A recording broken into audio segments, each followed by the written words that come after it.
Right, so we are back for another 5 hours and 46 minutes of racing. Unfortunately now on our own, so we've got a long almost 6 hours. I hope you buckled up. Sorry about the delay. I myself needed a pit stop. 12 hours is a long time. I need drinks and food too. So yeah, sorry. He said, how come we're watching just one person? We had to reset the stream and I needed to use the toilet because I am also human. So yeah. Let's see. Let's see how the front runner is looking. Mr. SOP Management, show P4. How about show P4, please? I'll show P4. Let's have a look. I wanted to check out what's going on with P3, first of all. Currently running round P3. They've still got Ivanusa in the car. They said arguably, not the slower driver, but arguably the driver who's not as quick as the other guys. So still putting in good times. Actually, last time around was a bit of a slower lap, 1:59, so maybe he's had some traffic to navigate, possibly. P4, Grozonka, Matthias in the eSport first X-Pack car. He's doing very well, actually. He's just passed P3. I think that was a pass, a legit pass. Well, there you go. Just pee in a bottle. Thanks, Chorus. Lovely bit of input. Definitely not peeing in a bottle. However, I've got a host of snacks, coffee, which is good. That keeps us going for another hour or so. However, I think I'm thinking about ordering maybe some snacks for later because it's going to get busy. Literally, I was going to ask my girlfriend to pick us up at McDonald's. She's gone out whilst I've done this, on her way home. And she actually read my mind and said, she texted me at 4:30 saying, want me to get a McDonald's on the way home? How did she know? She just knew. Yes, please. McDonald's. Sounds lovely. There you go. Big tasty, please. Extra bacon. No tomato.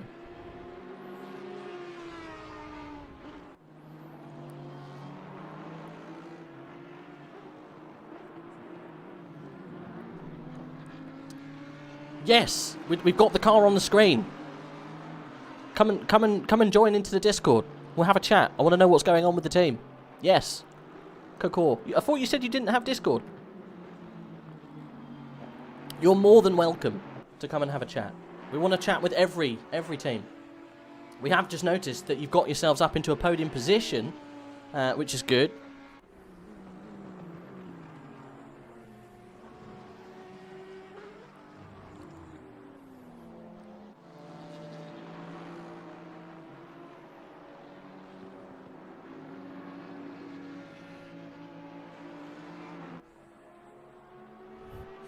There we go. That's dinner sorted. That's one less thing to think about. So the 5, 6, 7 cars managed to get himself up into 3rd position. He's managed to leapfrog the 99. And that's how fast that GT4's going. He's the current leader. He was so quick through that hairpin. Almost the car on its side coming through the last corner. He is well and away in the lead of GT4. I will double check, see how that's going. Who's in the car now for that car? Let's just double check. It's still Eric Neath. Really quick guy, this one. The team looks like pulling away from Andrex, and if you know Andrex, then you know how fast this guy is. Ah, okay. Yeah, I'm sure you can find a Discord server. Just have a look online. I'm sure you'll be able to easily find it. Or search. You should be able to find it. I'd love to talk to anyone. Anyone's got teams currently racing rounds at the moment, more the merrier. If you fancy having a chat, telling us how it's going, I'll happily have a chat with anyone about the race and how it's going for the current boys. It'll be good to have a chat with anyone about how their race is going, what their plans are. Let's have a look through some of these cars, see if we've got anyone close on track. The number 25, I think, is reasonably close. Let's have a look at him. He's in P20 at the moment. There you go. That is pretty speedy. He's behind Hononov in the Ryan Gosling team. He's hustling behind him. That's a quick battle. Oh, and he's coming to the pit. Short-lived battle. Fast, furious, but ended in a quick pit entry. Let's see if we can get some information about this guy. LTC Esports. Let's see if we've got anything at all on LTC Esports. So where did he start, LTC Esports?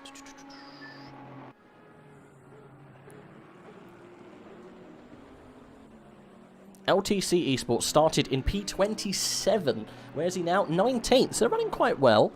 Who have we got in there? We've got Brendan Leach, James Jackson, Veniso Senditori, and then Abish Jah, who we've got in the car at the moment. I like the livery on that car. It's very spangly. So what's it called again? LTC Esports. Have we got any news about LTC Esports?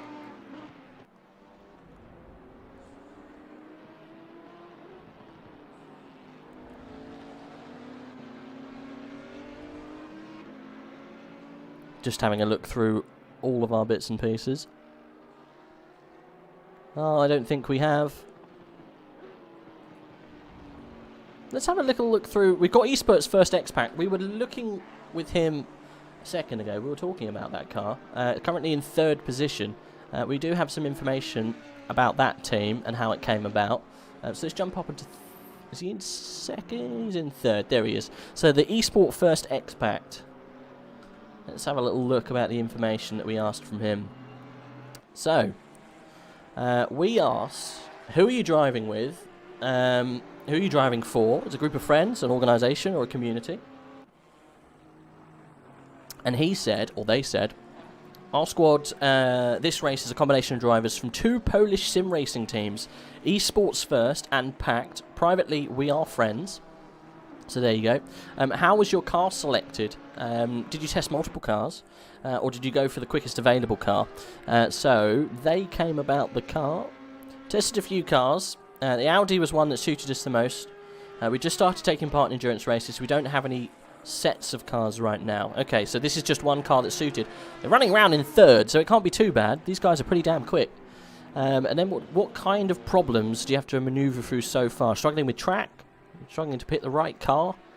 They've said haven't spent much time in preparation for this race, so we haven't encountered any problems so far. So going quite easy for them. Did you have a specific issue with the car that you've selected? Understeery, oversteery, anything like that? Let's have a look. In turn 1, the car wants to spin. Every other car is well balanced. Their strategy is to finish the race. A very flexible strategy depending on situation on track. And then we've asked them, where do you see your car's advantages? Right. Let's have a look.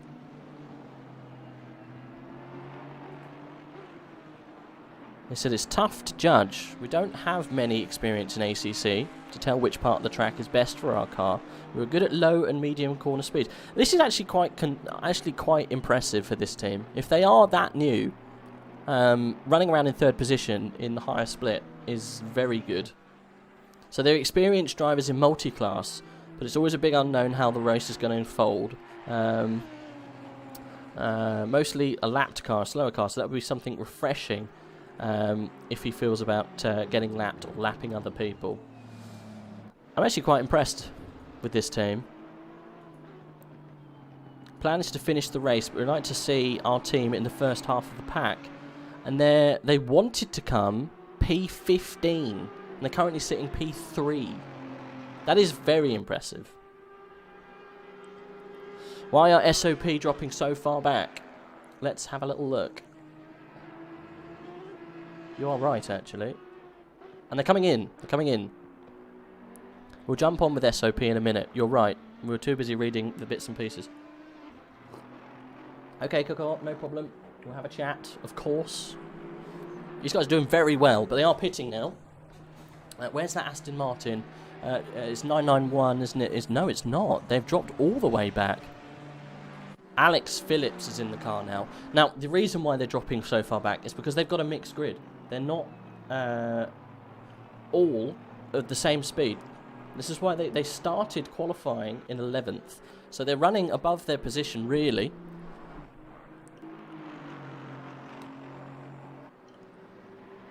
They are doing okay. They're about on pace, to be honest. They're not particularly running around with anyone at the moment. They're a little race of their own. They were P3 an hour ago. I know. Well, this happens. It's endurance racing. They might have just done a pit, and the guys in front of them might not have pitted. It will work out later. Don't worry. They are just maybe just a little bit out of pit sequence. It's a lovely looking car, though, right? It's one of the nicest looking cars that we've got currently on track, I think. Let's see if we've got any races going on track, though. That's what we want to see. We want to see some wheel-to-wheel action. Looks like the 182 car in 23rd is pretty damn close. Might check out some GT4s in a minute. Here we go. Mad! Driver swap. Yeah, driver swap. They're just on a different strategy at the moment. That's all it is. Things change. They'll come back. Right, so we're going to have a bit of a battle here, I think, with the 182 and the 728. That's, I think it's B. Walensky and Gixer. There's some changes around, I think. SOP still hoping for a podium. Yeah, of course, you know, you come in for a pit, it's going to take at least 40, 50 seconds. It all depends on how quickly you get the pit done and if they've got any damage.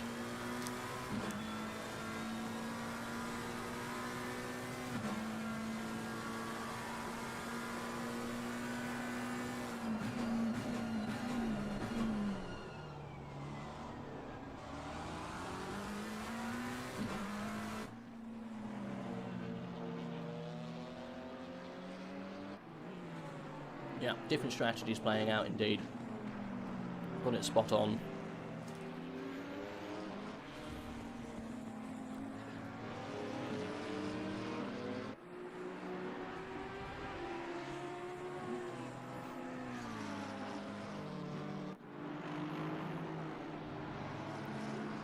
So he's getting closer and closer. The 182. It's going to be going for a move on this Audi sooner or later.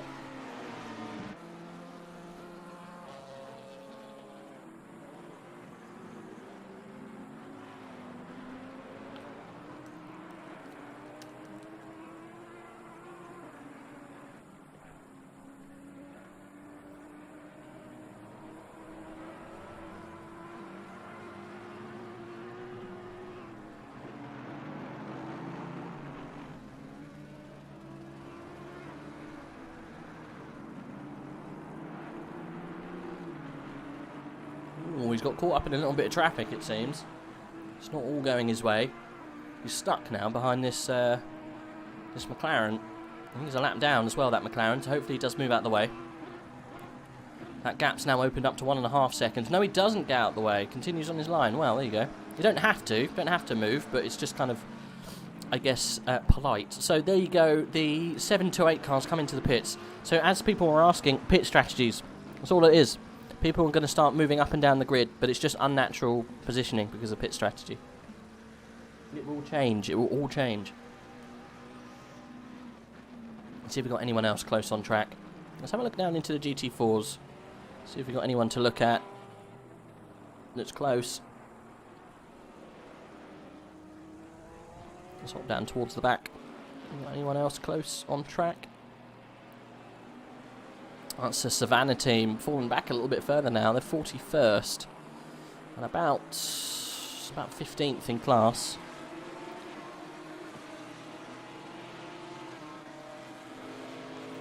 Is that GT4 behind the lead Alpine a lapped car? I've got no idea, Ben, unfortunately. Brilliant. Let's jump up to your car and we'll have a chat.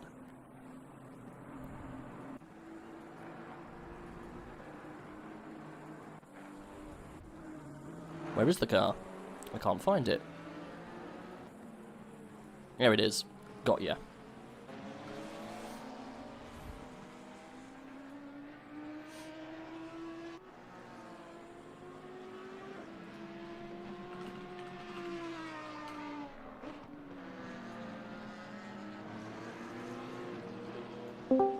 Hello. Hi. How are you doing? Very good. Very good. I'm all alone now, so much harder, but very good. The race is going well, and wow, isn't your team doing well? Seventh. Yeah, the guys are just absolutely bonkers on the track. Especially Grzonka, the last stint was just wonderful. Awesome. I mean, reading your interview that you gave us, brand new team, with new guys to this series, new guys to endurance, you know, or some of you new to endurance, this is a really good performance. You know, you currently... Yeah, exactly. Sorry. Yeah, exactly. The team has been created like a year ago when we were talking about Esport First. I just gathered a bunch of teammates and we started doing this in like this formation. And if you take a look at the squad right now, this is Grzonka, Frizovic, and Garbas.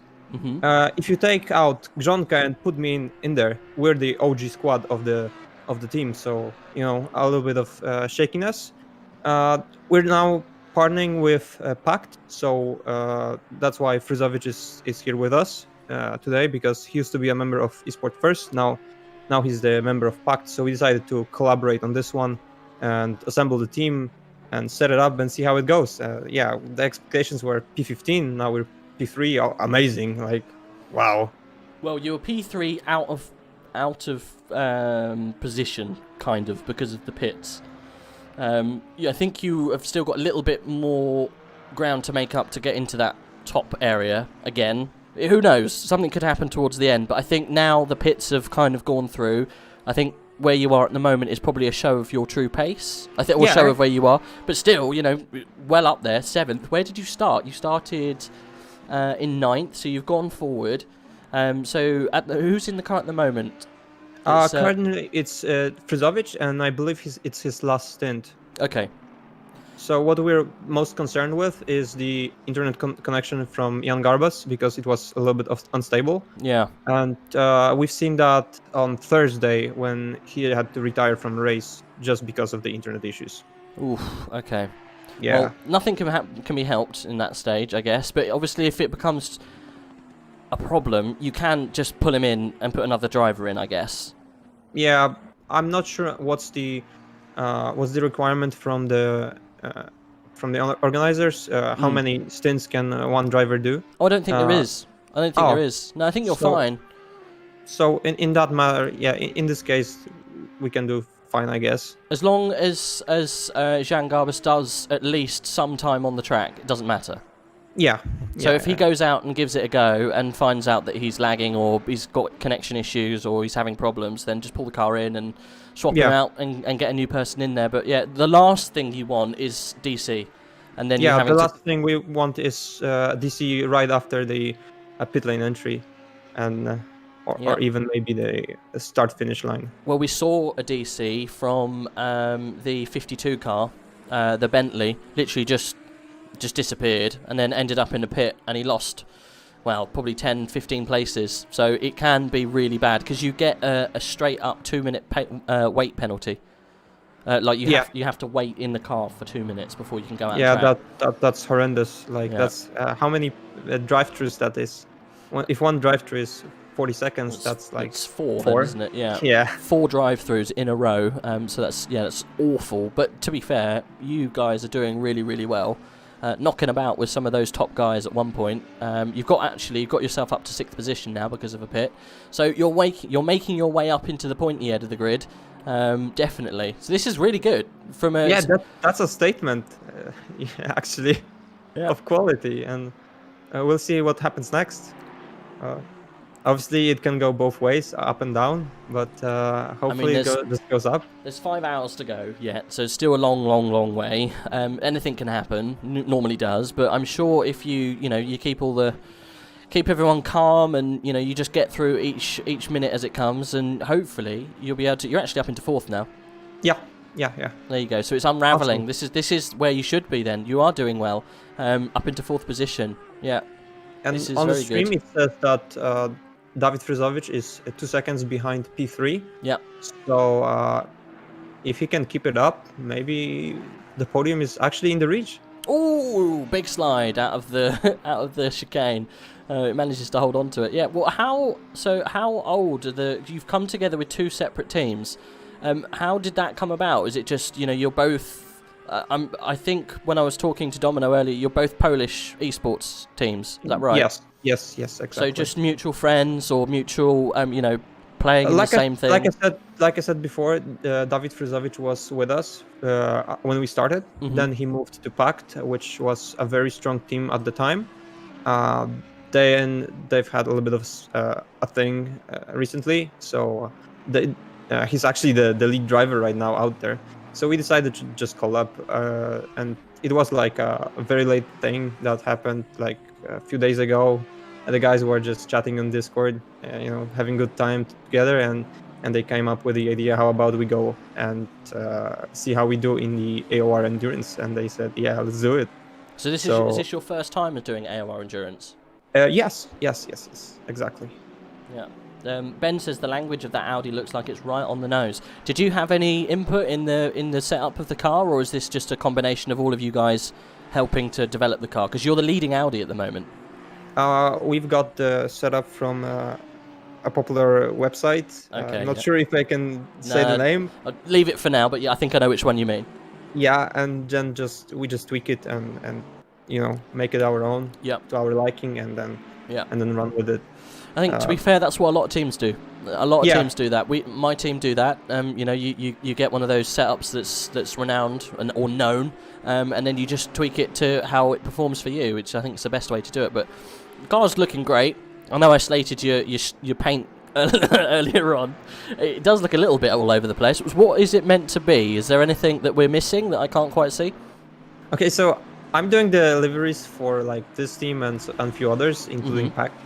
And they straight up came to me like a day or two before submission. I had no idea what to do, so I just meshed 2 liveries together and saw how it looked, and I just said, hey, I like it, and then just fill it up with sponsors from both teams, and now we're I think we're looking pretty cool. I'm only joking. The paint looks really good, to be fair. It looks like a professional job, so no, it's really cool. It's good to see, like I said earlier, we were talking about esports teams, and lots of new esports teams coming out and trying their luck at different different games and coming together to make other esports teams. We've got another team here that's racing around. I can't remember whereabouts they are at the moment. XPG Invicta, I believe. Yes, that you're talking about. So they came from an FPS background and decided to make a sim racing team. That's great. Same as Pact, really. Okay. And our team, before it became actually a team of players, the owners, they were organizing also events on Counter-Strike. So they came from this background as well. So a lot of teams coming out from there. And our title sponsor right now, Pompa Team, is also majorly focused on Counter-Strike. So this is very well connected, and this establishment grows really. I mean, that's the good thing about esports teams coming over and trying new avenues and stuff like that. Is you should branch out and try all new different things. And like we were saying earlier, the COVID issues helped esports develop so much in sim racing. Because people are at home, what can they do? No one wants to play Counter-Strike 24/7, right? So you got to try other things. And racing is one of those things that is, you can spend the whole day, like we are today, with a group of buddies, have a couple of beers, and just go racing and see what happens. Yeah, exactly. And as you say, I can just agree with that.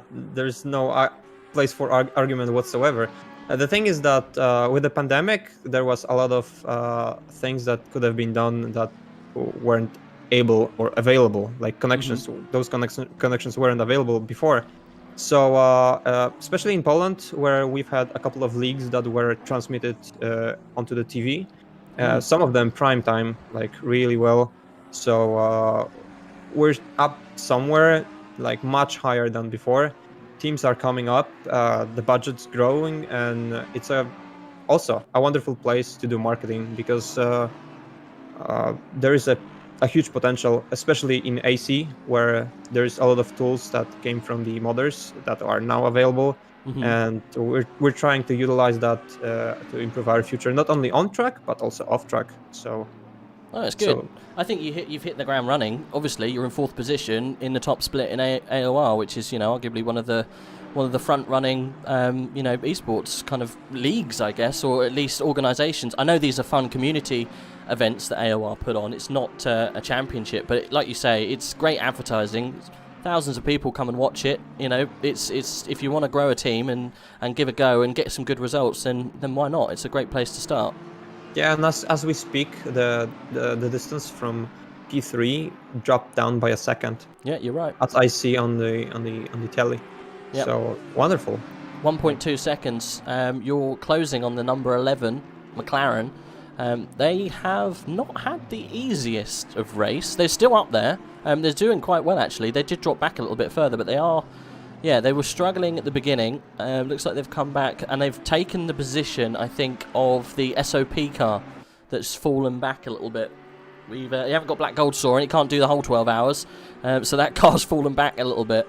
So I think you and also that team, the number 11, have taken that place. But I think you're right. You are going to have a chance here at actually grabbing yourself a podium at the moment. There's still 5 hours to go. Yeah, obviously, and I remember you asked about the age of the drivers. Yes. So Jan Garbas is about 20 years old, if I'm not mistaken. Yeah. But Frizovic and Grzonka, these guys are 16 years old. Oh, wow. So did they come from a different background, or have they always been sim racing? As far as I can tell, mostly sim racing. When I met with Grzonka, he was already racing. Not as quick as now, actually. He made a massive progress that last year. And Frizovic, we know each other for like 3 years now, and he was also racing back then. So yeah, mostly just racing background. I know that Grzonka's father used to do some rallying, on a really budget, like low budget, but really nice.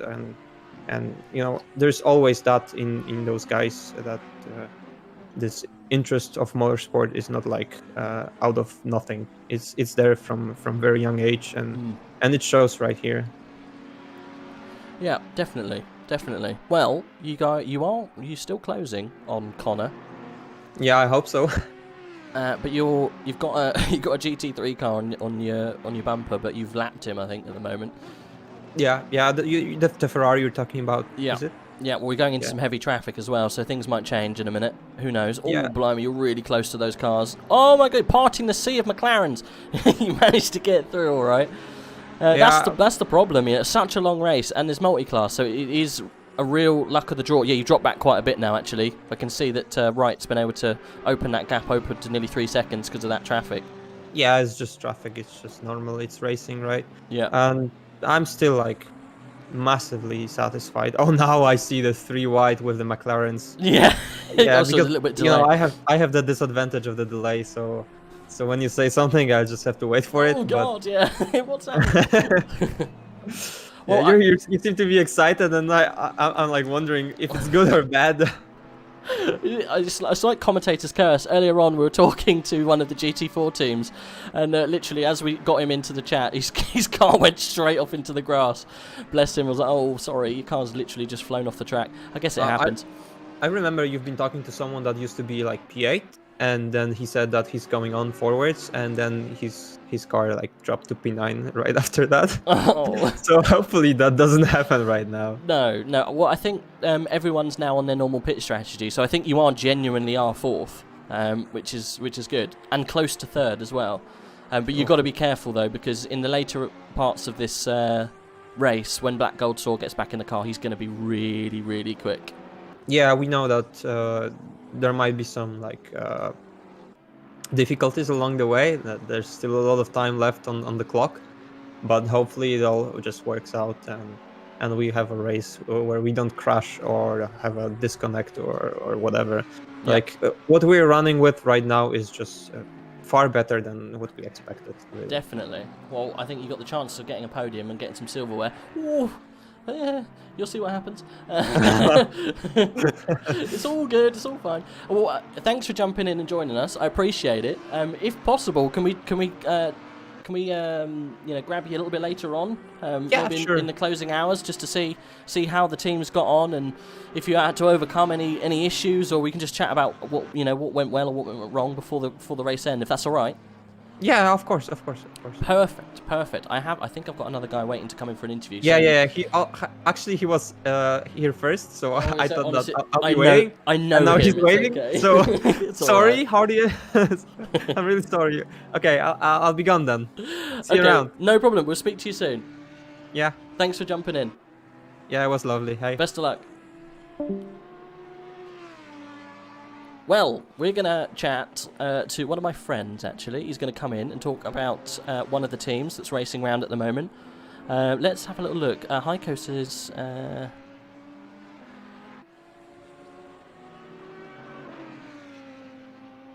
Okay. Right, well, I was just reading something going on. Let's just see if we can get him in to have a little chat.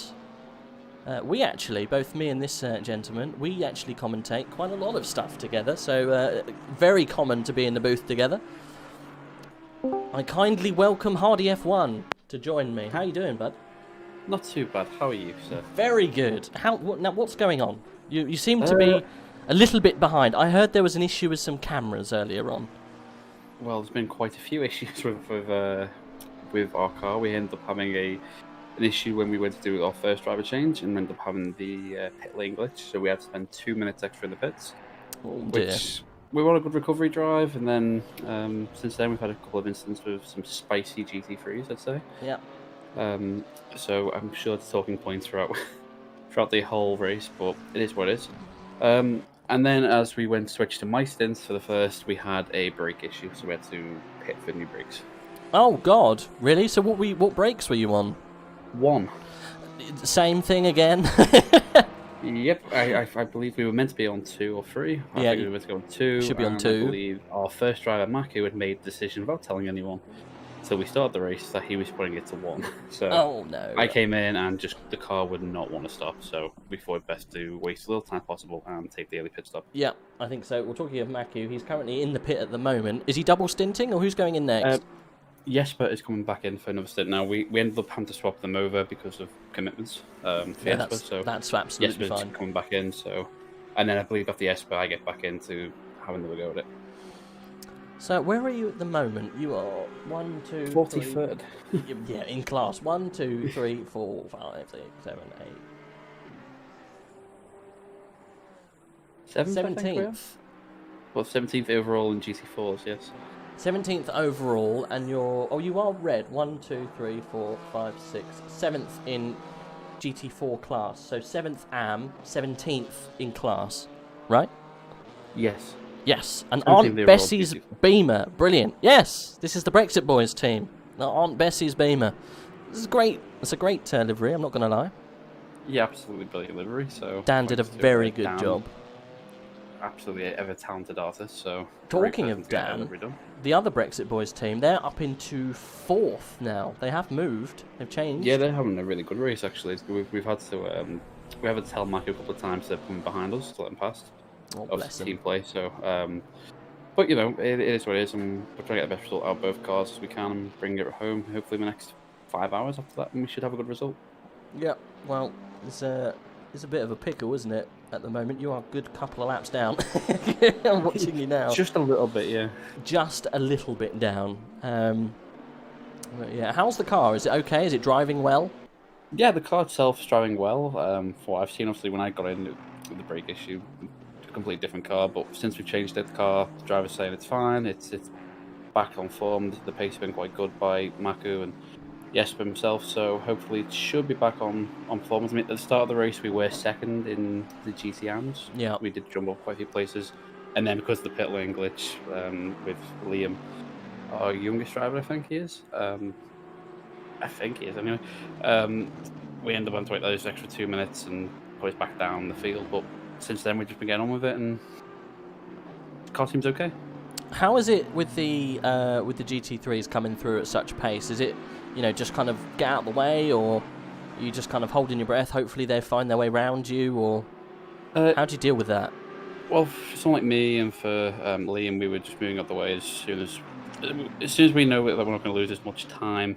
It is better to move out the way generally. There are a couple of times where we've been fighting the Audi ahead of us. It is the 121 car, and when we've been fighting for position, we've had some race leaders come through, and we've had to reluctantly say to some of our drivers, "We need to move, otherwise we could get a possible problem here." So I think someone like Maku, one of our quick drivers, has tried his best to not hold anyone up and not block anyone. We have tried to be as clean as possible, but sometimes the GT3s do love a good old dive bomb, so it's been a bit hard to predict. I mean, there's been penalties been given out for dive bombing, bombing GT3s. Yeah, you've got to be careful. Got to be careful. But you're not last. You've got Beeswax Racing behind you. You've got another Alpine and a McLaren. So it's not all bad. You're not last. There could be worse things. Yeah, exactly. There could be a lot of worse things, and we've been trying to keep our cool with some of the drivers. Particularly, we had a couple of incidents here and there, and lose a little bit of heart almost. So we've been trying to just reinforce. You know what? No, keep going. You're doing really well. Doing a good job. Getting the most out of the car, and just above all else, have fun. And luckily, as you know, I'm sure the Brexit boys stand for fun. So we are having a lot of fun with this, and it's a great experience to be able to do a 12-hour race. I think it's the first 12-hour race for our team, our squad. I know a couple of the drivers have done a 12-hour before, so we're just looking forward to the rest of the race and getting this experience and doing even more events of it. Yeah. I mean, it's looking quite cloudy and dark now. There could be a possible chance of rain, so that could help. Yeah, we'd love. I think we'd love a bit of rain, bit of spice up the weather conditions would be great. We know that Maku and Jesper, who's in now, are absolutely amazing in the wet, so I'm sure they'd love it. And there's a long way to go. Still another 5 hours or so. So it's going to be interesting to see what does happen with the conditions, and hopefully we can just bring the car home in one piece. That'd be the first goal, and hopefully get a good result for Brexit boys. I saw that you just took a slight different ambitious line through the chicane. Yeah, I did just see that on the onboard, so heart and mouth a little bit. Yeah, a little bit of a crazy line, but managed to make it work. Lots of flashing lights from behind, which is really not fun. I'm not a massive fan of the old flashy lights. There's been quite a few flashes. What I was going to say before I end, what's your favourite wizard? Who's your favourite wizard? Do you know what? My favourite wizard is going to be.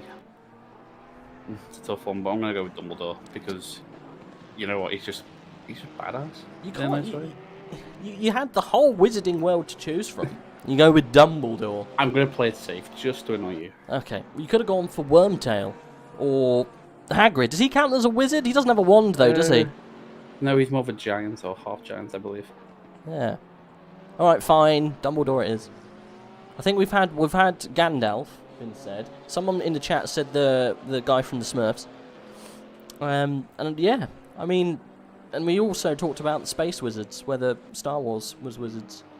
Ooh, that's a good show. I am a massive Star Wars fan, so maybe they are. I can't think of any other TV programs about wizards. I mean, you've got like King Arthur and that's Merlin, isn't it? Merlin, yeah. Merlin was a wizard. I can't think of any other popular wizards.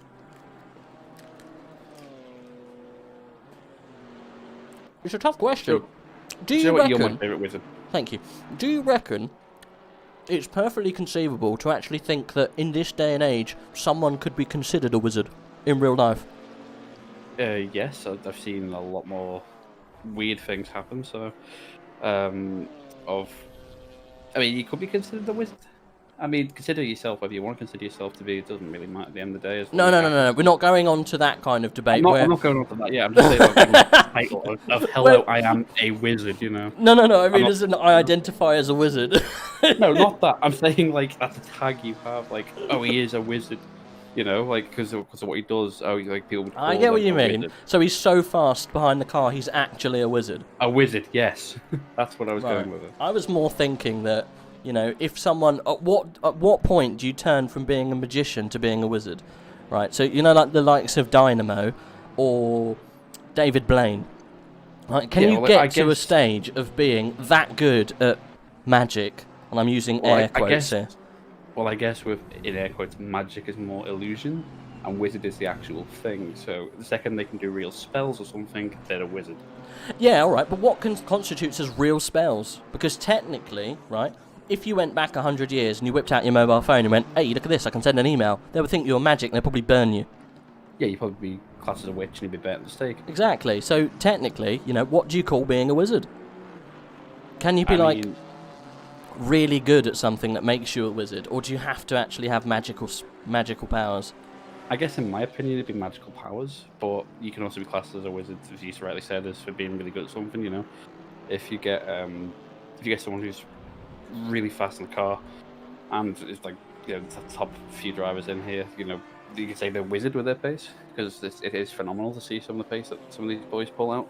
Yeah. So yeah, it's a debate that I can't answer, unfortunately. It's a debate that rages on. Well, thanks for your insight to wizards. It's always good to just touch base on everyone with wizards. I actually forgot to ask the last guy who came in who his favourite wizard was, but I've tried to ask everyone. Favourite woodland creature? Favourite woodland creature? Probably a squirrel. A squirrel? Do you know why? Because they're so small yet mighty. Like, if you see a squirrel, how fast they can climb a tree. I wouldn't like to fight a squirrel. Like, if you were squirrel size, would you like to fight a squirrel? What, a squirrel versus squirrel fight? No. If you were a squirrel-sized person, right, would you like to fight a squirrel? I wouldn't like to fight one, but if I had to, I'd take it on. There's a difference. I don't go out thinking, oh yeah, I'd love to fight a squirrel. Right, okay, well put it this way, right? If the squirrel was human-sized and you were put into a position where you had to fight said squirrel, then the squirrel is going to be taken on by me. Do you think so? I reckon a squirrel would monster you. Wow. Thanks. Not just you generally, I just mean any person. Can you imagine if a squirrel was human-sized? It'd be like a bear, but a squirrel. Yeah, but if you know your right tactics, and you know, you didn't say what I'm allowed to do. You know the right tactics! If you want to get really in-depth with this, do you have to leave the house with a selection of nuts? Yes, exactly. You know, distract them in the nuts, and then kick them in the nuts, and then you'll be fine. I mean, that is a good conversation. Right, favourite woodland creature was a squirrel. Favourite wizard is Dumbledore. Okay, I'll make note. We'll come back to this discussion. It's not over. Yeah, anytime. No worries. Well, I will hopefully, if possible, if you have me, join me towards the end of the race. We can just touch base and just see what happens with the car. See if you manage to improve. Yeah, of course. And thanks for doing such a great job on the commentary. It's been absolutely a pleasure to listen to. So I'm trying. It's going to get tough towards the end. I'm not going to lie. We're 5 hours in now. We're starting to get a bit, you know, talking about wizards too often. Yeah, if we're already at wizards and squirrels now, what we're going to be in 5 hours? I mean, why can't we talk about wizards? We were talking about capital cities earlier. I mean, at least wizards is somewhat interesting. Ooh, I'd say capital cities could be interesting. I mean, it was a good conversation. But yeah, there you go. Right, fine. Well, join me then a little bit later on, if that's all good, and we'll have a little chat about pace and what's going on. But I feel we spent quite a long time with the Brexit Boys Blue, seeing as they're down in wherever they are. Bless them. But I wish you all the best of luck, and hopefully you can improve and get towards the top end of the grid in a bit. Yep, thank you. Thanks for having me. No problem. I'll be back in a bit. We'll see you soon. Thank you. Bye-bye. Bye. Right, if anyone else wants to fancy coming in to have a chat about their team, do feel free to jump in. I don't bite. It's always good to have a little chat. It'd be good to have a chat with the guys who are towards the front end of the grid. Anyone in Don't Worry team? Anyone in the Van Walsin Sport team fancies having a chat? We've spoken to the eSport First X-Pac team. It'd be good to speak to someone from SOP again at some point. We haven't spoken to anyone in Orange 1 FFF Racing. Currently a second behind the SOP team. Jeez, this is going to be a good race. See if he can reel in this team. This is going to be good.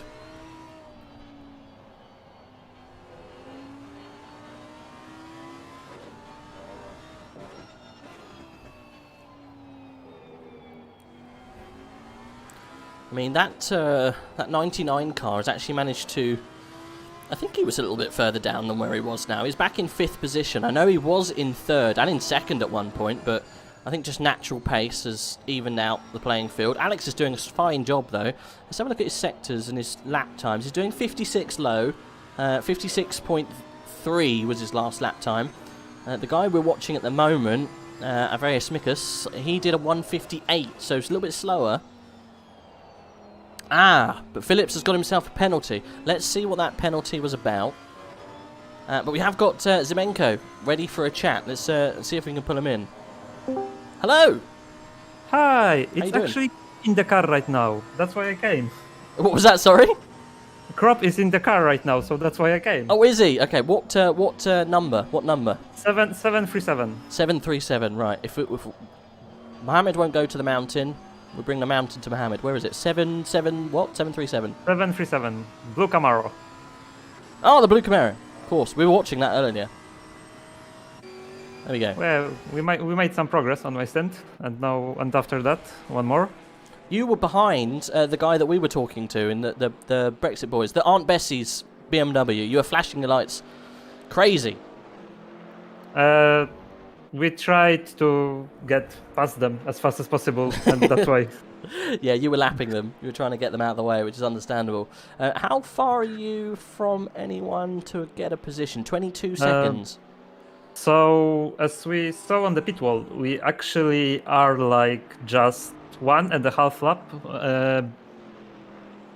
below the P4 in the class. In class, of course. Okay. And like P10 is like half of the lap in front of us, so we are still in the consideration for the top 10. Ah, there you go. I can see the CRO of Crop in the front window. Getting lapped, there you go, by the current leader of the GT4 class. They're so quick, aren't they? Yeah, they are like... Right now it will be 3 laps. Or They even are. 4 laps in front of us. They are very speedy. Apparently they found a very, very good tune that's working very well for that Alpine. Yeah, it's 4 laps right now. Oh, gee, 4 laps. That's a huge deficit And to try and they make are up. 1 lap in front of P2, actually, for now. I think they've pretty much won this one, haven't they? I know there's 5 hours remaining, but still, that's a huge gap to make up. I mean, even a drive-through doesn't make anything from them. I mean, they could crash. I mean, they could have a really bad incident and almost have to... They can get crushed as well by GT3s, so... Yeah, anything can happen. I haven't, to be honest, I haven't actually seen a big crash for a while. I think everyone's kind of getting a little bit more used to driving, you know, at constant pace.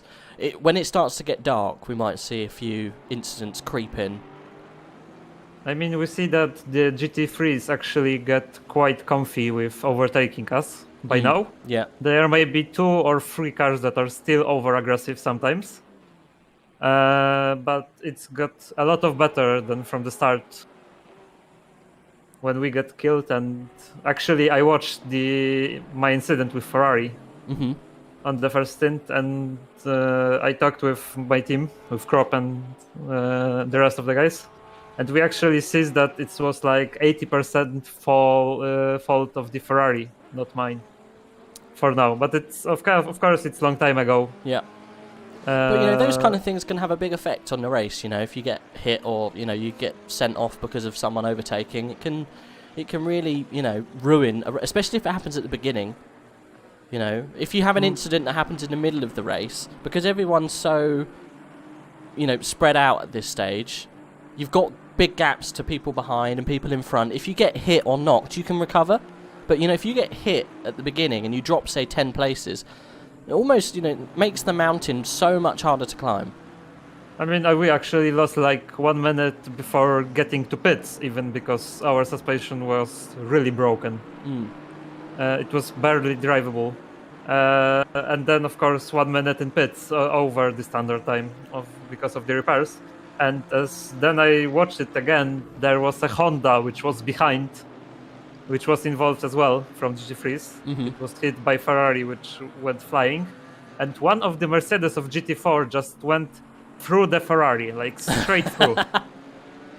We have seen a couple of cars go through each other. It does happen. If you hit the car fast enough, it can give you really bad damage. Focus on the bonnet, please. Right, 1 second. There's Okay. Yeah, I've seen the Pepe on the bonnet there, AJ. Don't you worry. It's been noted. So I've seen Pepe. Let's see if we can get a bit closer. Sorry, one of the guys in the chat wanted us to look at the number 25 Audi, the LTC Esports. It's got a Pepe on the front. does look quite funny. Oh, that's nice. Let's see if I can go. If we can get any closer. Don't think you can get any closer to that bonnet. No, that is the closest you can get.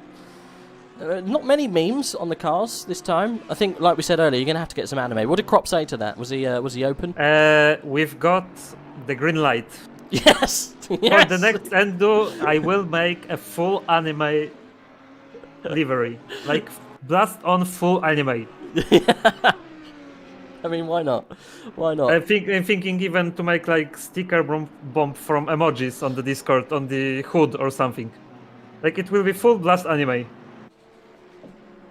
I mean, I don't think that Crop will really feel well in this car, but you need to put some like hidden messaging like down the side that Crop might not see. Like Crop #1 anime fan. I will make like small things there and there, and hopes that he don't find any of them. Or just put it in a language that he can't understand. Just put it in like Bulgarian or something. I can put it in Japanese. Yes. Yes. Done. Perfect. I can't wait to see. It's gonna be good. It's not problem. It could be done. Yeah. Yeah. I mean, think so. I can make like full blast, full hood, right? Like Crop loves anime in Yeah. Japanese. Do And it. I will tell him like Crop is fastest driver or something. Oh, 1 second.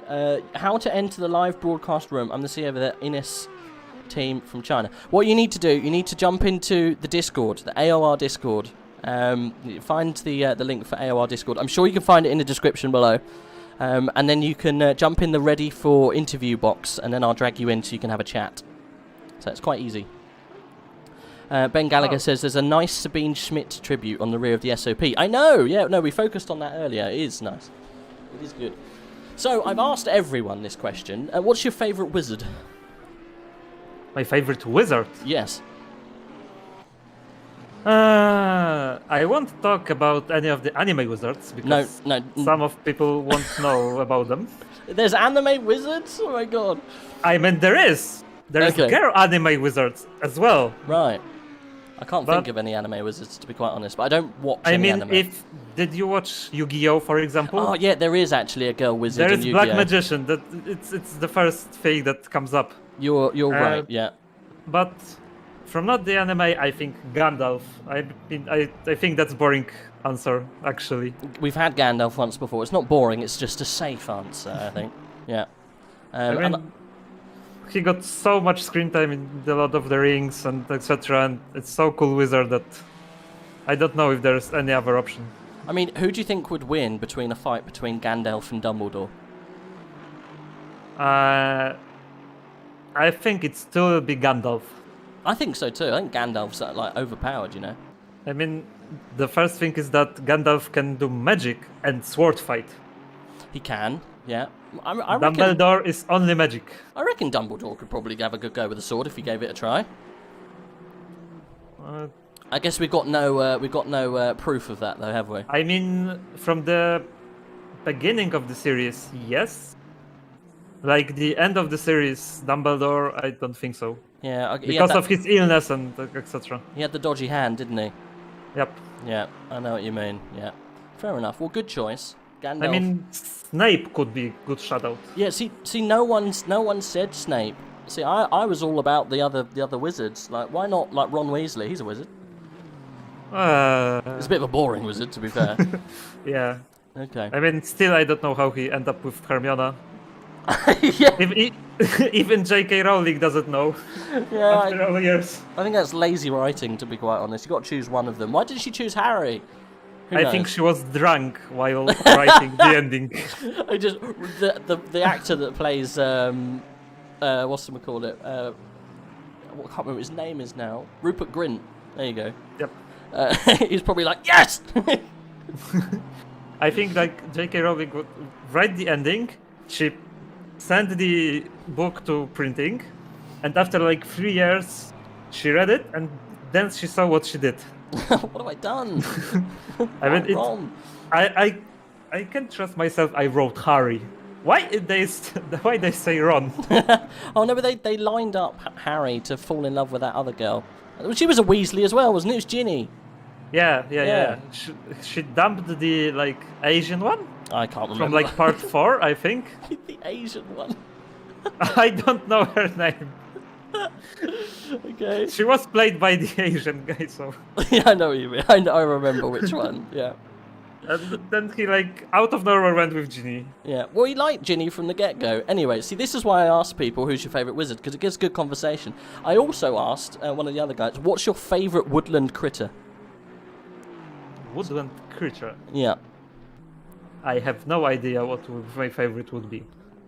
I mean, the last guy I was talking to, he said squirrels, because they're feisty. That's quite a good answer. I can go with that. No, you can't use the same answer. I don't know, to be honest. You gotta think of another Quite a woodland... hard question. Come on. You can say anything. I will come back to you in an hour. After I decide. Come back to me and think about all of the woodland creatures that you could choose and why. Mine would be a badger. No one messes with badgers. I mean, honey badger, Dale Ricardo. Exactly. Just think about that. You wouldn't want to meet a honey badger down a dark alley. I think they're Yeah, that's true, actually. pretty damn dangerous, if you ask me. Right. Well, thanks for joining us again. I appreciate it. No problem. And thanks for forcing the anime on Crop. I think that needed to be done.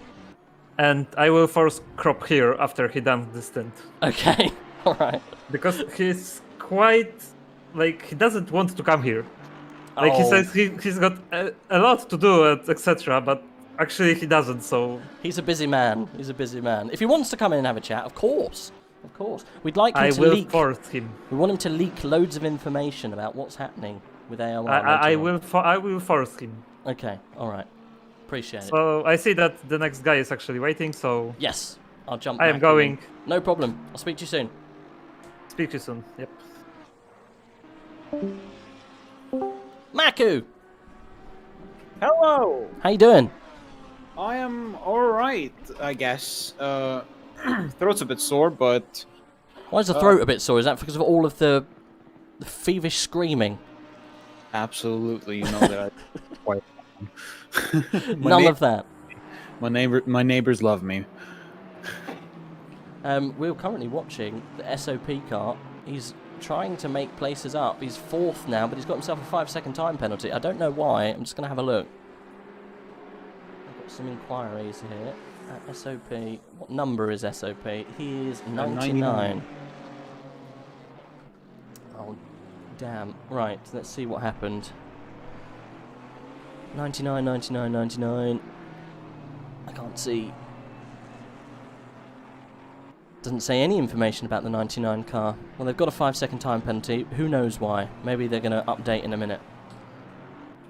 So, how's the race going for you? I know we spoke to Hardy. Yeah.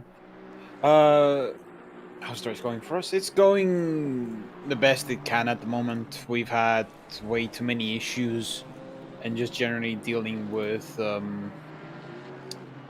well, things that are outside of our control. We could have been fighting for a top 3 finish in the AM class, but a issue in the pit stops for Liam, where the game glitched and had us wait in the pits for 2 minutes, kind of threw us back towards the back of the grid and basically a lap down on everyone. I mean, the GT4 class is so spread out. There's like huge gaps between people. There's almost no kind of real battles going on track because everyone's so far spread. Yeah, it's true because, well, everyone keeps on having incidents, and everyone's gonna be on a different strategy throughout the entirety of the race.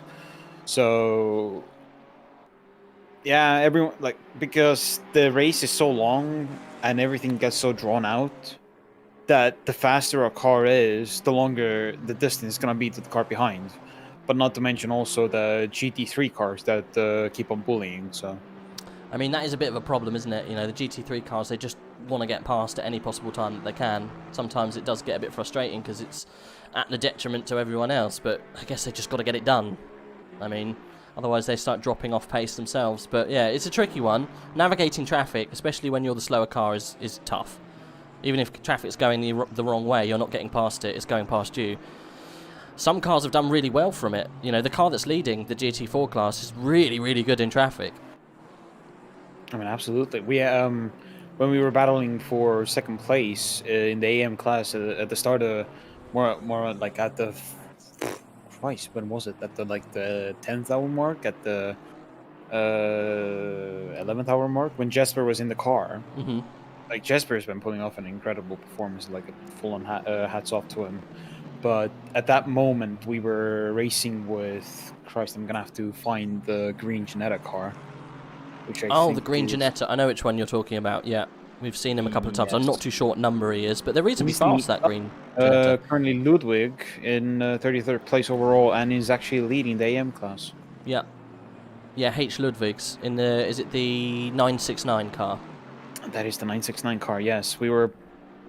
That actually being the car I ended up having contact with at the start, so they've done a good. They've done well to recover from it. So, but we were battling them for second place towards the start of the race when Jesper was in the car, and there was around about 10-second gap between Jesper and the green Ginetta. And the Ginetta just closed that gap down incredibly fast, but it all changed the moment when the Ginetta caught up to our car, and when the traffic just kept on increasing.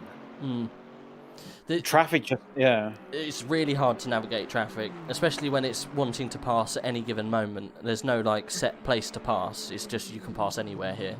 It seems to be, at least. Obviously, you can't pass in some of the tight bits, but I've just seen some quite wild overtakes from GT3s anywhere they want to, just because they need to get past.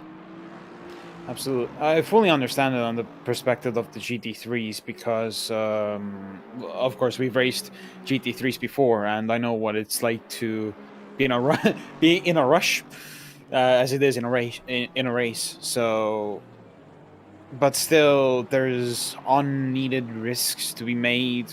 Just like a few laps ago, and like what was it? Lap 179 for me. Just being out there trying to improve on my lap times, but then a GT3 car just threw it up the inside where I was literally, you could see the car was already pointing into. Made a unneeded move and basically spun me around, and they probably got damage on the front end as well. So. I mean, it's a fine balance of, you know, picking your moment and thinking, right, if I do it now, what could really go wrong? But the closing speeds aren't too bad in these cars. It shouldn't really happen, to be honest. The closing speeds are immense because the cornering speed is just such a big difference in the straight line speed, especially. You can see you don't have to look for long so you can see that a GT4 gets mugged the most on the straight and into a medium to high speed corner. The GT3 cars just have so much more pace in those kinds of areas, while we just have to make sure that we are the mobile chicane. Yeah, I mean, like the braking speed is somewhat similar. The braking distance isn't too dissimilar. No, yeah. There's not much to it, really, because the cars are basically similar in weight.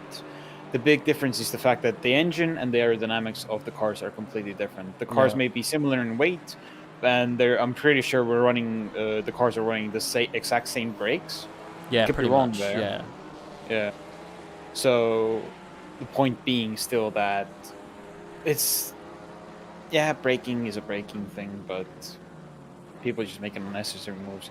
It just makes it difficult for us currently, Brexit Boys Blue, that after such a difficult start, we have the race is long. We know we have time to just keep up with the pace because we know we're inside the top 3 in the AM class pace. We know that we can just keep on pushing. We know that we have the pace over the other cars, but it just makes it difficult for us when we have to.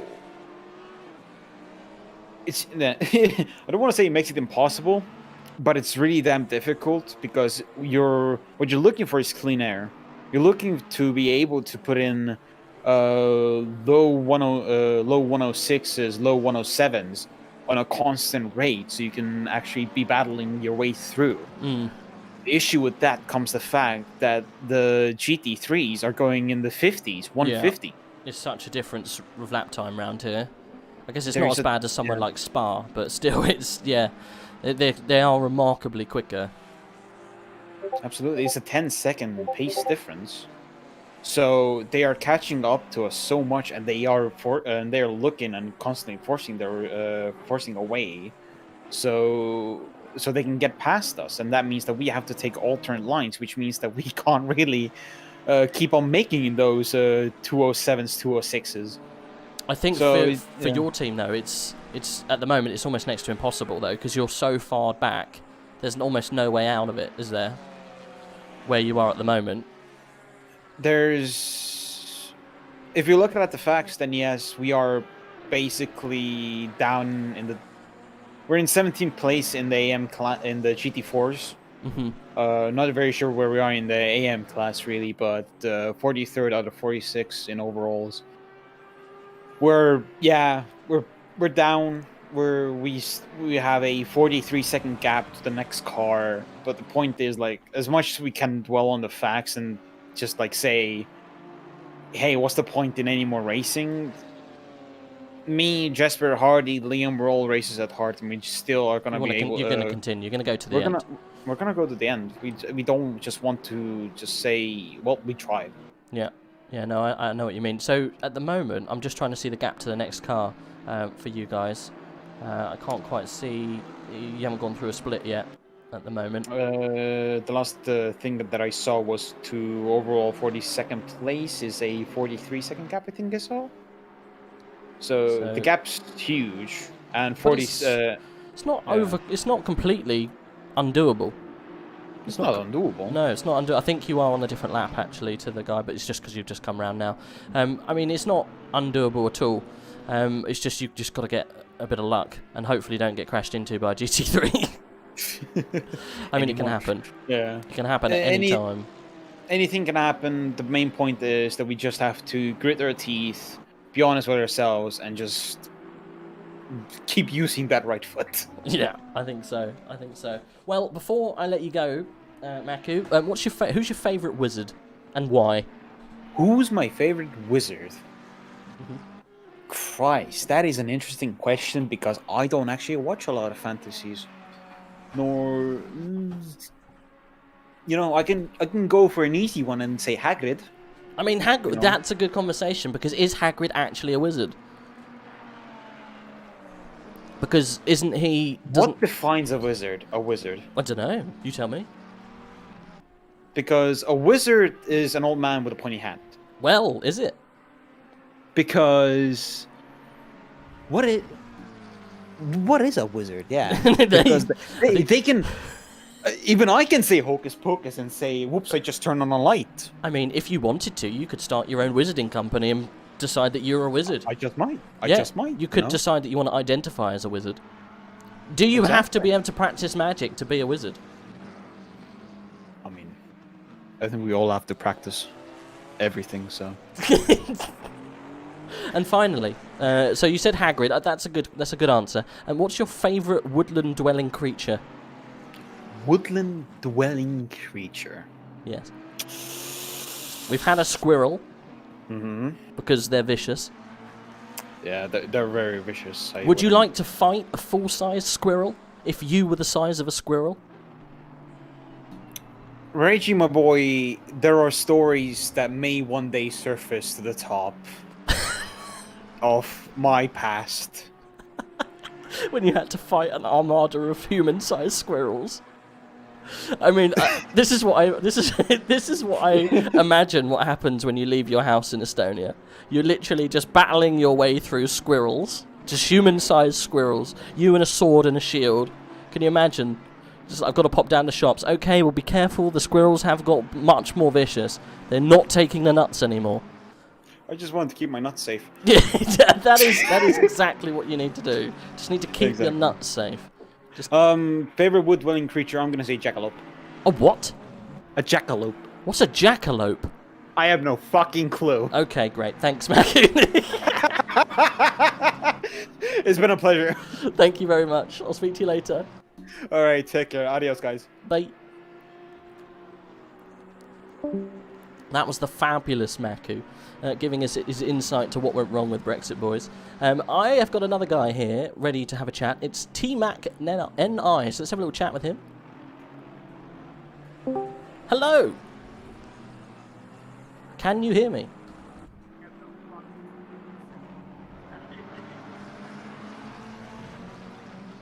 Hello? Hello, this is Nick. Can you hear me? I can hear you, yes. Which team are you apologize for in? my English is not really good. It's okay, no problem. Which team are you with? Inspiration, and actually I'm the CEO of the Inspiration, and we from China. We are a professional team in China, but we have a very far away from the Europe team. So this is the first time joining the AOR and the ACC. Yeah. Okay, what car number is yours so we can find it on the stream? 12 Lamborghini, and then right now it's the number 18, I think. Yeah. It's still Let's have a look. number 12. Number 18, did you say?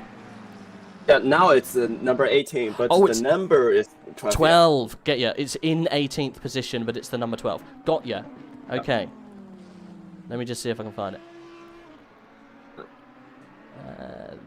There you are. Perfect.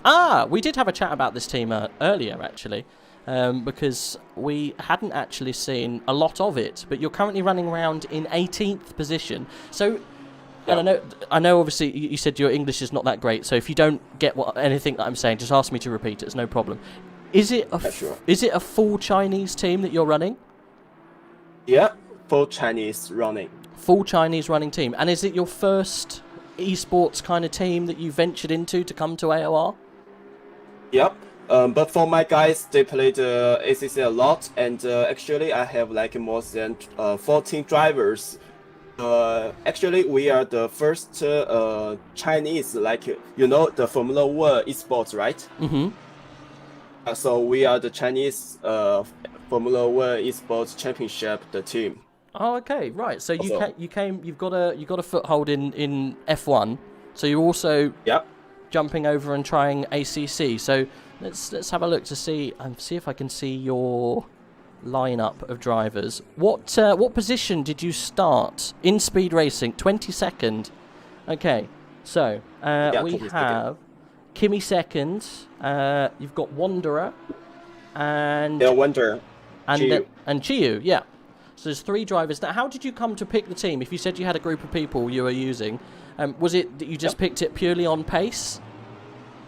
No, actually, my driver, they choose some like event or some address they have to go. So we also like play the special events from iRacing and rFactor 2, etc. Also, next weekend, I think it's next week, Tuesday, we will join the RCCO World EX. Okay, so you're just jumping to and from different organizations to do different esports events, I guess.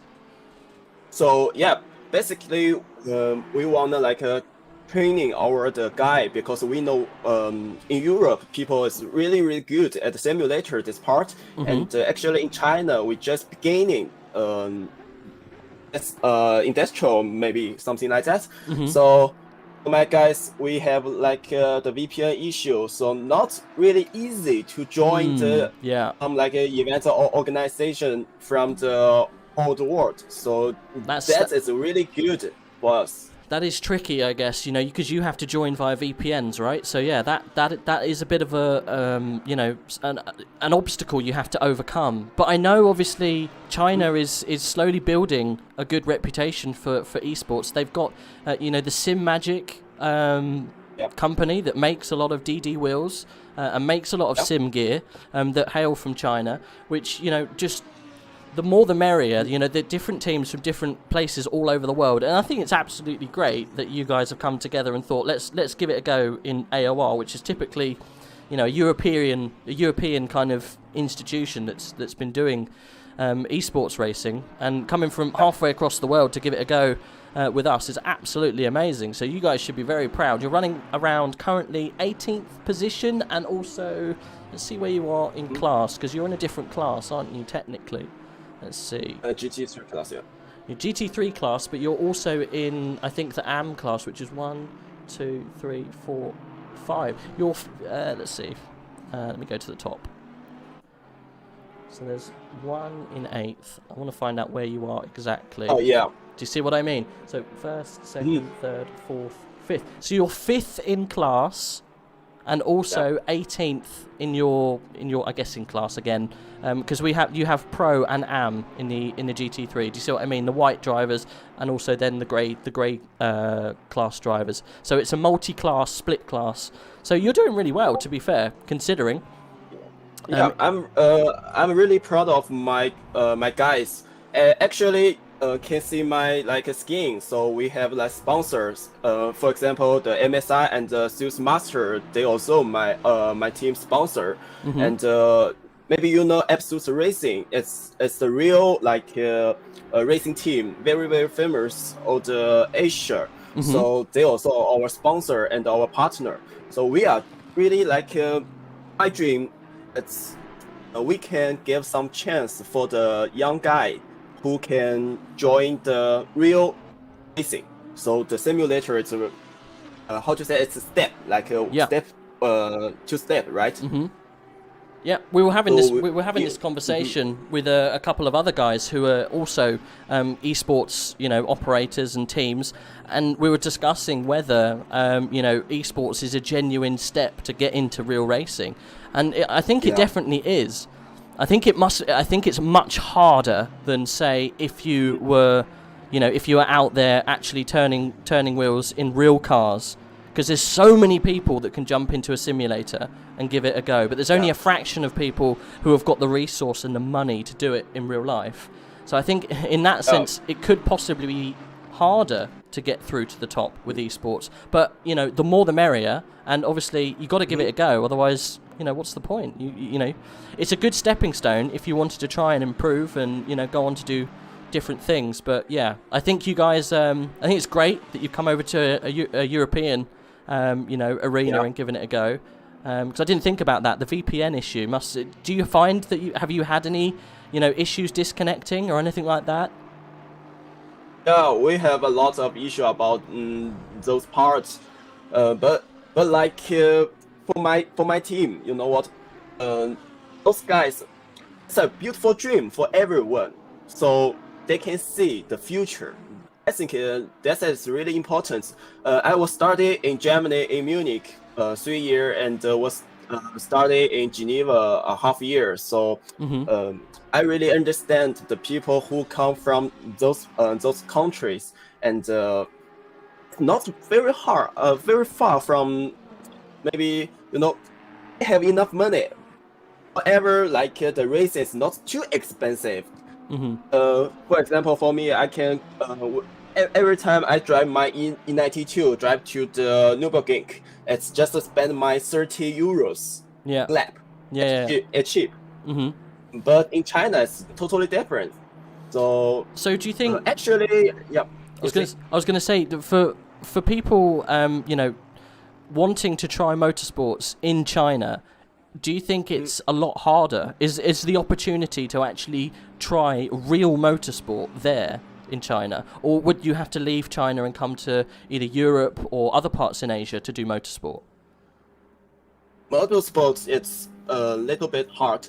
It's depends on the value, the country's value, and the country culture. It's very important, right? So in this part, I can see more than 80% the young guy, the man, or child, they like a car, they like a supercar, they like the sounds, they like a V8, V10. It's they like it, but you don't have a chance to touch those parts. So what we can do, just give the chance to the people from the simulator step by step. Yeah. I think it's just it's a dream, but who knows? Maybe in future, maybe after 3 or 5 years, the dream be true. Yeah. So you got to try. it makes sense. Is it harder for Chinese people to get into real motor racing though? If say a young Chinese kid wants to get into say karting, go-karts, to get into some sort of single seater, is that impossible for someone from China? It's impossible. For example, 5 years before, it's really hard because expensive. Racing means expensive. Yeah. It's eco, right? Mhm. But those years, our China is very, very powerful. So people get money and the government support us, which like simulator esports. Because we from Shanghai, so the government call that name is like a green esports. The green, the color, the green. So it's cycling or something like that. It's healthy. So support us. Oh, I get what you mean, because it's economical, because it's green. They support sim racing. Yep. Also, the real racing, the Shanghai, the Shanghai, the Formula One is in Shanghai, in China. So we have a lot of like sociality or something like that. Which means, so they give us support, and the people can follow them dreams to make it true. But it's still like far away. Maybe I think 5 or 6 years after, we will see. Yeah.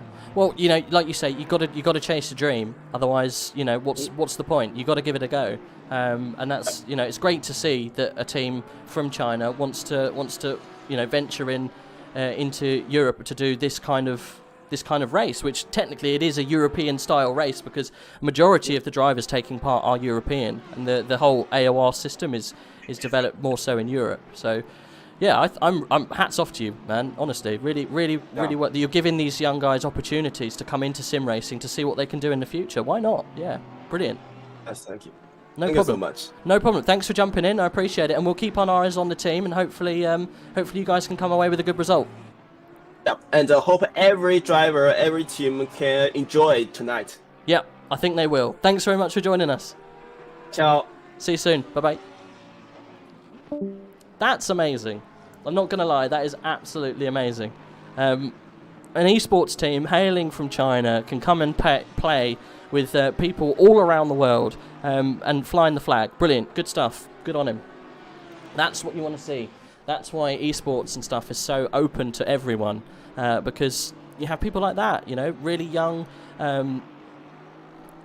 positive people wanting to get into esports and open up avenues for people who might not necessarily have a chance to do it in the real life. Like we asked him, is it possible for someone to get into esports in China, or get into, real motorsport in China? And it's next to impossible unless you have the funds of a millionaire.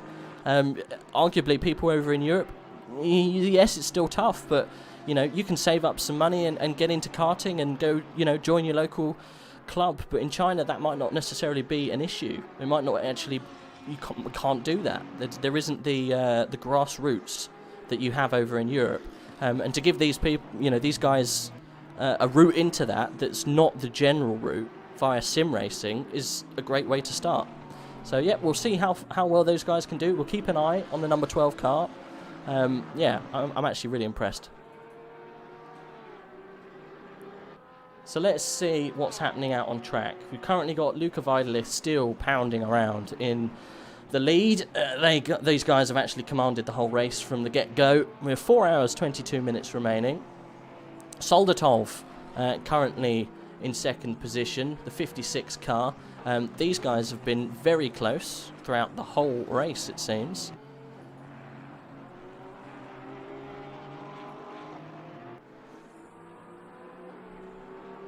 I don't think we've got any more interesting penalties to discuss at this stage.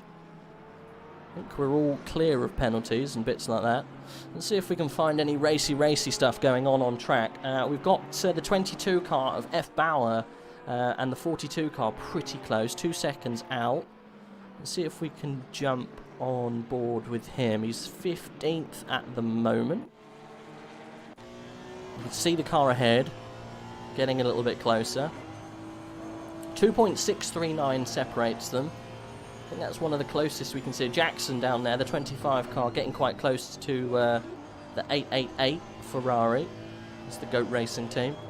We'll stay on board here. Ooh, the gap is eking out, actually, 3.35. Maybe we'll see what happens to the gap with Jackson, and we might jump down with them. 25 car fighting the 888. Want to see a bit of racing. Oh, he's managed to bridge a little bit of time there. Gone up to 2.5 seconds. Let's stay on board with him for now. Sorry, we've neglected chat for a little bit. Can I drive? Milkers. You can, technically. If you want information about how to join these kind of things, you just find it in the description box below. If you fancy joining something like this in the future, jump on the AOR website, register your interest. I think you have to register an account or whatever first, and then you can keep an eye on what's coming up. If you want to join a league, so you can join ACC. We run leagues throughout the year. It's in a bit of a, I think it's down in between leagues at the moment. I think season 7 is going to start reasonably soon. So if you wanted to get into some ACC racing, you can do. You could join through there.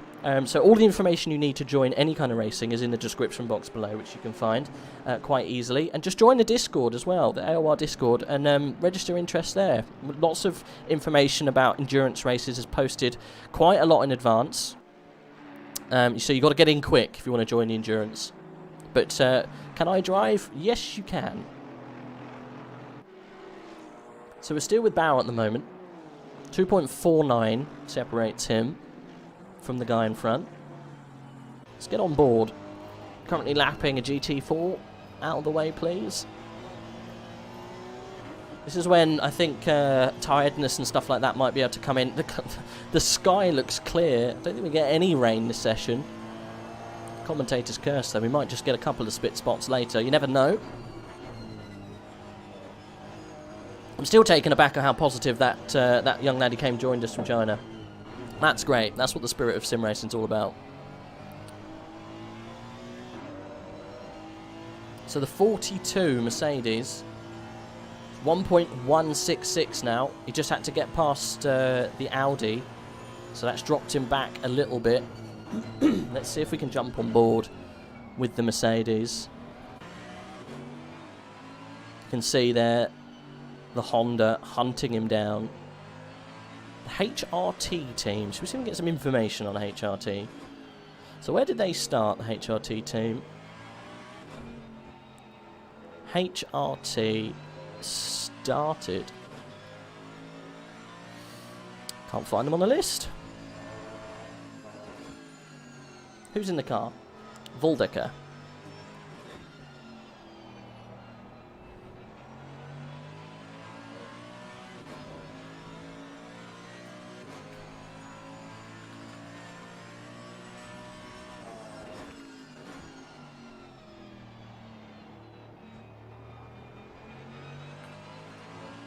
There you go. They've changed their name. It's not HRT. It says on my sheet, Gorilla Club Racing. That's a bit strange, isn't it? So Daniel Waldecker, Martin Schumacher. Yep, that's the right team. Christian Bock. All racing. Let's see if we can get some information about them. Did they fill out our little questionnaire?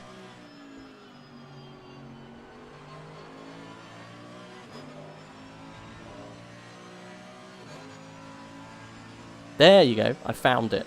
Okay, so we asked them, racing community just, well, what did we ask them? Who are you driving with? So they're a racing community just for fun with the goal of becoming the fastest drivers. How was your car selected? So they said one of their friends drives the AMG at the SimGrid Endurance Championship. There are other endurance championships available. And others didn't mind. So there you go. We have, what kind of problems did you manage to maneuver through?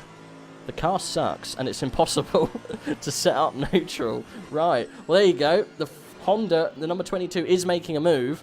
See if we can get a better view of this action going on. The Honda did get past through turn 1 there. Easily done. Well, the temps are starting to come down now, so we might see people suffering on tyres. As soon as the temps come down, tyre pressures do start to change, and people start to get a little bit slower, and pace starts to even out a little bit. But there you go, that Honda... getting a little bit of pace, it seems. Flying away. It's second, I think, in its class at the moment, in the AM class. So doing well, by the looks of things. Have we got anyone else on pace to make some moves?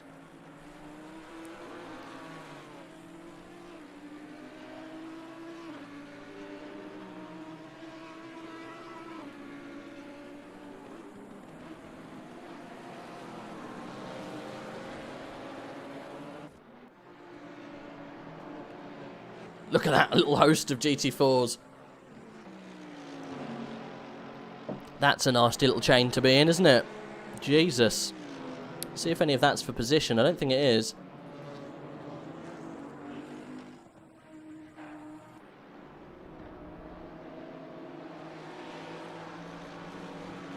They got Titus back in the car. I don't think any of this is for position.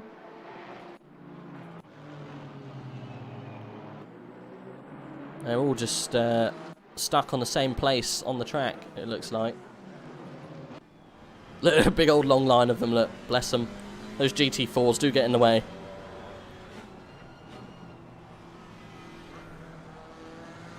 This is the current leader, the 125 in the GT4 class. He's doing really well.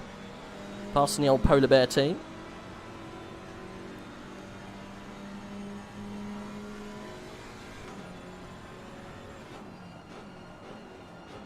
He's so far ahead now from everyone.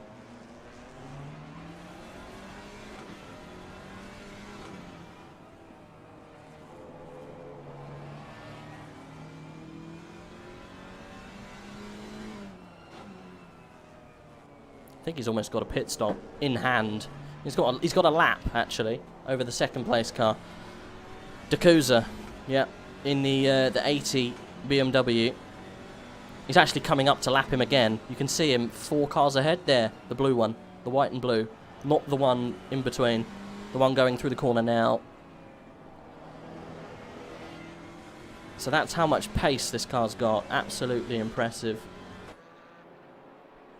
Not the nicest car to look at, I'm not going to lie.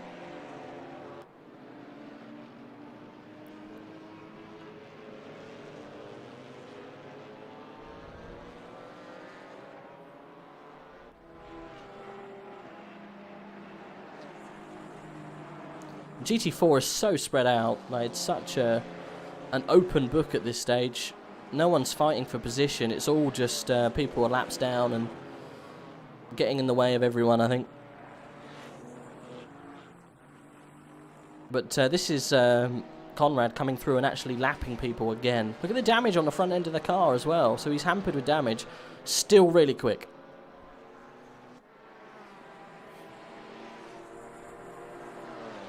People are not making it easy though. They're not getting out of the way straight away. And why should they? You know, I guess it's blue flags. They decide when to get out of the way. Whoa, that's close through there. See, this is the risk you take. You know, you don't want to get taken out by someone behind, but you've got to get on with it. Otherwise, you're only going to go backwards, or you're going to get stuck behind someone for so long. But this team doesn't matter if they get stuck behind anyone, to be honest. They're so far ahead. They're a lap ahead of everyone else. It's almost a foregone conclusion unless they have some sort of hideous incident that puts them right down to the back.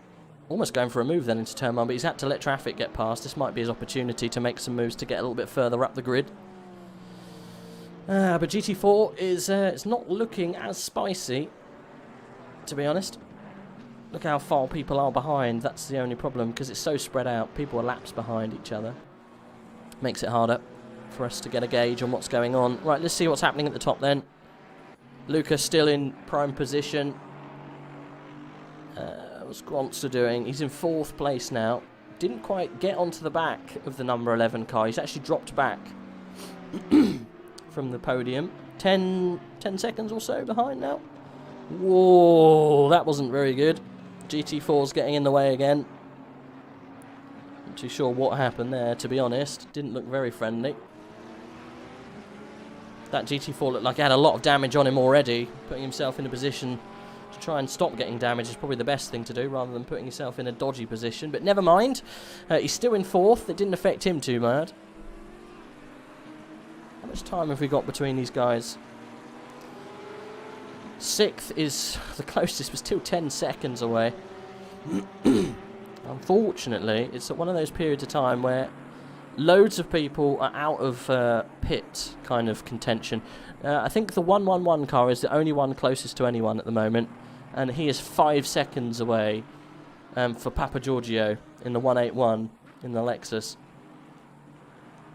So a little bit of a gap We'll see if he can get this gap down. I am going to take a very short break. I will leave the stream open, obviously. I'll leave it in this mode so you can just see what's happening. See if he can get the gap down. I'm just going to be 2-3 seconds, and then I'll be back, and we can have another chat, hopefully, to one of the other teams. Let's just see if we haven't got anyone waiting. No, we don't. If anyone wants to come and chat about their team, just jump into the thingy, pop a message. We're happy to talk about how the team's going, how the race is going, and what plans you have to get yourself into a good finishing position. We'll see you in a sec.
Hello. Tired. Oh, good for you. Just eating a curry. Korma. Not very. I've got a mild palate, mate. Leave me alone. It'll do. I think we've turned a corner. Yeah, I mean, we obviously. Did you speak to Dan earlier? Okay. So yeah, obviously you had a difficult stint earlier. We were running up in second. With the stop go and the drive through. And then I think he was just getting a bit frustrated. At the end of the second stint, tyre pressures were not quite right as the temperatures were cooling down. And then mine too, I got as much free track as I think we've had all race in terms of GT3 traffic. That's why it's probably the most tiring race I've done. Because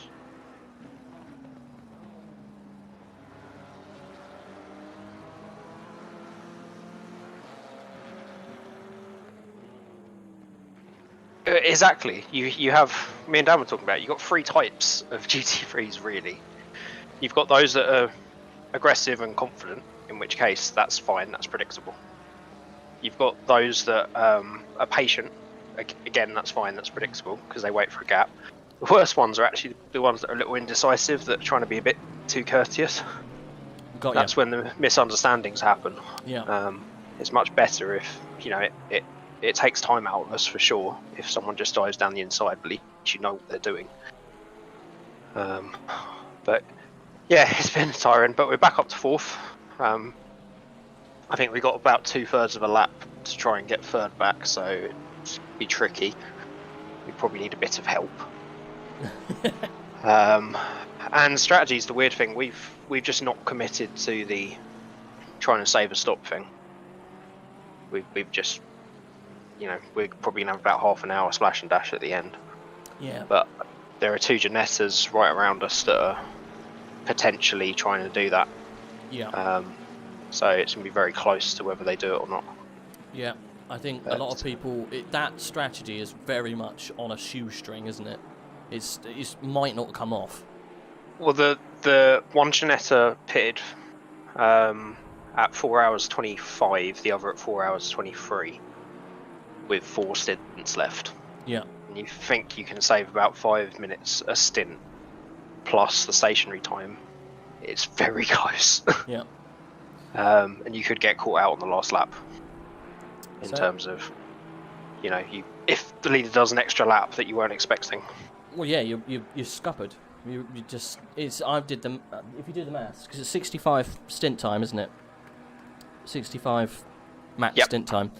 So obviously, if you do that, the extra 5 minutes, if you times that by 12, it's 60. So you got an extra hour if you can push it to the maximum. But it all depends on. Yeah, but that's also 11 stints, not 12.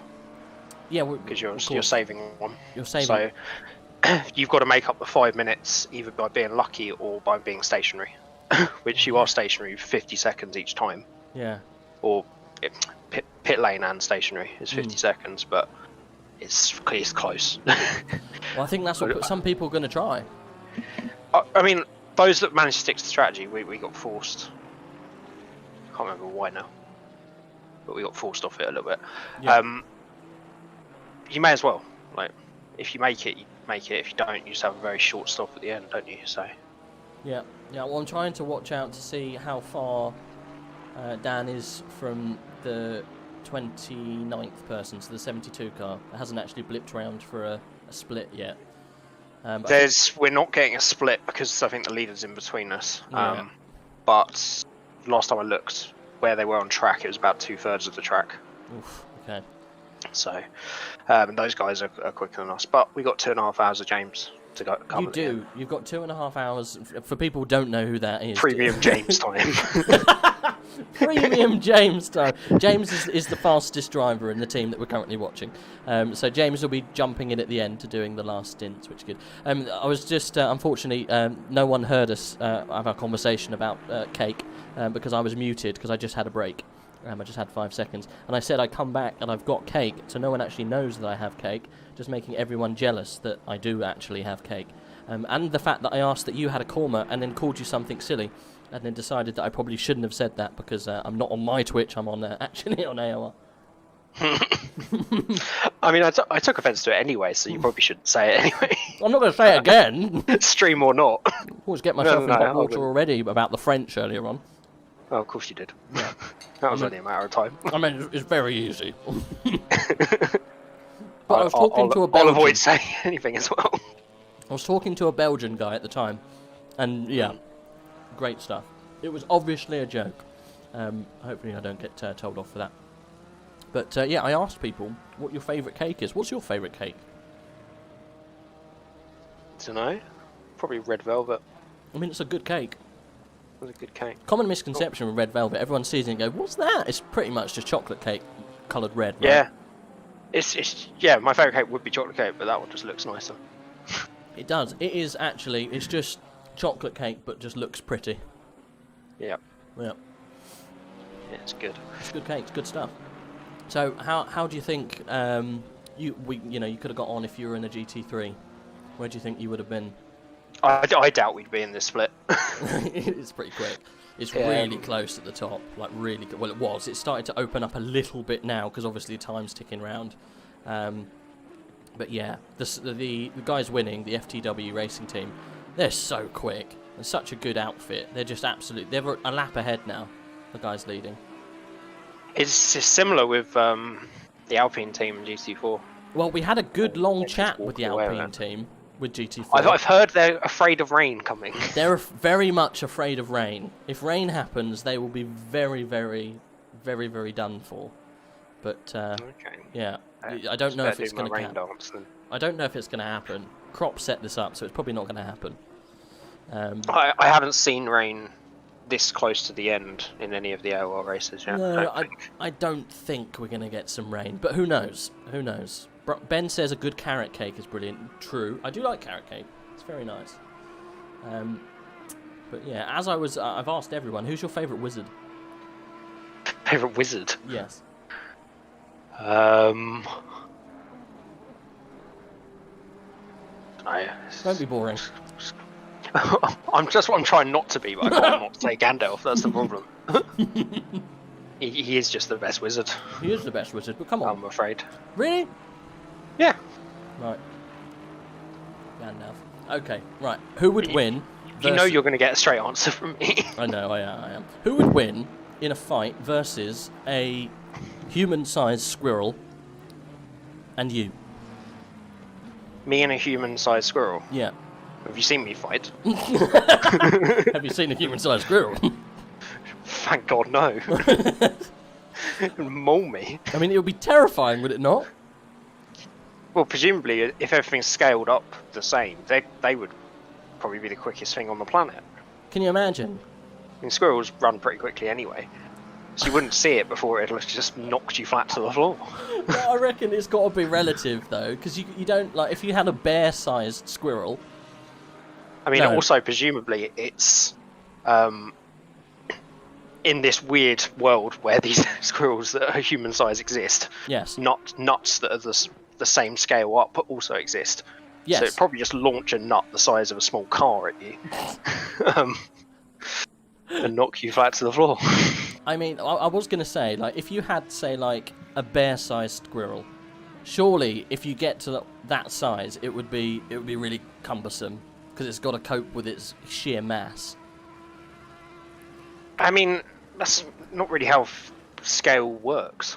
Do you not think? Because presumably the same muscles and everything would be the same proportion. Yeah, no, but it's got bigger mass to carry around.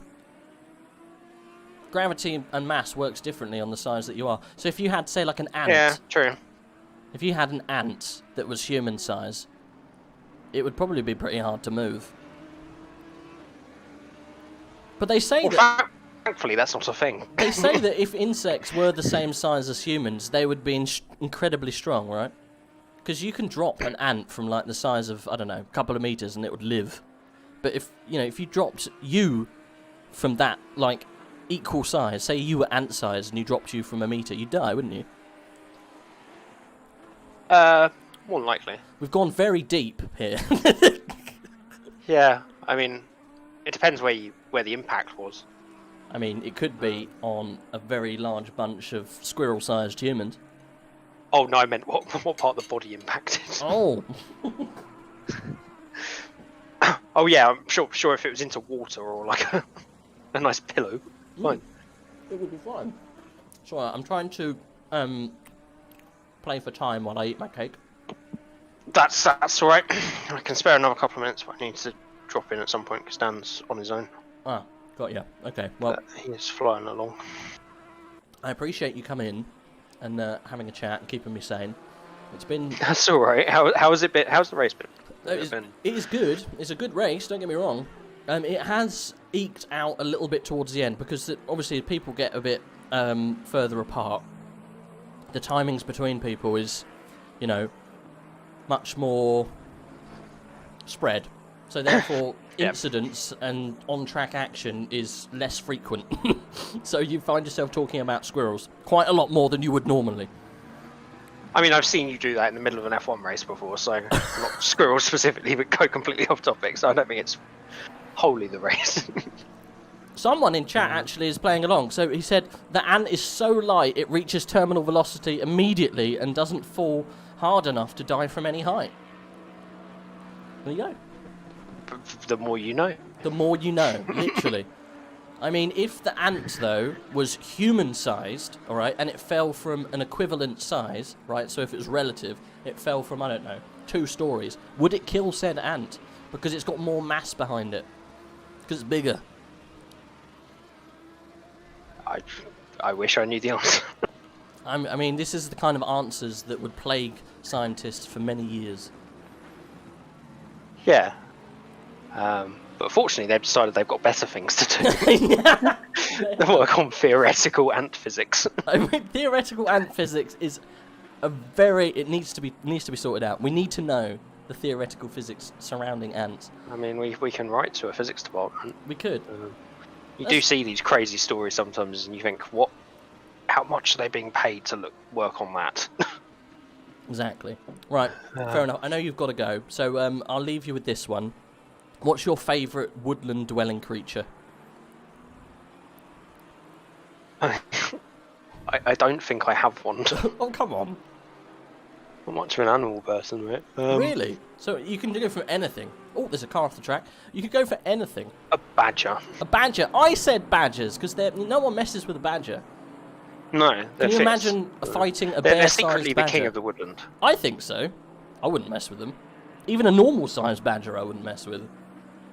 No, I mean, if we're talking about human-sized badgers, then yeah, Oh my goodbye. goodness. Can you imagine the There's no noise chance. they would make if you had to navigate human-sized badgers in day-to-day life? I don't know. I think everyone would just start messaging Elon a bit quicker and like, get us to Mars. I It's think gone wrong. so. Can you imagine coming in after a hard day's work? It's like, dear, I only just made it home. I've got an arm off. The badgers are getting vicious. We've got to buy another car again. I got mauled by a horde of badgers on the way home. They're just getting out of control. Yeah, we're going to have to get a new car. I'm sorry, the Land Rover's ruined. Co-op's now completely off limits. It's actually a new burrow to a home of badgers that have moved in the size of Mini Coopers.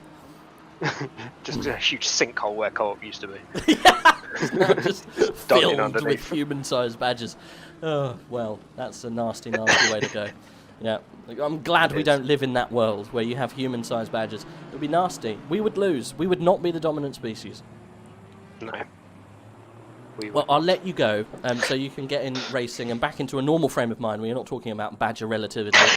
No, it's a nice, nice break. Absolutely. Good, good. Well, thanks for joining us, and best of luck getting yourself into podium positions. We'll do our best. We'll need a bit of luck, but we'll give it a go. That's Thank what we you very need. much, Rubber the and, green, rubber the green. Enjoy the rest of the race. Exactly, I will. I'll try. I'll speak to you afterwards. Speak soon. Wait.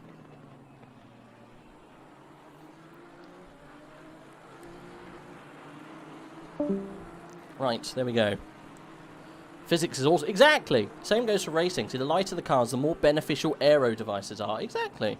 Due to air resistance, the lighter the object, it's more that it's affected by air. But it does go to show, though, they are built pretty damn well, ants. They really are. we are seeing some action on track at the moment. We got the 111 car currently finding his way around. I'm not sure if 9th is for position. Let's just double check. No, it's not for position, but he's close. This guy, what's his name? Carlos, in the Orange One FFF racing team, currently 8th position, 2.9 seconds away from the next driver. We have been staying with him for a little while because I think he's the closest person on track at the moment. As I was saying to Jamie a second ago, because we've gone so far down the road now, it's getting to the point where on-track action is few and far between. So we have to kind of make the most of it as and when it happens. So if anyone else wants to come and discuss their teams, anyone wants a little chat about how things are going, feel free to jump in and have a little chat. We'll talk about various things and also how your race is going.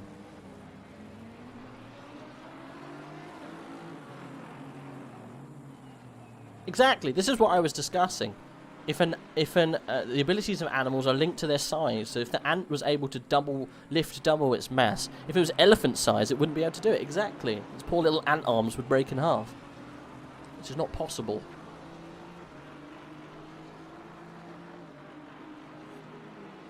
Isn't there a popular 90s movie, Honey, I Shrunk the Kids, where they had a pet ant that was tiny, but then when they shrunk, they were then huge. It's pretty scary, the ant, if you were that size. I wouldn't like to bump into one. Right. 4.526 seconds. He's dropping back by the looks of things. Anyone else getting closer? Oh, he's getting closer. Let's have a look here with the 249. He's 2.178 from Connor. So let's hop on board with him. See if we can see. Oh, it's almost a completely different racetrack at night. It looks completely different. The track temp has come down massively as well. Look, 21 degrees air temp, 21 degrees track temp. So when it goes nighttime, the track and the air temp are the same. So that's definitely something to take into consideration. People might be off strategy on their pits and also on their tyres. So Pro League Racing looking comfortable in 7th. Really pleased with these guys in the first team event. Craig Sweeney. Yes, 181. We spoke to Papa Giorgio earlier on.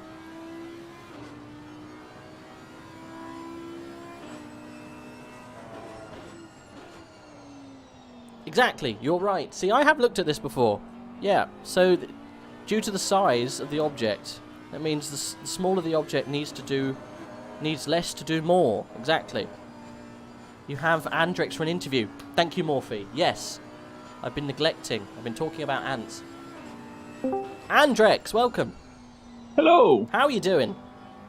We're doing alright. Yeah. You guys, I've neglected GT4 for a while. Let me just go down and have a little look. Shocking. I know. Shame on me. Where are you? We're P2. You are P2. The Dakuzu, is it Dakuza's in the car at the moment? Yeah. I mean, Yeah. You guys. In the laps. Looking good. How far away are you from? Well, you're a lap down at the moment from the guys in front. Yeah, they're alien fast. We're pretty much writing that off unless something horrendous happens to them, which we wouldn't wish on them. But yeah, I think that's the only realistic chance of gaining anything out of beyond P2. But they came into this without any real discussion of expectations or anything along those lines. So we qualified P2, so there's obviously pace there.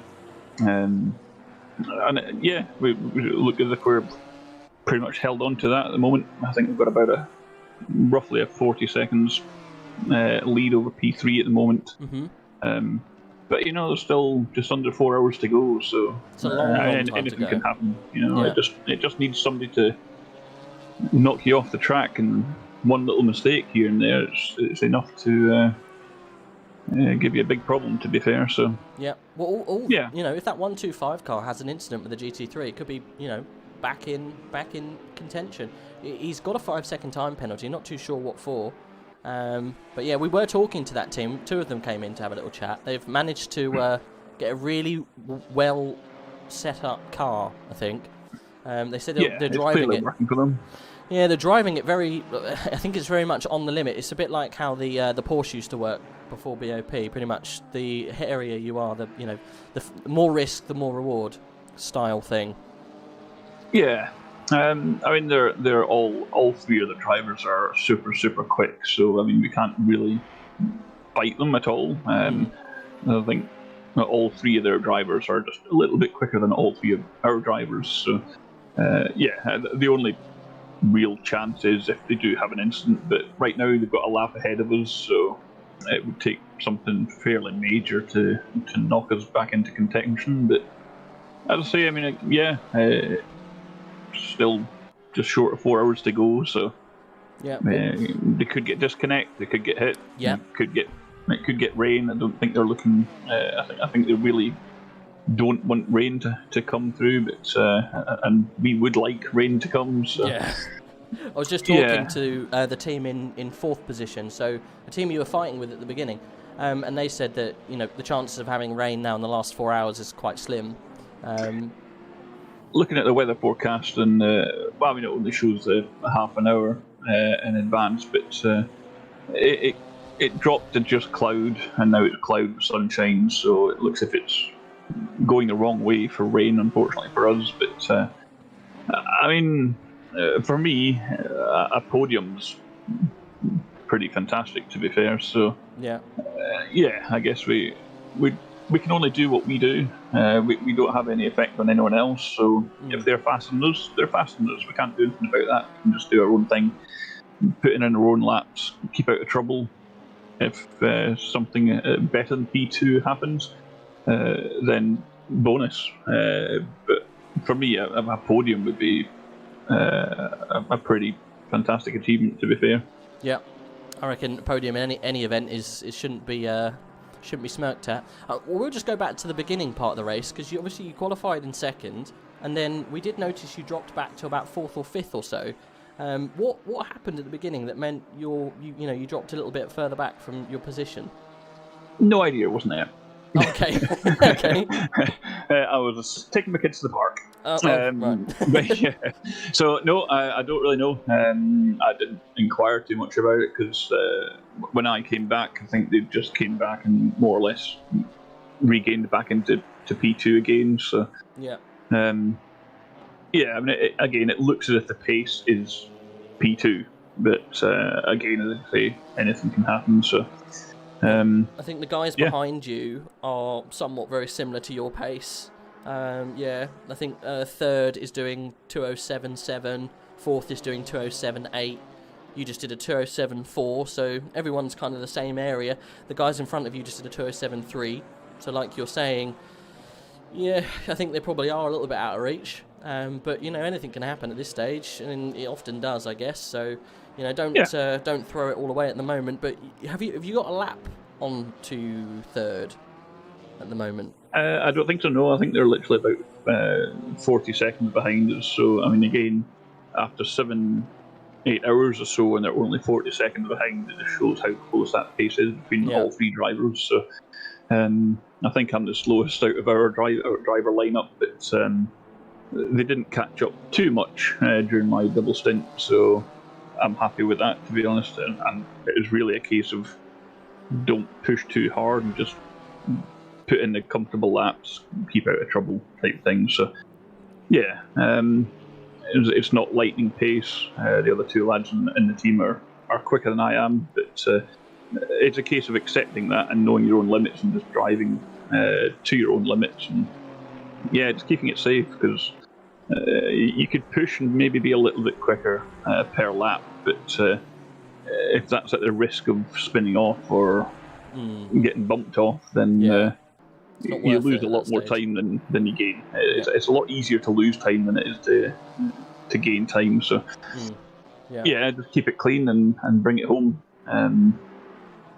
We'll see what it comes out at the end. To be fair, it's, as I say, we can only do our laps, and if they catch up and get faster, then fair play to them. They deserve to be where they are right now. I think we deserve to be where we are. So it's still to play for. As you say, just a small mistake, and requiring an unscheduled pit stop could make a big difference. But yeah, we'll see what happens when the black and white flag comes out. I think you're just coming round to lap P4, the car in front of you.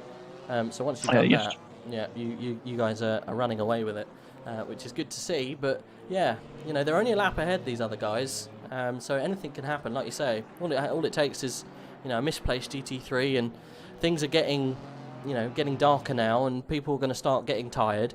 So you know, little things will come in to it, but it just depends whether that Alpine team can keep it on the straight and narrow. Do you think that the lower temperatures might hurt them? I'm not sure. I haven't spent much time in that car myself, to be fair. Yeah, it's. I think for them to be at the pace they're at right now, I don't think. I mean, I think it would take a lot of rain and them not to be good in the rain for us to be able to claw back a whole lap in 3.5 hours. Yeah. But then, as you say, I mean, other things can happen during that time. If it does get wet, then other people getting used to the conditions as well. It might just be a case of that there's an incident somewhere that brings us back into contention. But I mean, yeah, it's just a case of literally just doing your own thing and not even worrying about trying to catch them or if it happens, trying to pull away from P3. Yeah. It's that side of things is outside of our control. We are only in control of our own car, so hopefully we'll keep it safe and clean and do enough to keep a hold of this second place. Yep, but, I think so. Yeah. So what made you guys decide to take the GT4 over going in a GT3? I'm a huge fan of GT4s. Maybe I'm just not quite good enough for GT3s, I don't know. But yeah, I really love the GT4s at the moment. It's a kind of underused class. So I take it whenever I can, whenever the opportunity is there to use it, then I'll jump into it straight away. I'm happy that the other guys as well were kind of quite keen on it as well. I'm more happy that I managed to dissuade D'Couza from running the Maserati. Yeah. Because he was very much in favour of running that machine. It's not exactly quick. Well, I think it is in the right hands, and when you can deal with the lack of traction control and ABS, then I think it is a very capable machine. But yeah, it's just a case of it's trickier. Do you really want to be on the edge for 12 hours?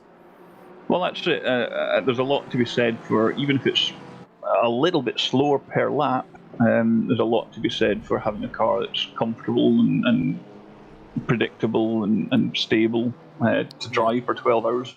The other thing to consider is that you're having to share this with pretty much at least 2 other drivers. So in terms of how driver 1 wants the car set up to behave compared to driver 2 and driver 3, there could be quite a lot of difference and variance between the driver styles. So when you add that and have the extra disadvantage of no ABS and no traction control, as well as what we certainly believed at the time would be a very high chance of rain, then no ABS and no traction control in wet is more problems than very, very risky. Yeah. Yes. I wouldn't have done very well in it, I can guarantee you that. But yeah, so maybe taking a slightly slower car is better in the long run, for sure.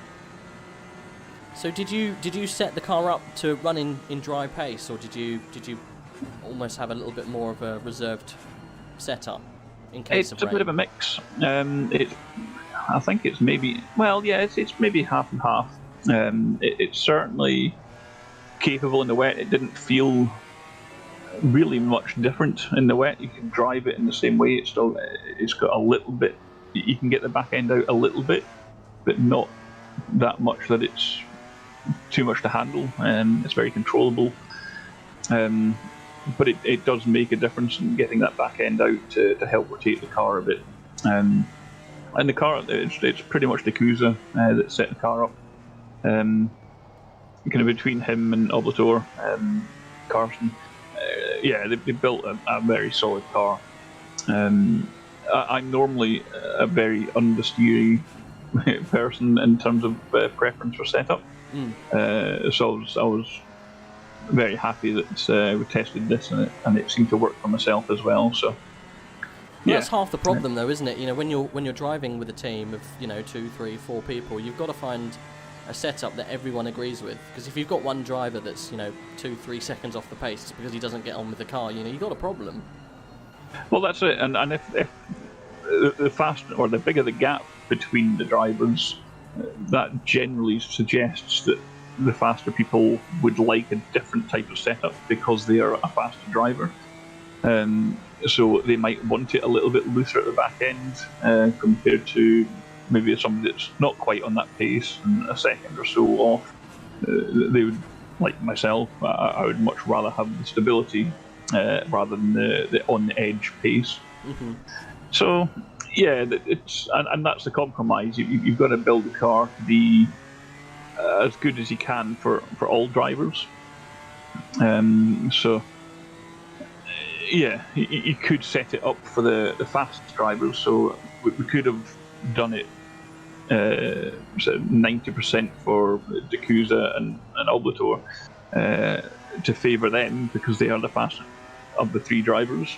So in terms of trying to maximise the potential of the car, that would make the strategic best option. But if it's then almost undrivable for me, and I'm 2 seconds a lap slower than I would be in a compromised setup car, then you lose that advantage. So yeah, it's swings and roundabouts, but it's got to work for everybody. Really, it's team effort, isn't it? At the end of the day.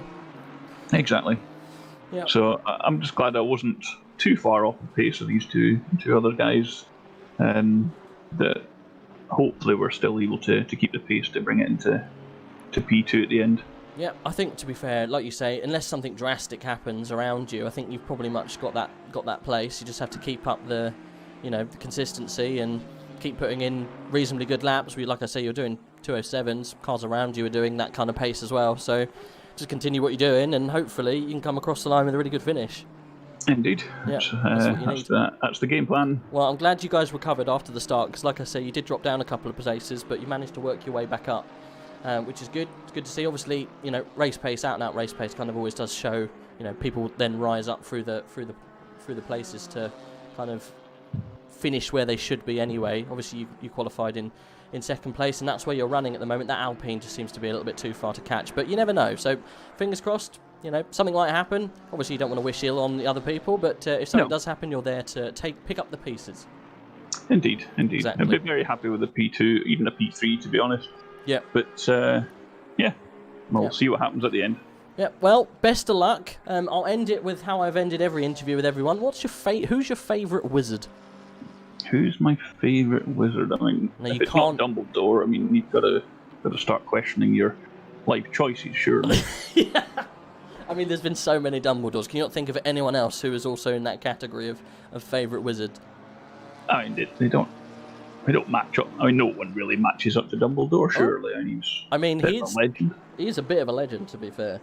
He is a bit of a one-off. I said to one of the other guys I was talking to, because he chose Gandalf, obviously. It's the only other wizard that you would choose. Who would win in a fight? That's tough, isn't it? That's a question. That's something that we should put to the producers and see if we could make that a reality. And I mean, in some kind of realm, that's got to have happened, right? Yeah.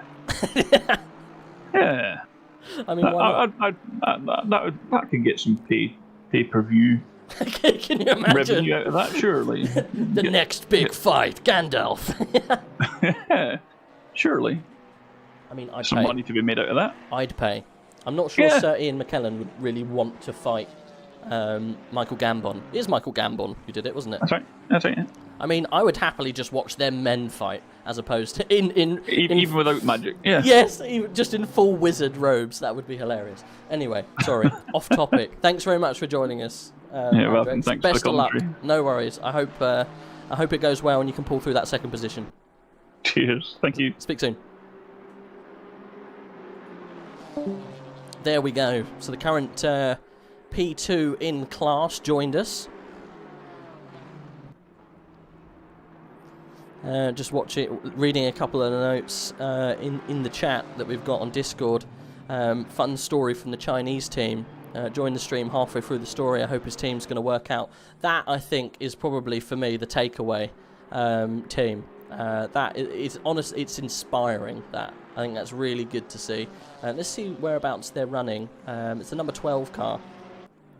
We'll see if we can find it. Actually, in P26, it looks like they did take a penalty at some point. There we go. Can I get? Where are they? Why is it not working?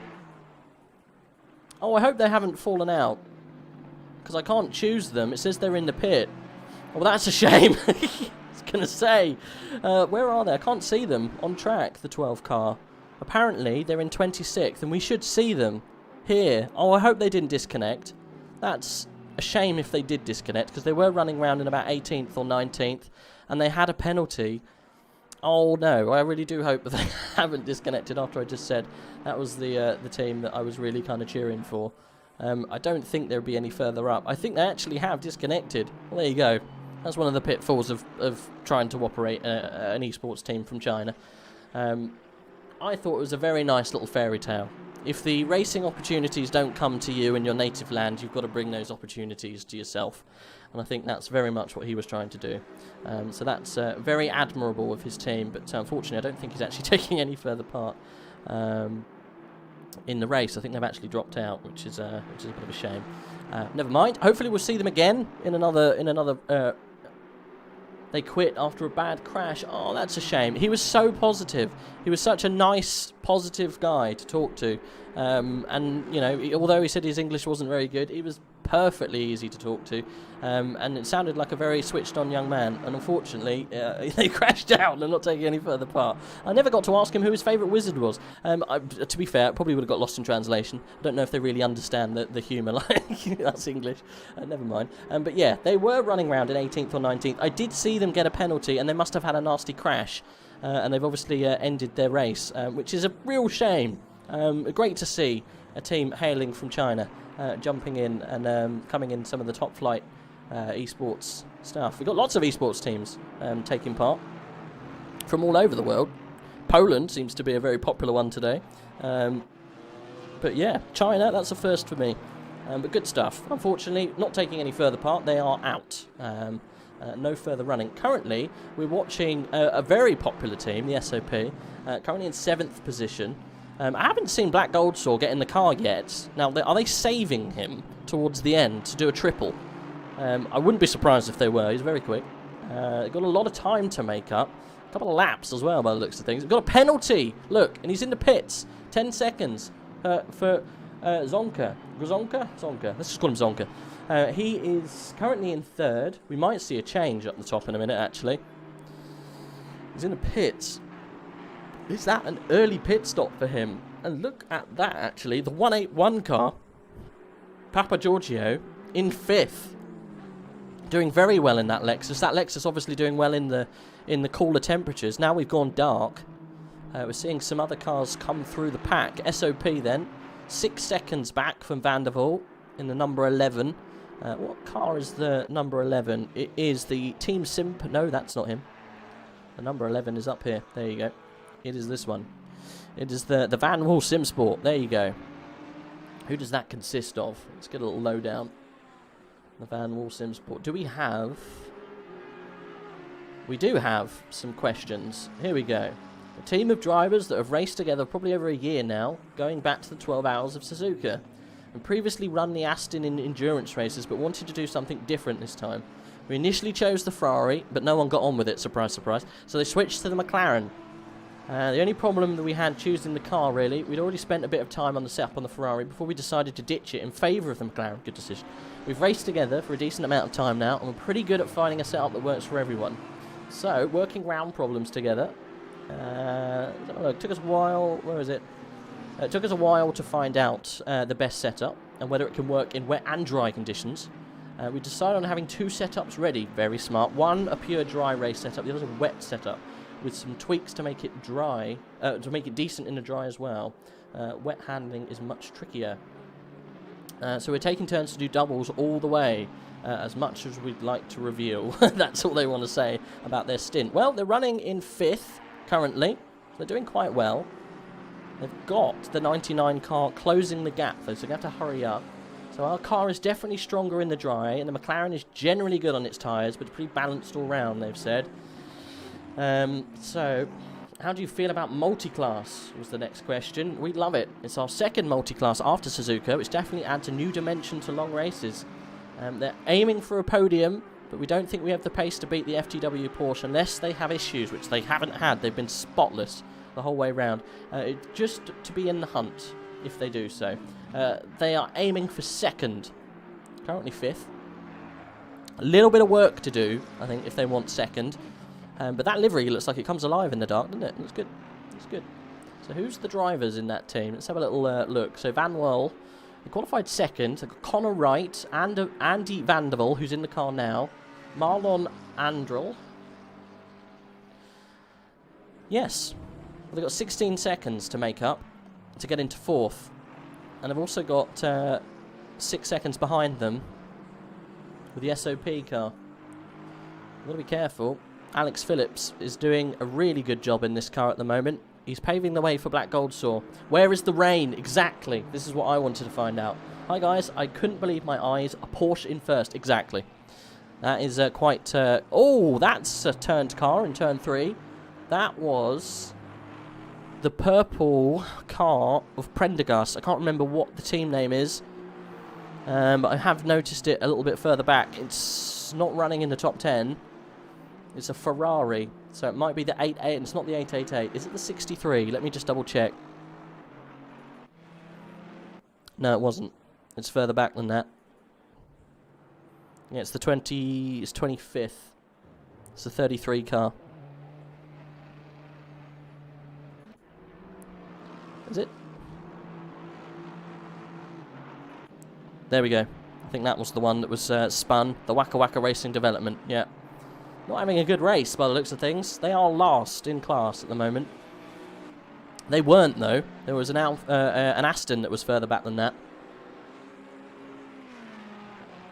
Never mind. I think now you've got to 3 hours remaining. You might as well finish the race. Sparks flying in the night sky, which is good to see. Where's the rain? It's a question on most of these guys' lips at the moment. Where's the rain? I think everyone's doing rain dances. What would happen if the rain came, eh? That would be something spectacular. Alex Phillips then 5 seconds behind Andy Vanderwall. This is the next fight. Let's get on board.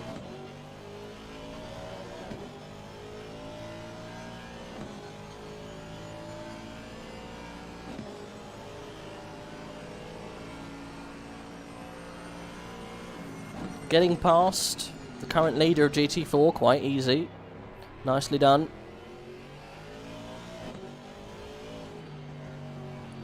Blasting past.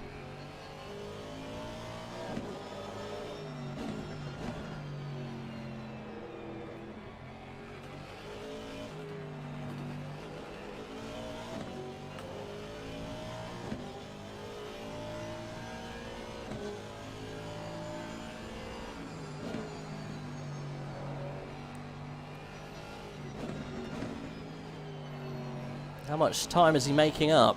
A lot of it. 5.24 now is the gap. Vanderwall, 16 seconds from Papagiorgio.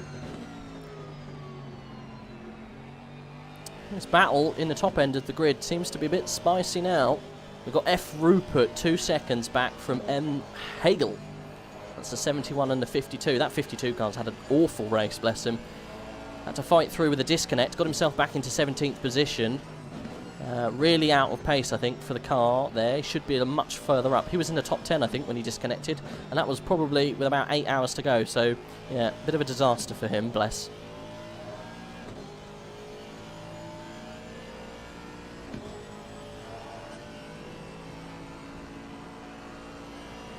How much time has he got now? How much time is he making? Next split, 4.656. The time is coming down. I wonder if you can see that McLaren from here yet. You can smell him.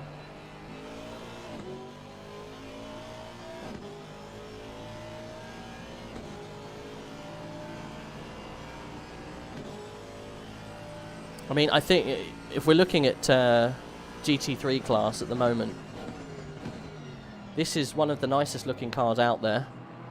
I mean, guys, in the chat, who's your favourite looking car right now? What's the best livery you've seen this evening? Who's caught your eye? At the moment, the SOP for GT3, definitely one of the better liveried cars. Really, really nice design. Just looks cool, you know. If you've got a car that looks fast, it's always good. I think in real life you would have those, you see those green bits, you'd have those like luminescent, right? So they glow in the dark. Bit like the 99 number. How much time has he got now? Well, it's showing 37. No, there we go. 4.520. Vandervoor's actually brought the gap down to Papa Giorgio to less than 15 seconds now. Got to be SOP. The Savannah team, Aston GT4. The Jolly Roger Racing GT4. I haven't seen that. What car's that? What number is the Jolly Roger Racing? I want to see where that is.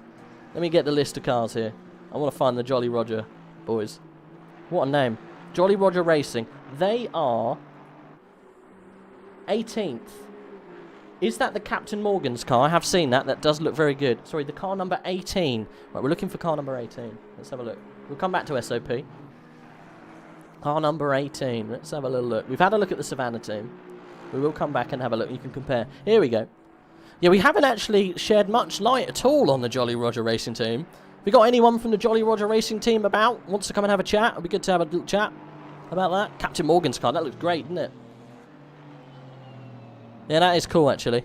Pirate theme. We have seen him get in the way of a few people. American and Canadian flags there. That is a cool looking car. Hard to see in the dark, though. I wouldn't be surprised if you get yourself in a couple of incidents towards the end here. Captain Morgan's on the side. Great stuff. That is a cool livery. Not sure if it beats... Yeah, Captain's. Ryan Gosling Racing. The gold livery. Do you think Ryan Gosling Racing beats SOP at the moment? I don't know. I don't know. Where's the Ryan Gosling, guys? Let's have a little look. Where are they? They are car number 744.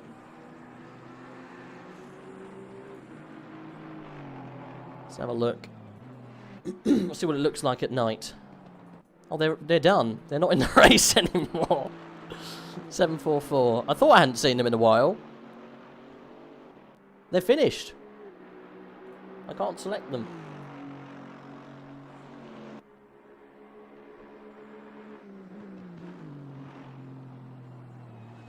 The number 27. The Legend 20. Is that the OG Legend 27? Are we talking about the same person here? You know if you know. Where is he? The Legend team. Whereabouts is he?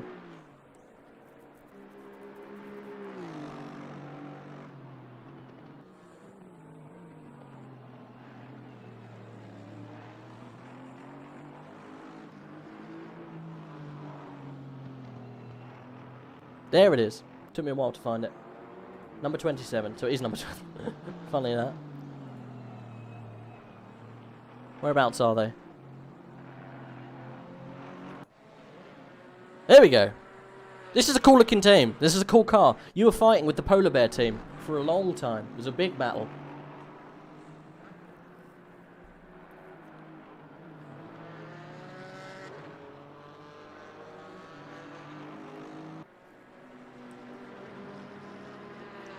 Curly designed the logo.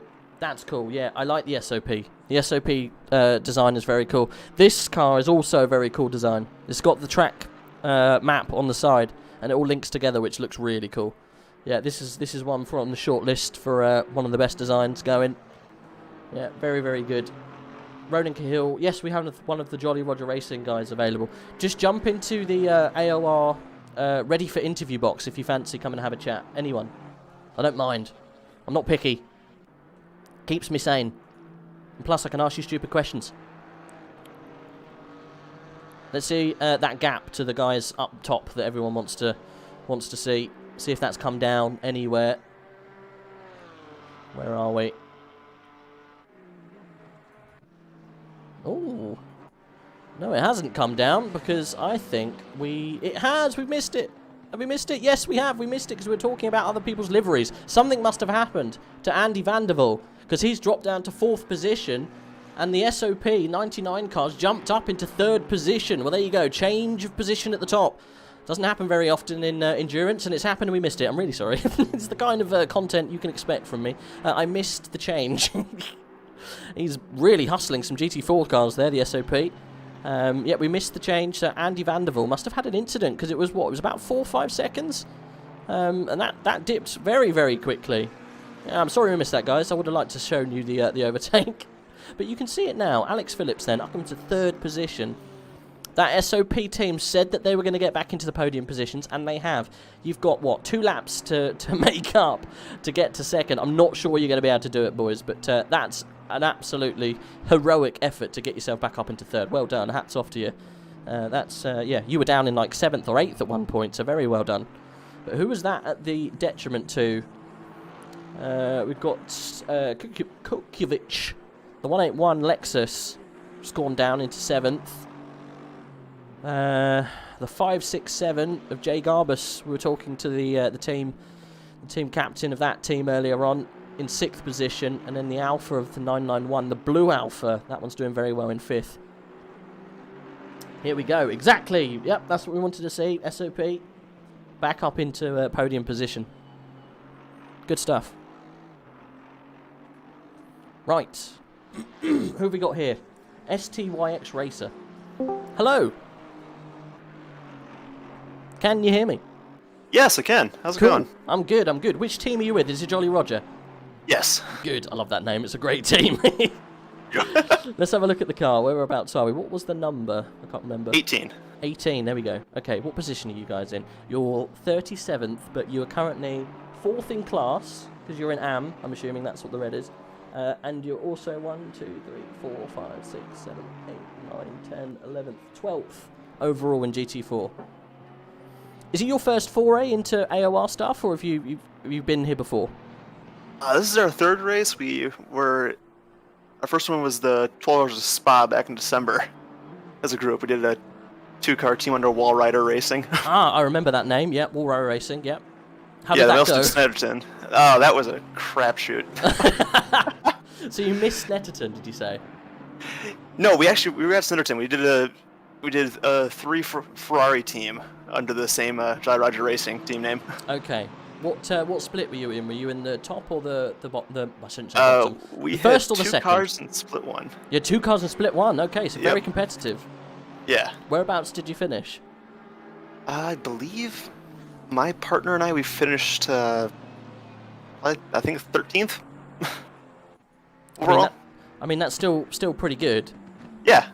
Still pretty good overall. We've got a close battle here, actually, on track between 18th and 17th. Let's just hop on board, see how close that is. I think they might have actually got past them. No, it's half a second with the 71 and the 52 car. I think that's eked out a little bit now. The timing screen might be a little bit old.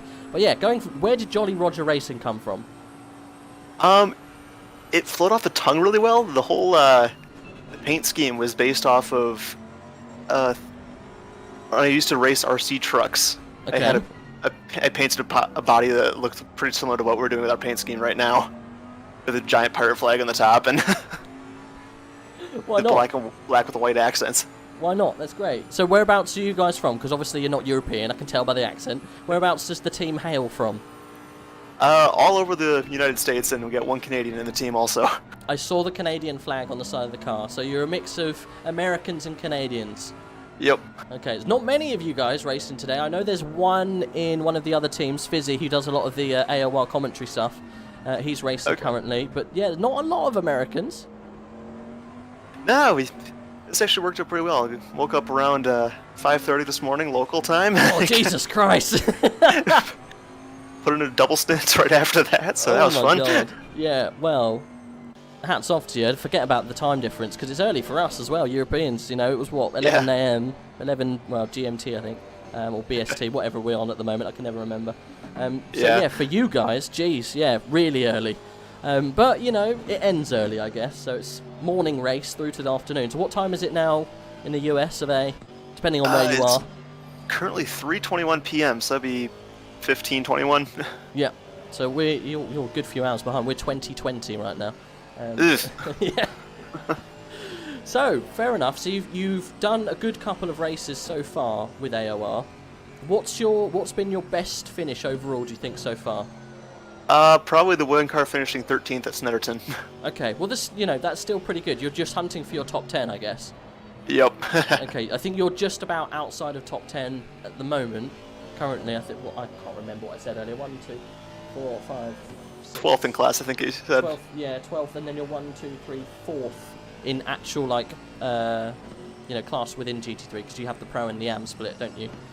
Yeah, so we're currently hunting for GT3 or GT4 podium and AM. In AM. Well, that's nothing to be sniggered at. You are...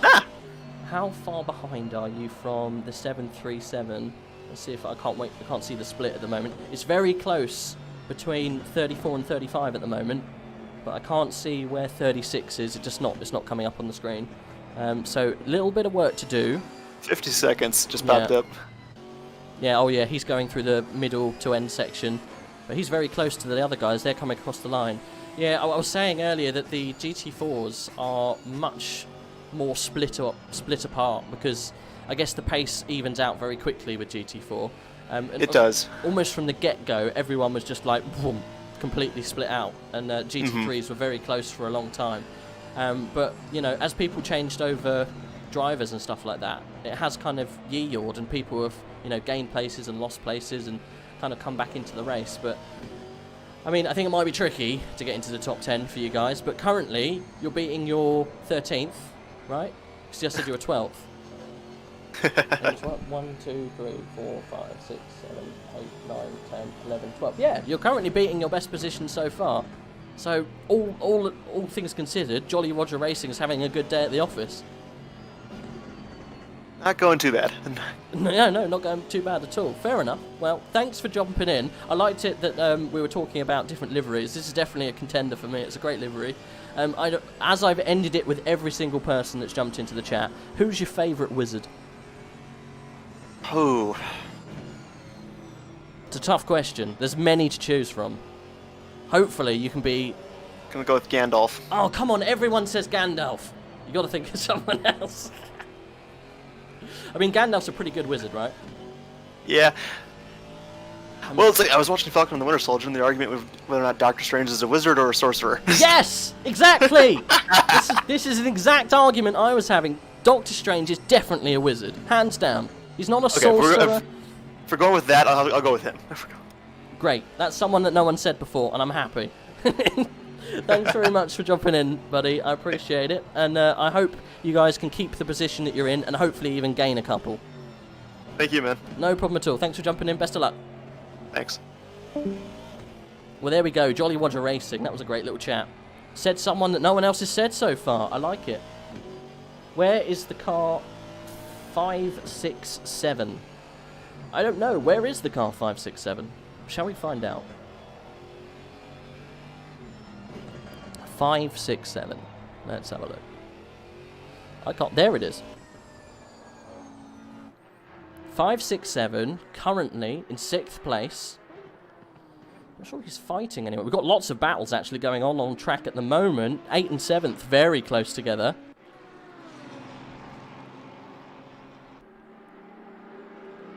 This is a great fight, actually. We'll stay with this. Got GT4 in the way. Oh, he's cut the corner. That's the 181 car. Pro League Racing.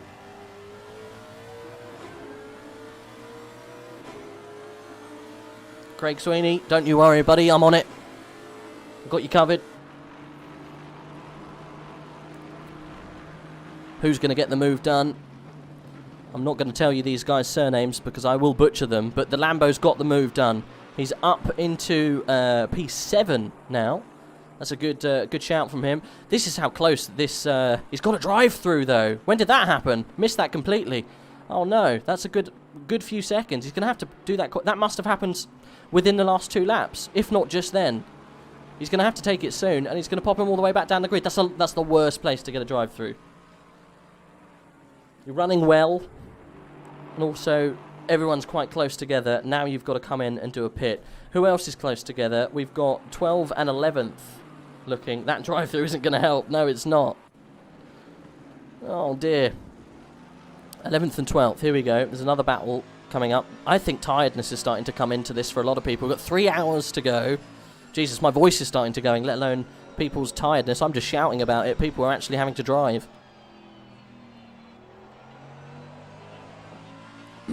So Martin Schumacher in the car right now, doing a great job, just outside the top 10.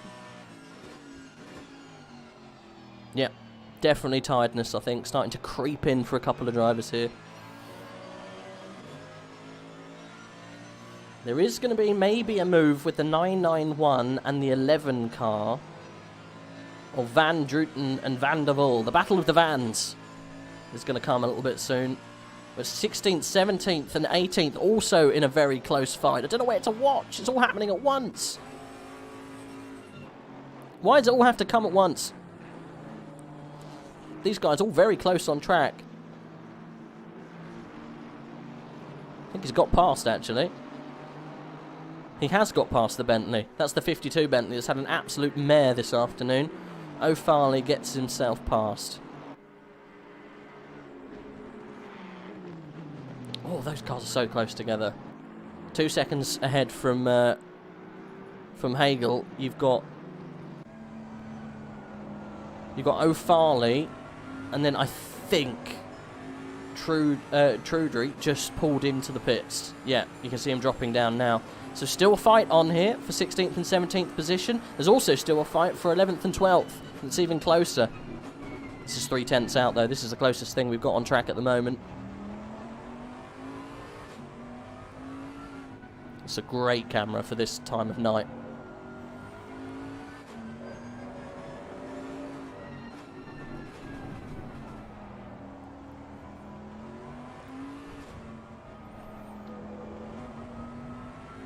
So we did see a really good fight going on with the 247 Aston earlier on. I think it was with a McLaren, but I can't remember the number of the McLaren. And they got very spicy. Pit walls were brushed, and cars were pushed wide. It was good. It was a good straight fight. Just keeping an eye on that gap to 11th and 12th. Schumacher and Shen looking very close. So we will move up if we have to. This battle, I think, has opened up to a second or so now. Not sure if we're going to see any movement, but we'll stay here for a little while longer. I think Hagel has just come off the pace slightly.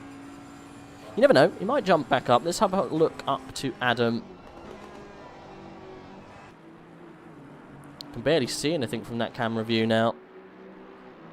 So we're currently on board with a Yeet Gaming. Yeet. So you got any information on Yeet?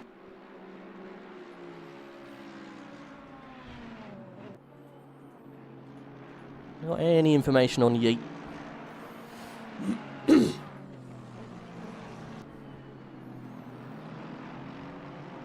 We do. So it's Jay Fang and Adam Shen. It's a 2-driver pairing. Who have we got in the moment? It's Shen in the car at the moment. Do we have some questions?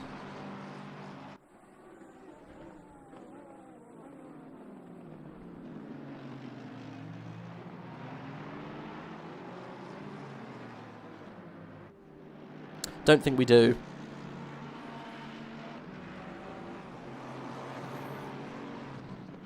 How far out is he now? He's dropped back to a second. It's not disastrous. It's still good pace. I mean, it's so tough. to keep the pressure on the guy in front. And that Martin Schumacher's doing an absolutely stellar job to keep the car on the track and keep consistent. All it takes is a little mistake just like that. That's going to put him off angle here for this corner. It's really not going to be on the good line. It's going to ruin this drive all the way down here.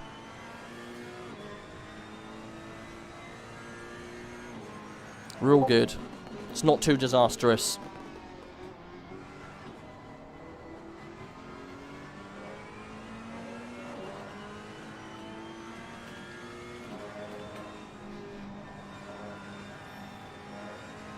Let's drop back now to about a second and a half. Right. What have we got towards the top? Jay Van Druten, 2.5 seconds away. Is there tyre wear? Yep, there's tyre wear, buddy. So you don't have a limit to tyres. You can change the tyres whenever you like. But yes, there is tyre wear. It does come into somewhat. You don't really want a double stint because you can just change your tyres at the pit anyway. So doesn't really come into it too much, but you do have a little bit of tyre wear towards the end of your stint. These guys will be doing 60 to 65 minute stints. And by that time, you've probably used the whole tank of fuel. And tyres are getting somewhat less, but there's still enough depth in there to get you around the lap pretty speedy. It's not too bad, but yes, there is tyre wear. Have we got any GT4s close to each other? Let's see.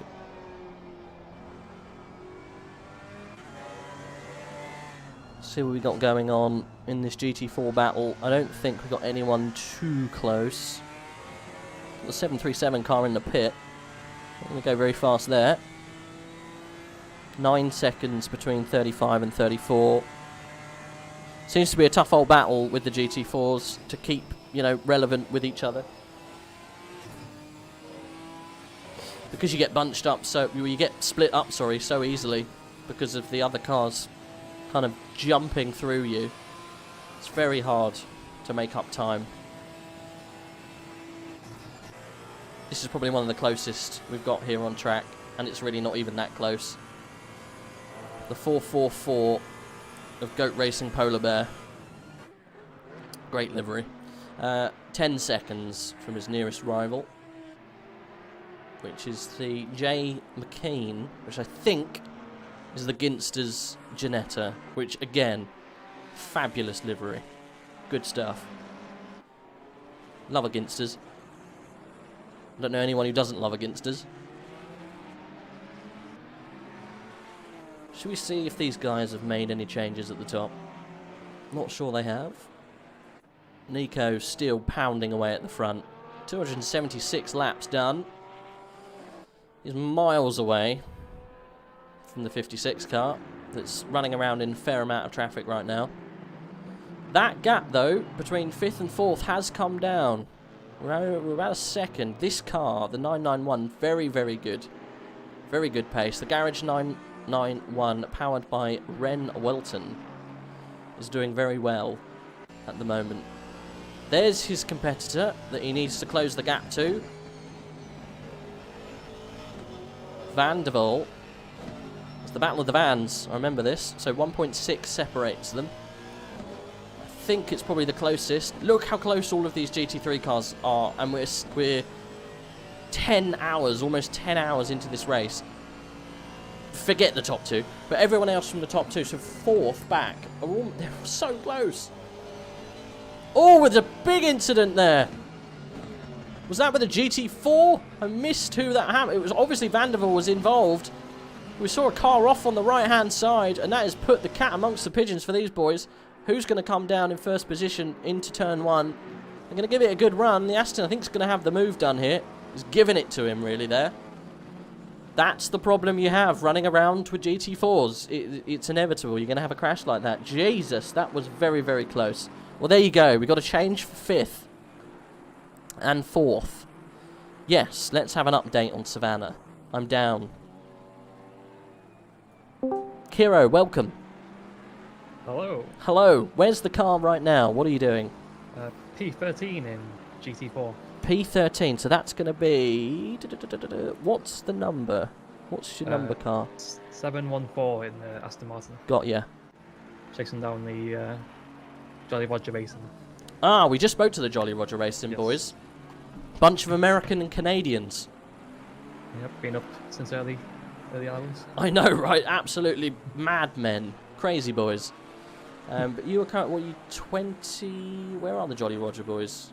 Oh, they were way ahead of you. You got 27 seconds to get. Yes. Minus your 15-second penalty. Exactly, yeah. Still 3 hours left, though. There is still... Happen. That positivity is inspiring. That's what we want. What's happened with Savannah Racing in the meantime? Anything disastrous or anything positive? Well, we had a 30-second stop-and-go penalty because when our teammates, like, button box disconnected, his engine switched off. The car got stranded in the middle of the road and hit someone. And didn't you get a penalty for that? Yeah, we got a 30-second stop-and-go penalty for that. But that was a race director applied penalty, no? Not too sure.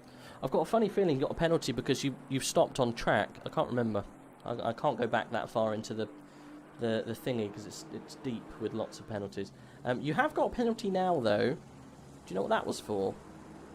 Yeah, so the driver before me, on his final lap, as he was coming up to the final chicane, getting ready to go to the pit entry, like a whole swarm of GT3s were trying to get past. I think he didn't see one. He accidentally ran him a little bit off the track, and then the GT3, like, he put 2 wheels in the grass and that was enough to spin him out. So we got 15 seconds for that, which is fair enough. I can't quite see. What's the car number? It's 714, isn't it? I'm just trying to. I'm reading the logs to see if I can find where it happened. I can't see the 714 car coming up. It was a long time ago. You're still carrying it though. Oh, there you go. There's a 5-second time penalty at that one. It happened about 3 hours ago. So. Oh Jesus! All right, so you're carrying it to the end then. No, we're not doing a stop since then. Since we got it, so it took like 2 hours for us to get the penalty. Oh, okay, I get you. I did a whole double stint, and then the penalty got applied. Okay, so you'll do this you'll do the penalty in the next stop. Yeah. You got Filippo Aguilera in the team. Try that again. How do you pronounce his name? I have no idea. Okay, right. So you got Filippo in the car. Yeah. Bless him. Whereabouts is he from? Italy. Italy. Two drivers are both Italian. Yeah. Oh wow! So together. It's literally an Italian sandwich with a little Brit in the middle. Pretty much, yeah. Yeah. Well, we were talking earlier on to an all Chinese team. Oh yeah. Which was absolutely great, and then I found out about an hour later that they crashed and quit. Yeah. Bless them. Oh no, that was good to see though that a nice all full Chinese team taking part. Because we were talking about equal opportunities for people trying to get into motorsport, and they found the best way was through esports, which I think is great. It's a good positive outlook to have. I think they said they got crashed off deliberately. So did they? Well, that's what they claim. Jesus. Don't know if it's true or not. I'm not sure if that's true, but anyway, they've not taken any further part in the race, which is a shame. So you've got 15 seconds to add on. You've got to catch a good 20 odd seconds to get onto the back of the 737. And then you want to go after the Jolly Roger boys. I mean, you got your work cut out. It is a lot to go for, yeah. It's ambitious, not gonna lie. Where are you currently? You're about 14th, 15th? 13th. 13th. Okay. Well, are you? 1, 2, 3, yes. 4, 5, 6, 7. Not that I don't believe you. 8, 9, 10, 11, 12, 13th. Yes, you're right. You are 13th position, and you're in the pit to do your pit stop. Is that Filippo's staying in for? Yes, this is his first of 2 stints. First of 2, yeah. After Nick finished the race. It's gonna be a long pit this one though. Who's behind you? How close is the 27 car? Can't see the split yet. You might get past it. I hope not. Who's in the 27 car? What's the name of that? Let's have a look. Daniel Grundhofer. SRXP Racing. Ah, we were just talking about this car. It's got a cool livery, and they're fast, by the way. FYI. Are they in the pro category as well? They are indeed, not racing. I don't know which one's which, because you're in the pro. Oh right, yeah, we are. They're in the AM. But they are quick. I think they've just passed you. But I don't know if they were lapped. I've got no idea. Yeah, there's passage, yeah. Oh, well, I think I overtook them on my second stint. So are you faster than that team, then? Do you think you might be able to make it up on track? Or maybe they're out of pit strategy. Are you going to try and go for even pits all the way up until the end? Because some people are going to try and maybe save a pit with the way it works. I think it's just three stints left, including this one. Including this one. Yeah, I think you'll probably get about that in. I know some people are trying to push it to take a stint away, but might end up doing a little bit of a splash and dash at the end. Right, yeah. But I think you'll probably actually have to do a splash and dash, because it's about 60, well, let's not say 65, 63 minutes each, so times by 2. So it's 2 hours, and then you've got another 49 minutes. So no, you do pretty much 3 full stints. Yeah, so this one and then 2 more. Well, best of luck, mate. I think it's going to be a bit of a hard ask to maybe get up to the Jolly Roger team, but you never know. Hopefully your teammates can push on. Yeah. I think when I was in the car, I was doing about 206 low to mids pretty consistently. Well, you've got to get up to now to the 27 car, so that's the next challenge. I'm not too sure how far. It's probably a good 20-30 seconds now, so that's your next challenge. So best of luck with that. Hopefully you can stay 12th. I think you might be able to get it back though. We'll see. They might be out of pit strategy as well. It all come to you at the end. You never know where everyone is until the last stint anyway. Yeah, it gets a bit confusing. It does. It all gets very much confusing. Well, best of luck. I appreciate you coming in and giving me an update. It's good that everyone comes in. Otherwise I get a bit bored talking to myself. I can't remember if I asked you, who's your favourite wizard? Did I ask you before? No, you didn't. Okay, right, go on. Give us someone new. You probably heard some others. Can you think of any other wizards? Weasley. Ron Weasley, exactly. He's a crap wizard though, really, wasn't he? He's better than some. I mean, he had a rat, didn't he? Who chooses a rat? I mean, he had a good name. I would love to call my rat Scabbers. I mean, it's a good name. To be fair, I shouldn't take it too. Ron Weasley wasn't that bad of a wizard, was he? Wasn't Neville Longbottom? He was worse. Wasn't a Hufflepuff anyway. He wasn't a Hufflepuff. You're right. At least he was a Gryffindor. Well, best of luck. Couple more hours to go. Thank you. Thankfully, we're almost into the last 2 hours, but we've got another 47 minutes to go. Yeah, don't say that. That sounds even worse. Yeah. I appreciate you coming in and giving us an update on the Savannah car. I hope you can claw back some time. I think it might be a bit of a tall order, to be honest. But you never know. You have to wait and see. I'll keep a keen eye. All right. Best of luck. Thanks, buddy. See ya. See you soon. Right, so there you go. That was the number 714 Savannah team. Currently 12th, but now dropped down to 13th because of their pit. That probably should change. Ronan said that the Jolly Roger have a pit inside 20 minutes. So we might see, S. Rook change over.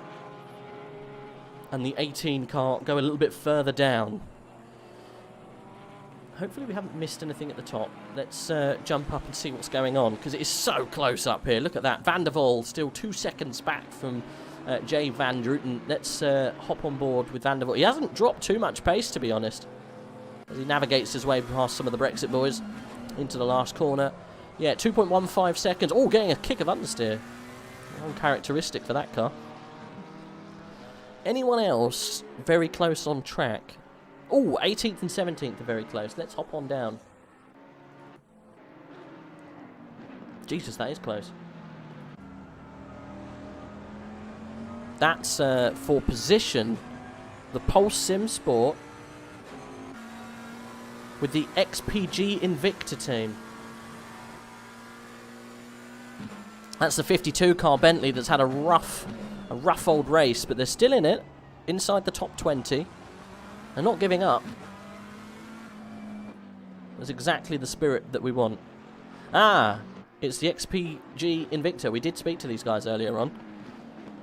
So they are P17 currently. They are the Polish esports team. Had a good conversation. But they're being hustled right now by Bentley. That's the worst thing to be hustled by. Oh, and there's a move up the inside. He's not managed to make it stick. It was actually up the outside. Is he going to have another go here? No, but the door was left open. Good clean racing there from the XPG team. At 182, we're pitting in the next lap or so, so the Bentley will be through. So there you go. Well, hold him up. That's what you want to do. Hold him up. You're racing. And plus, it's on track action that we've been missing. So we're not gonna disappear just yet.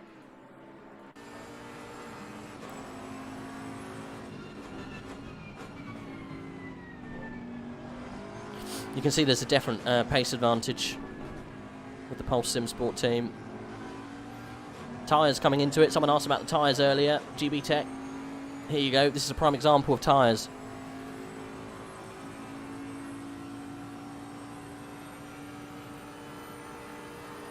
McLaren definitely suffering with tyre. There you go. See, look, understeering into that corner. Not getting the full power of that car. Understeering under the brakes, which is random. Went long. You saw that the Bentley just absolutely munched him in the braking zone.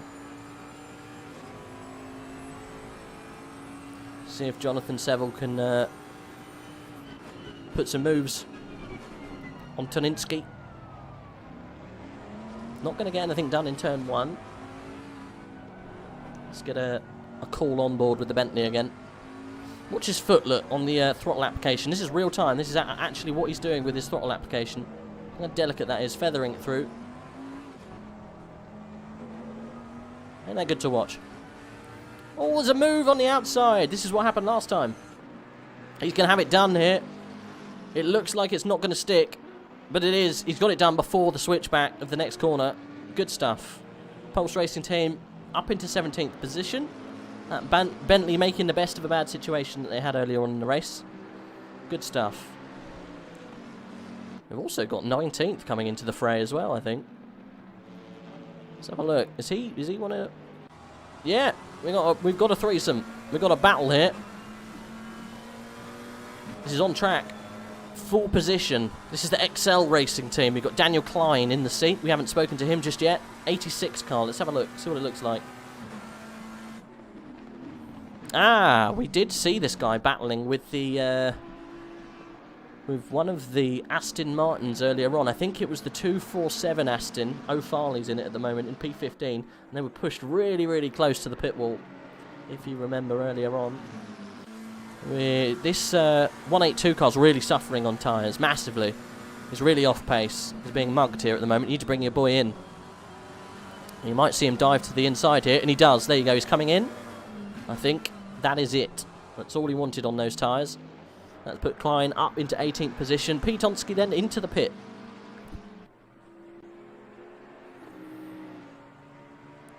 Have we got any other battles going on? Let's have a little look. Nico Solman currently absolutely blasting round.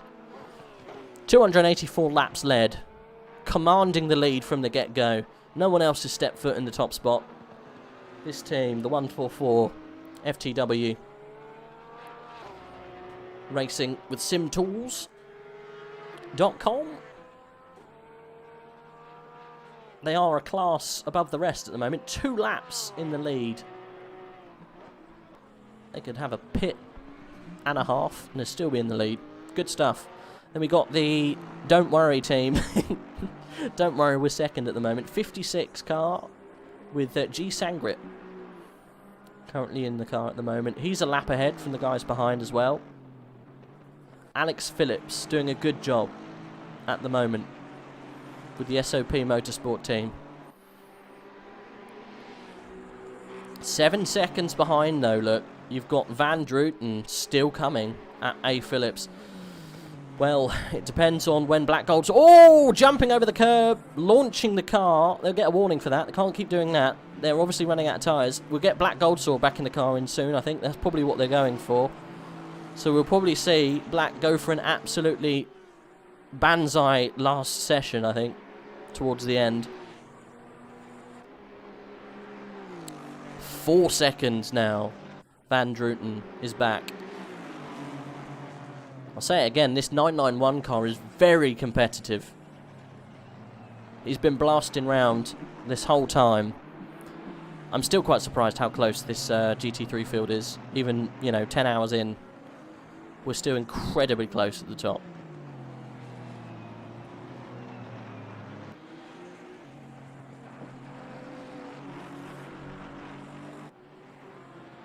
How many seconds is it now? 4.631 seconds back. Van Druten. I think A. Phillips is going to come into a pit before it becomes an issue, to be quite honest. But we'll see. We'll see what happens. Oh, we've got a couple of people for interviews. Let's see if we can have a chat. We've got Swaglord first, and we'll then have a chat with Hardy afterwards. Mr. Swaglord 420, how you doing? Hi, thank you. I just did my third stint and my final stint, so yeah, I'm quite tired, but it was okay, no mistake happened. Was this the 182 car? 181. 181, almost. Yeah. Ah, yeah, the right Pro now. League Racing. You guys were doing incredibly well at one point.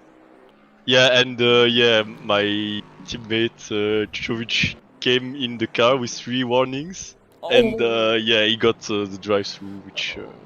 But at least now we don't have to worry about it for 3 hours. Yeah, and no, right. we can. I think on our strategy we are fighting car 11 and 111, the Lambo. Yeah. And maybe with strategy we can still catch them. But right now we are quite alone in the field, lapping GT4s. I think everyone in GT3s at the moment, that's all they're doing. To be honest though, you're 7 seconds out from Vanderbilt. They were going quite slowly a minute ago, so you might be able to grab them in a minute, but they're due a pit, I think, quite soon. So you might jump them on the pit anyway.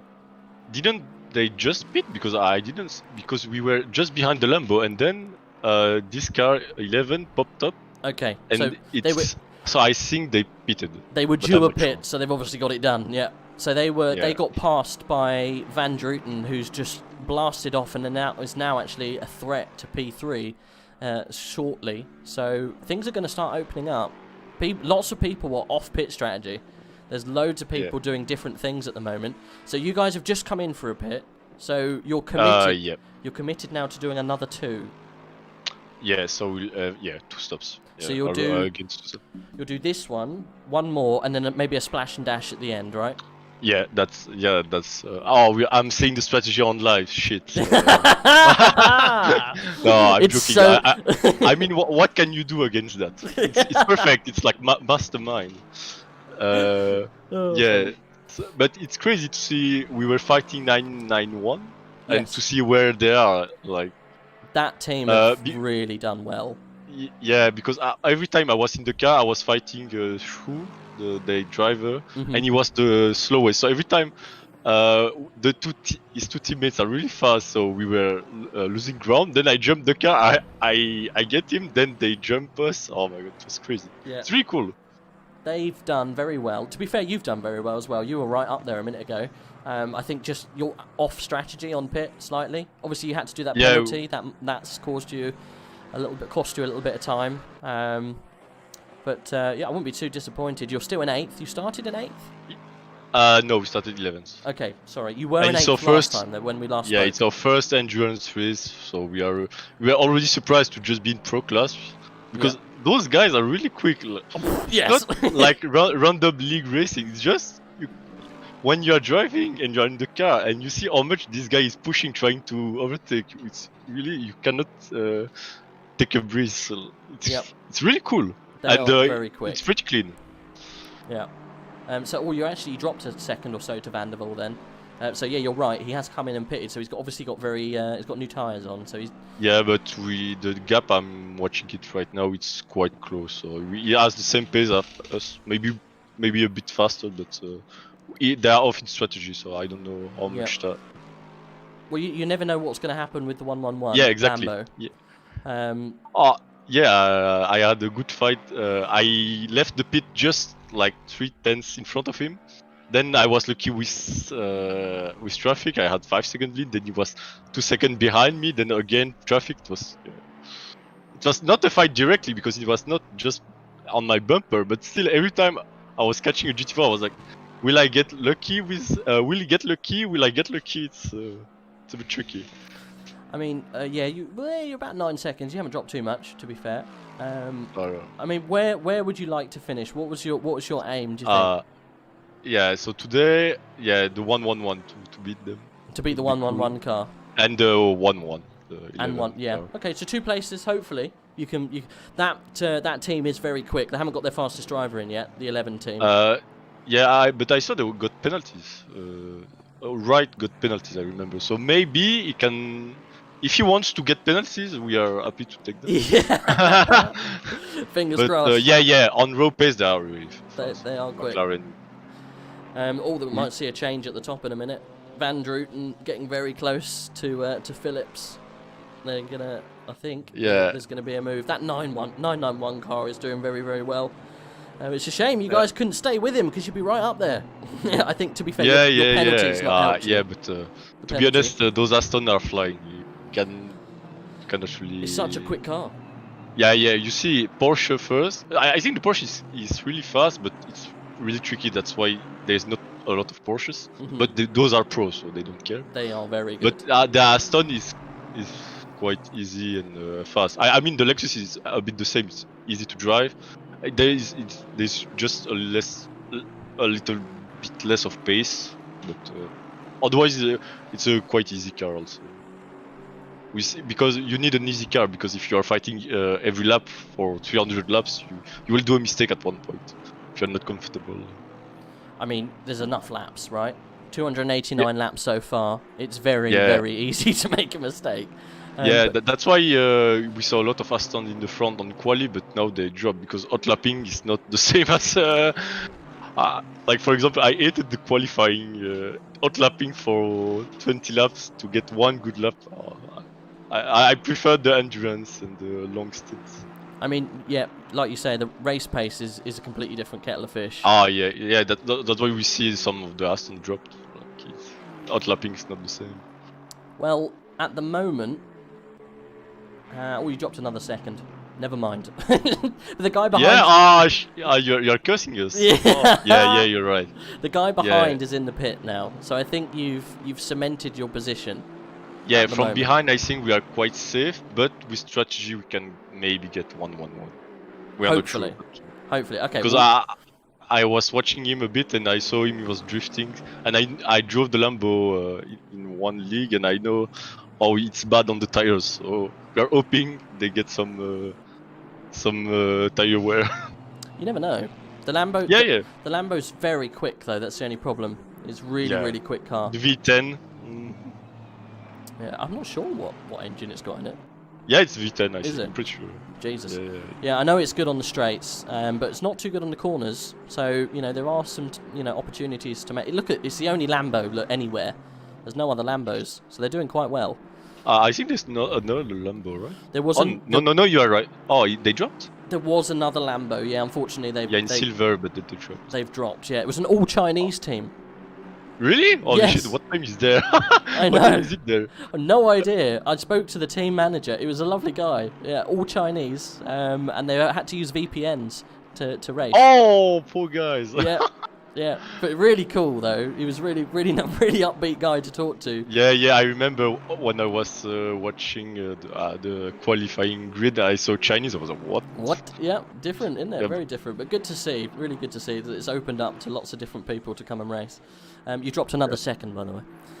Oh, come on, shut up. Well, best of luck. I hope you don't drop any more seconds. So I will go back to the Discord and yell at him. Why are you losing seconds? No. He needs to keep his focus. He needs to keep the focus. I will hit him. Go faster. No, don't. No, he'll make mistakes. No, you need to solidify your 8th position, and hopefully you might be able to get 7th. You never know. Yeah, I mean, when we signed up, we were like, we didn't know our pace. We were like just kind of friends.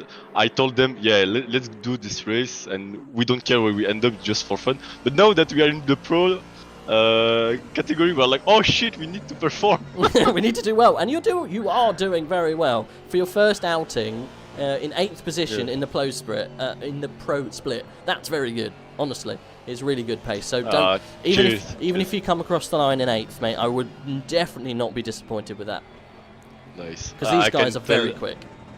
Nice. I hope my mom was listening to the. Yeah. She'll be very proud. All right. Thanks for very the much. interview. It was fun. No problem at all. Thanks for jumping in, and I wish you guys the best of luck for the last 2.5 hours. It's been a long Yeah. one. Oh yeah, it was. It's been tough. Best of luck. Cheers. Speak soon. Good stuff. Let's get Hardy in. Hello. Thanks for waiting. Sorry, buddy. Yep, no problem. How you doing? Really good, actually. We're up to 41st overall, and 6th in class for the AMS. And I came in, done my second stint, had some good pace. Liam's now in the car, and he is absolutely flying. He is. Oh, there might be a change actually in a minute. He's half a second from the guy in front. Yeah, it's amazing pace from him. Great to see, and I'm sure you spoke to Mako earlier. I did. Like we said, we are all racers. We weren't going to throw in the towel and quit. So if we can just get anything out of this, first of all, having fun, and if we can get a good result, we'll take it. So come on, Liam. I think he actually just took the number 6 car. Yes, we just missed it. Yeah, the Alpine. What a name. Kalamazoo. Yeah, great name. Kalamazoo. Let's have a look at Kalamazoo's car. What's he racing for? Ah, we have seen these guys. Celtic Bromance Dragons. Love it. They're in the Alpine, liveried Alpine car. There you go. Yes, the Alpine livery one. So it's been a good race actually for us for recovery. So we're having loads of fun down Brexit Boys. Yep, you're all 41 seconds out from the next guy, which is not. It's not undoable. They've got a 10-second penalty as well. So on the next pit, that will go down. So if Liam can keep cracking in these solid laps, you might actually jump another position. Yeah, hopefully. We're going to give it our best shot, and win or lose, we're going to give it our all. So obviously, if we've got Liam in, then I come back in for my last, and then we're going to have Liam at the end. So we are going to have some mighty fast pace from Liam. Yep. So Liam then for one stint, and then you going in for an hour, and then Liam's going in again at the end. Yep, pretty much. Good stuff. Good stuff. Aunt Bessie's looking pretty proud on the side of that car, bless her. Yeah, good old Aunt Bessie keeping us blessed. So Hashtag Aunt Bessie blessed. Hashtag Blessy blessed. There you go. That's not a tongue twister. Oh, blimey. It's a 39th, I think you might be able to come up. What is that in class? Because you're the red one, so 1, 2, 4, 5. Yeah, it'd be 5th if we take it, and we're 6th currently. You're 6th currently. Hopefully jump up to 5th. Yeah, how are the other guys doing? What are the other Brexit boys? They've been having a really good race, actually. Yeah, 10 seconds behind the Kluppelman car. Yeah, and they've just got James Ensby in. James Soft Hands Ensby to finish off the race. You said it. How many stints is he doing? Is he going to the end? Yes, I believe he's doing a double stint because he did the starting stint and then had work.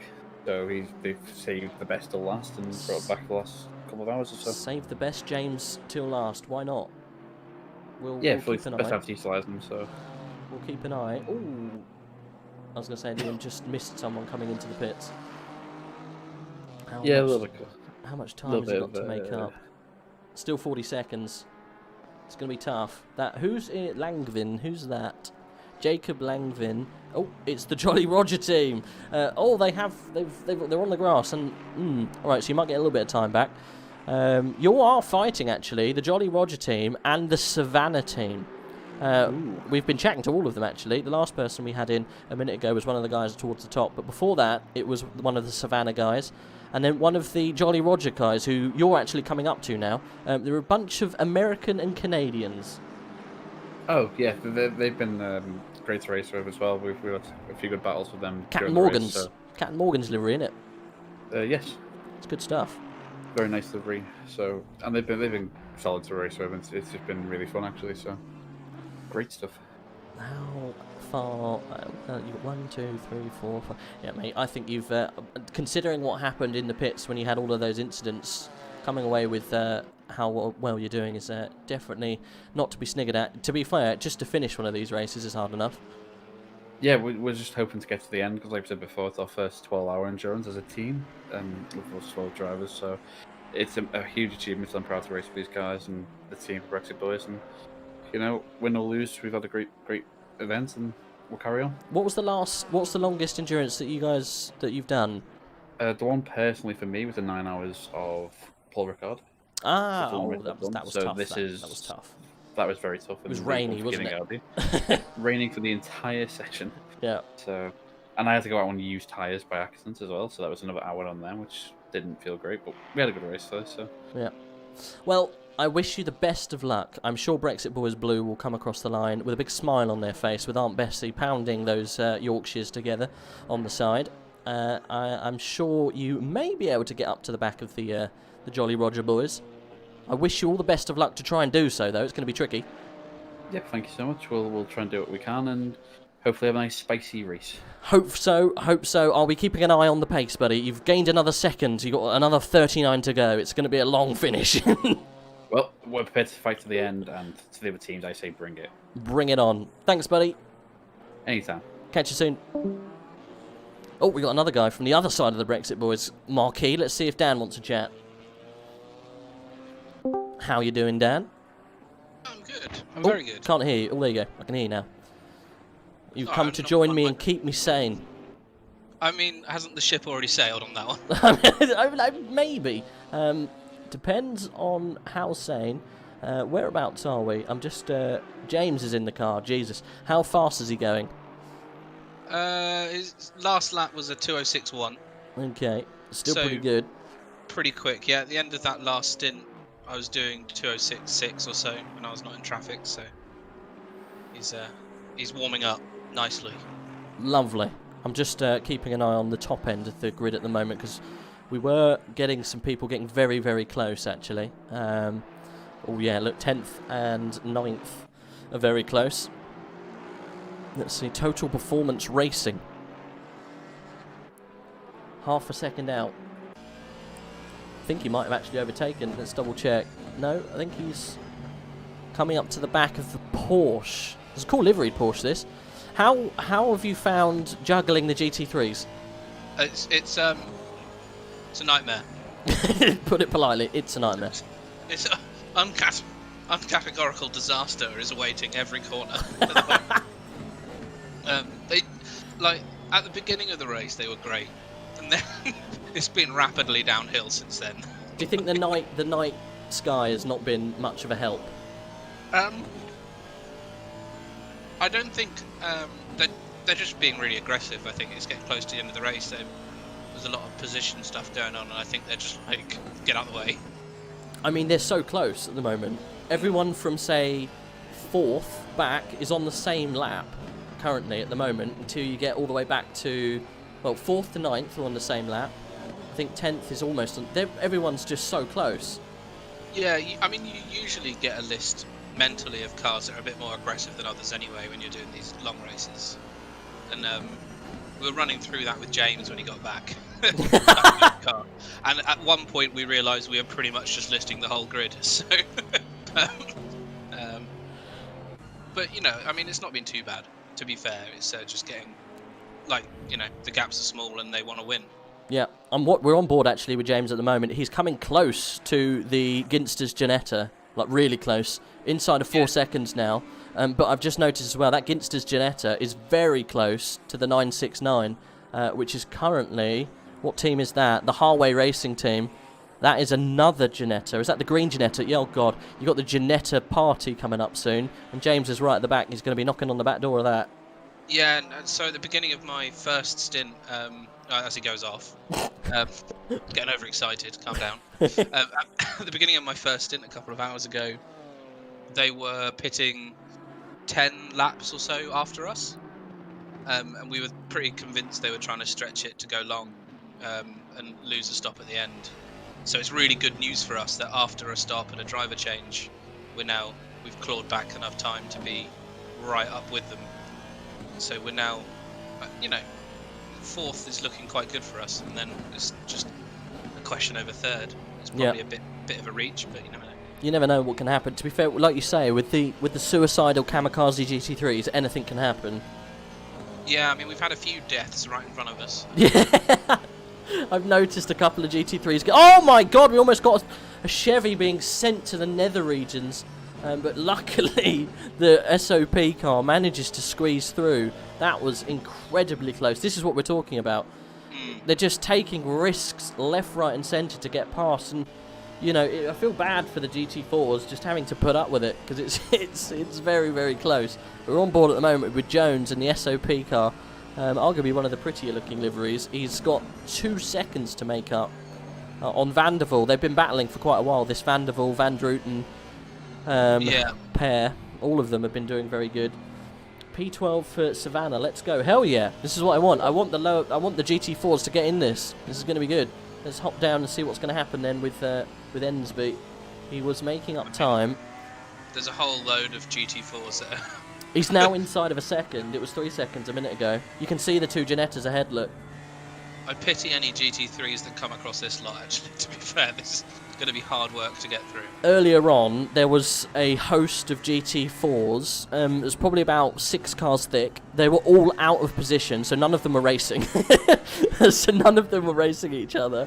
And there was other GT3s trying to get through. I was like, oh my goodness gracious. But yeah, to be fair, it's not been as yeety as it was on lap 3 or 4 when the field started to lap through for the first time. But yeah, considering the night has just come in, oh my god, James is going for a move up the inside. Nope, decides against it.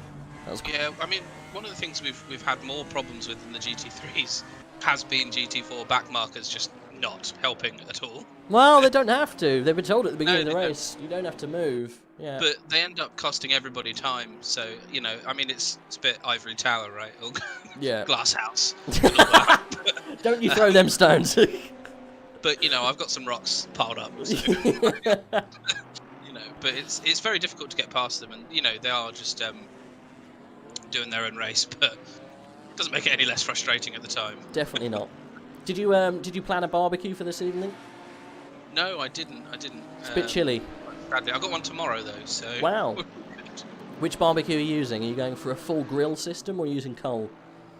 Oh, I only coal. Do you only use coal? Love it. I only use coal, yeah. I'm one of Reading's leading polluters. Yes. I'm reasonably sure.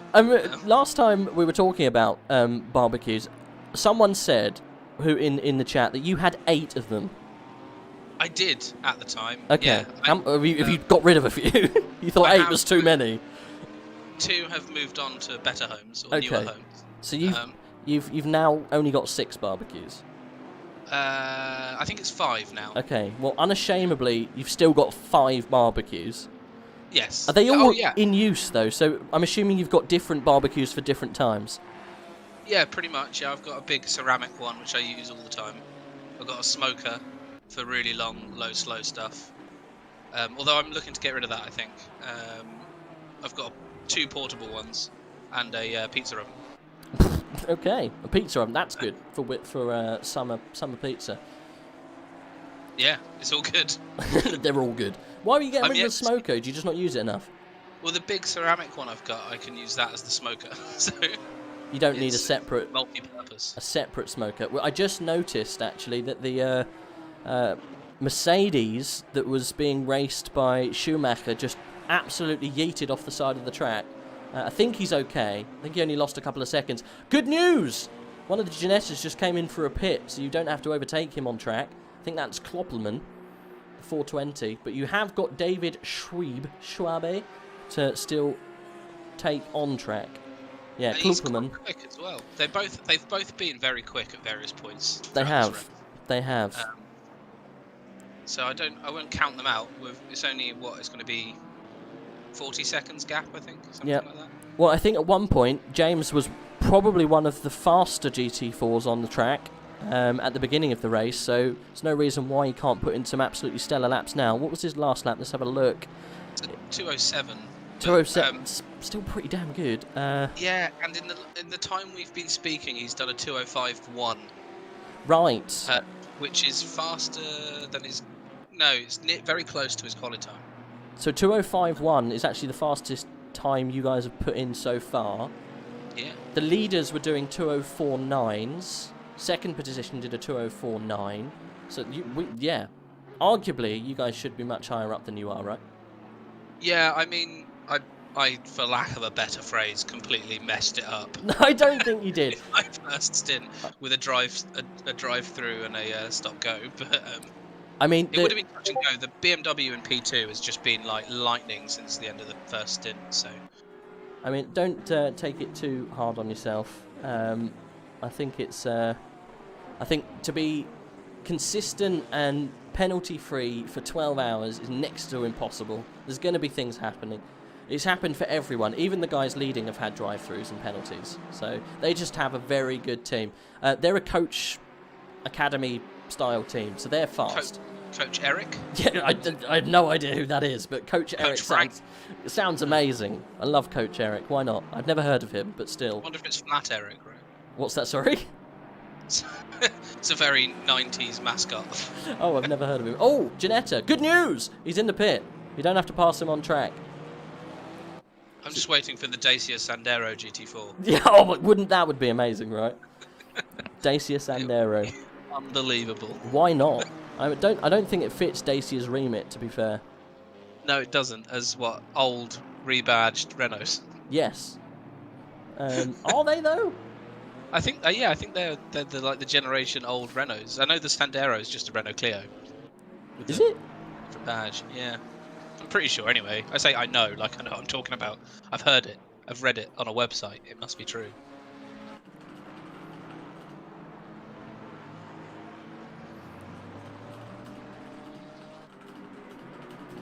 Sorry, I've gone quiet for a second. Like I've stunned you into silence. I mean, it doesn't happen very often. No, I'm impressed. I'm just typing to Maku because he was waiting in for a conversation, but I'm not sure I can do it. I think there's been a lot of questionable situations through the whole field, to be honest, SOP says. We will all try and be as clean as possible with passes and navigating. I think that's probably quite true. I think it's been quite tough for everyone involved, to be honest. Yeah, it's very easy to be uncharitable when you're in the hot seat. You know, I've definitely been busting out a few of the more colourful swear words in my repertoire. I mean, it's probably pretty a diverse repertoire of curse words. Yeah, I mean, my wife was just saying that I think she's learnt some new ones today. So, I know we had Maku in here earlier. He's not a stranger to swearing. He said his voice was hurting so much because of the colourful language he's been using. I'm not surprised. I'm not surprised in the slightest. And I'm sure it's the same in every car up and down the grid. Probably. 5th position is currently getting very close to Van der Waal. He's 1.4 seconds away. We might have a change in a minute. And Van der Waal himself is only 2 seconds away from 3rd position. Might have a fight here for the bottom step of the podium very, very soon. But Dan, thanks for joining us. I appreciate it. Best of luck with the charge up the field for 4th. I know you can do it. I'm sure there'll be no problems whatsoever for James. Just keep him on a leash. Yeah, we've got to keep him on the straight and narrow, right? Yes, definitely. He gets carried away.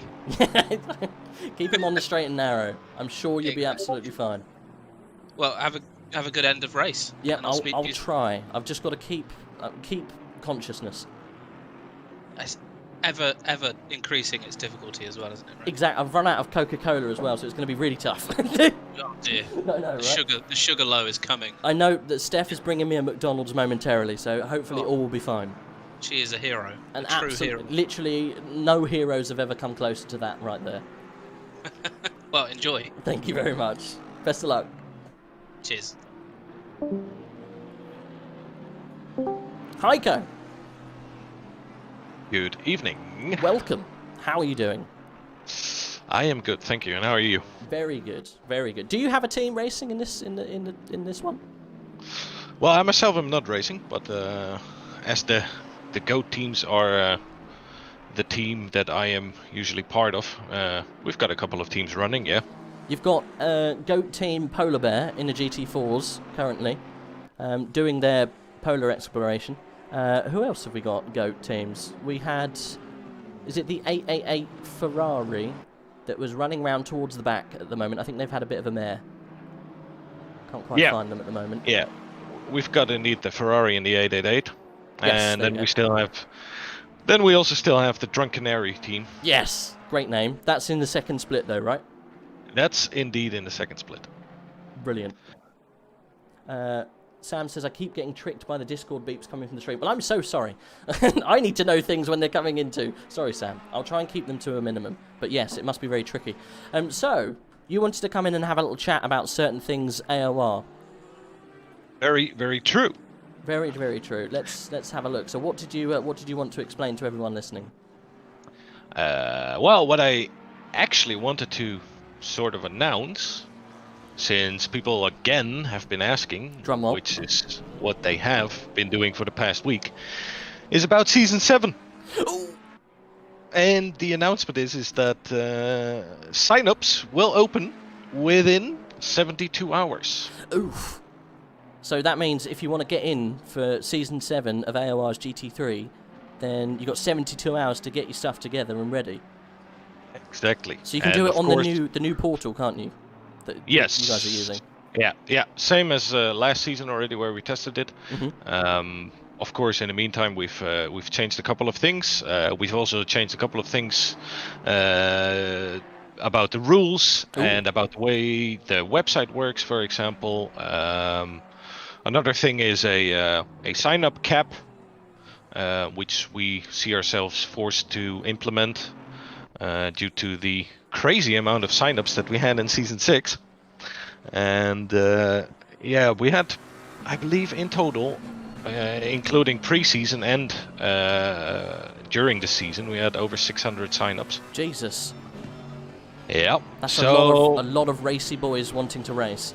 Exactly. The demand is big. Of course, the whole COVID situation plays its role in it. Yep.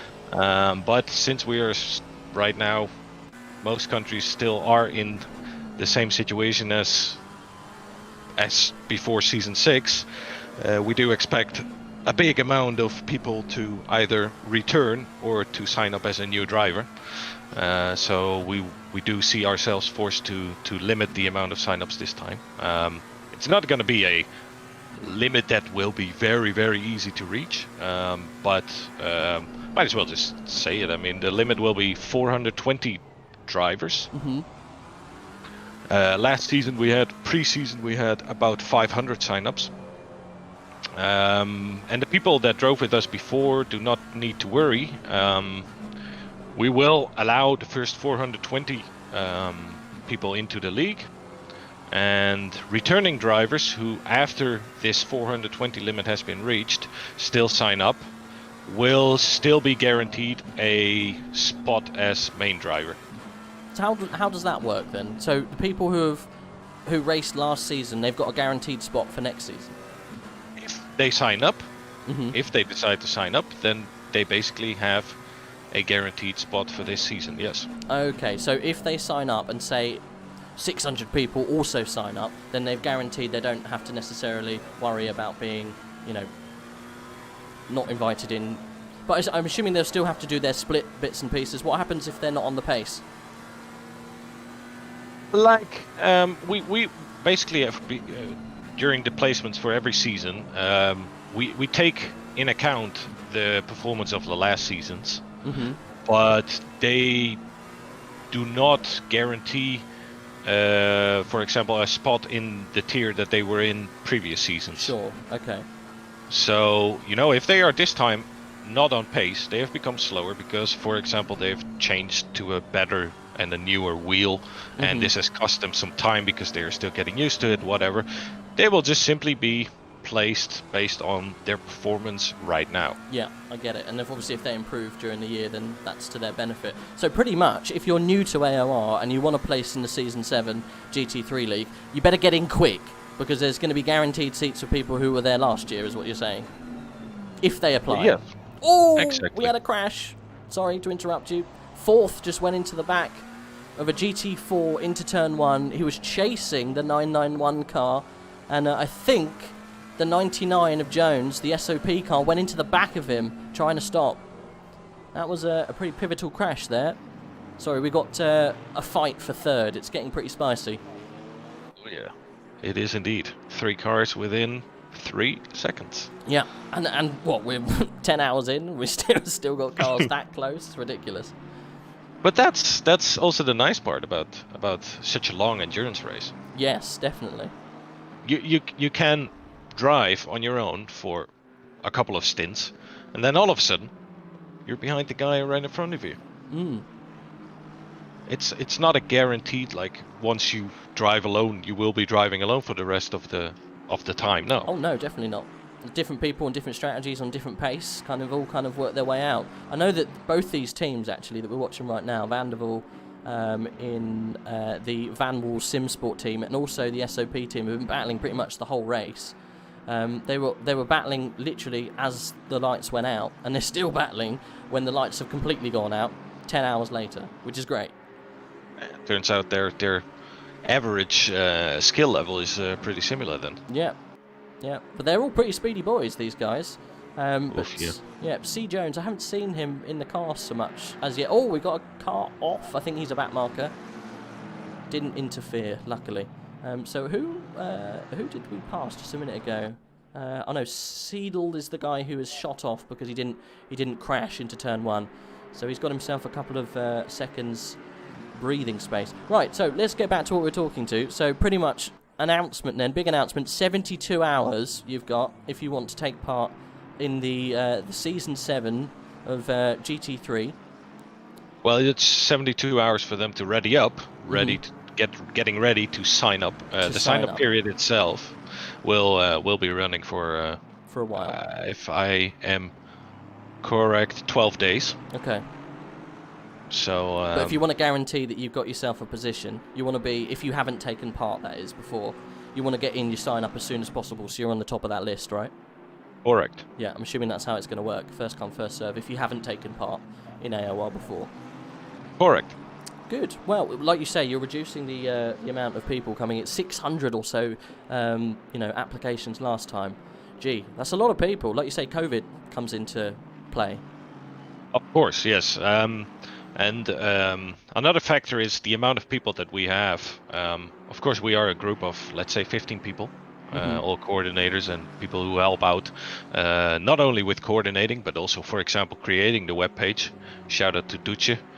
And, running a league with that many drivers, requires, let's at least say, a little bit of time. Yes. And, as everybody else, we also have real lives, and it has been, Season 6 was absolutely crazy because we also made a change to the approach that we have regarding stewarding, where the coordinators would be going through the replay and report the most obvious incidents. And that's, another 2 to 3 hours of work every week.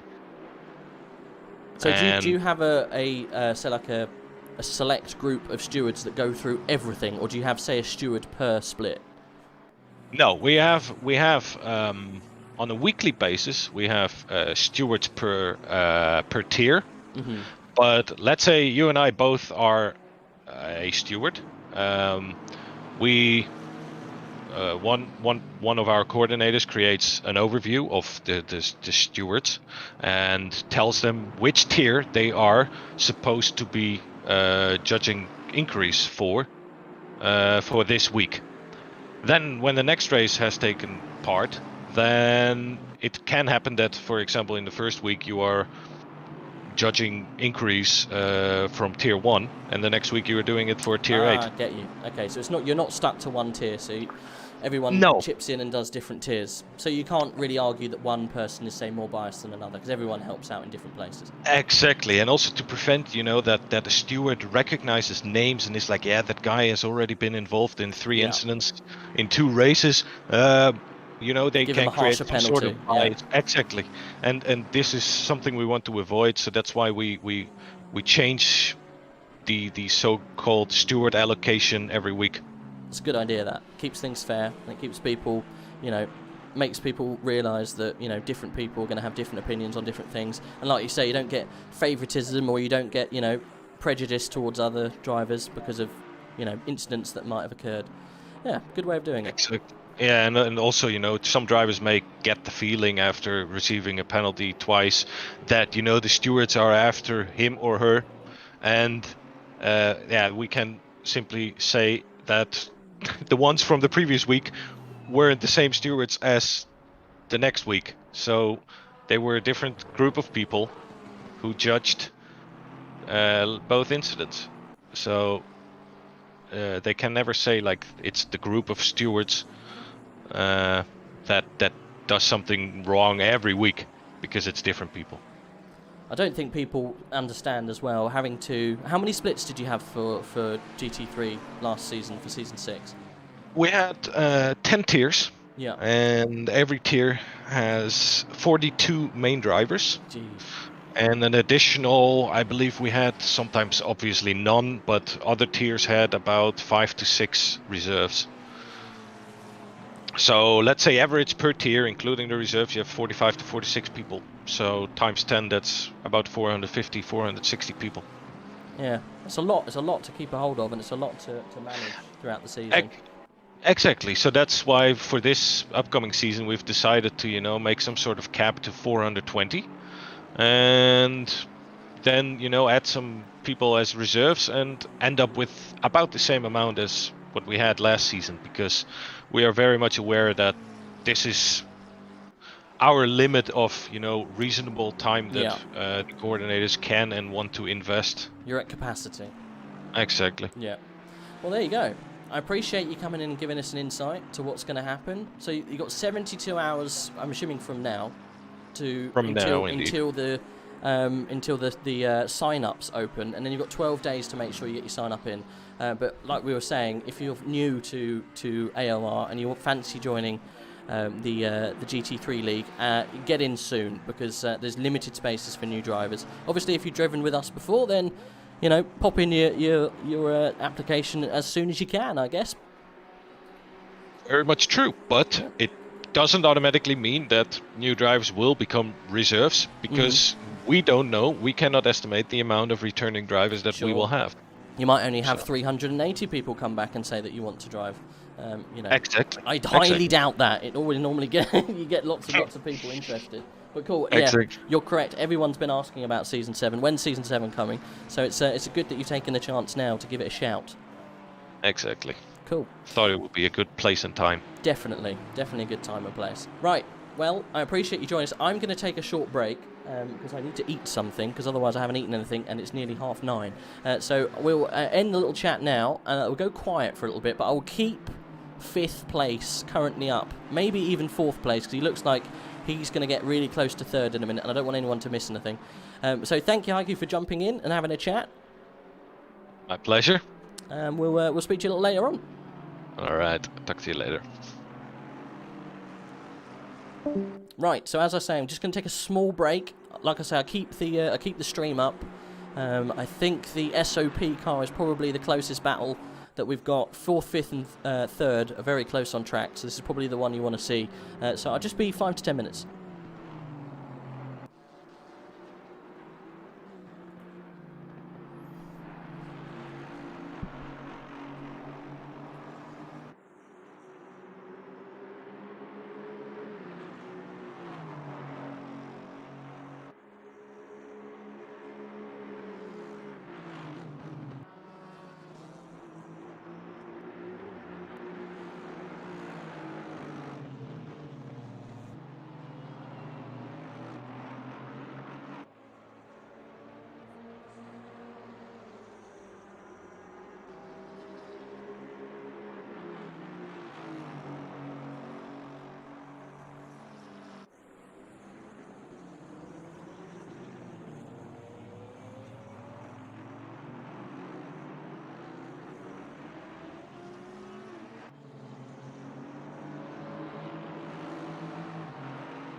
Right. We are back. Thanks everyone for bearing with us. After about 10.5 hours, you do need to take a pit stop and eat something, which I hadn't done. So thank you for holding on. People saying, can you change the car? No, I couldn't. I was elbow deep inside of a burger. But we are watching Jones currently in 4th position. He's hunting down 3rd. We should probably move off this guy though. We've been currently watching him for a good number of minutes. So let's see if anything else is happening a little bit further down the grid. See what's happening in GT4. Currently leading GT4s. They're still up there. The 125 started in the 1st position and currently still in 1st position. What have we got here? He's well away. He's a lap in lieu of 2nd position in GT4 class. Then we got 3rd, and then 4th is the 89 car. Anyone close on track?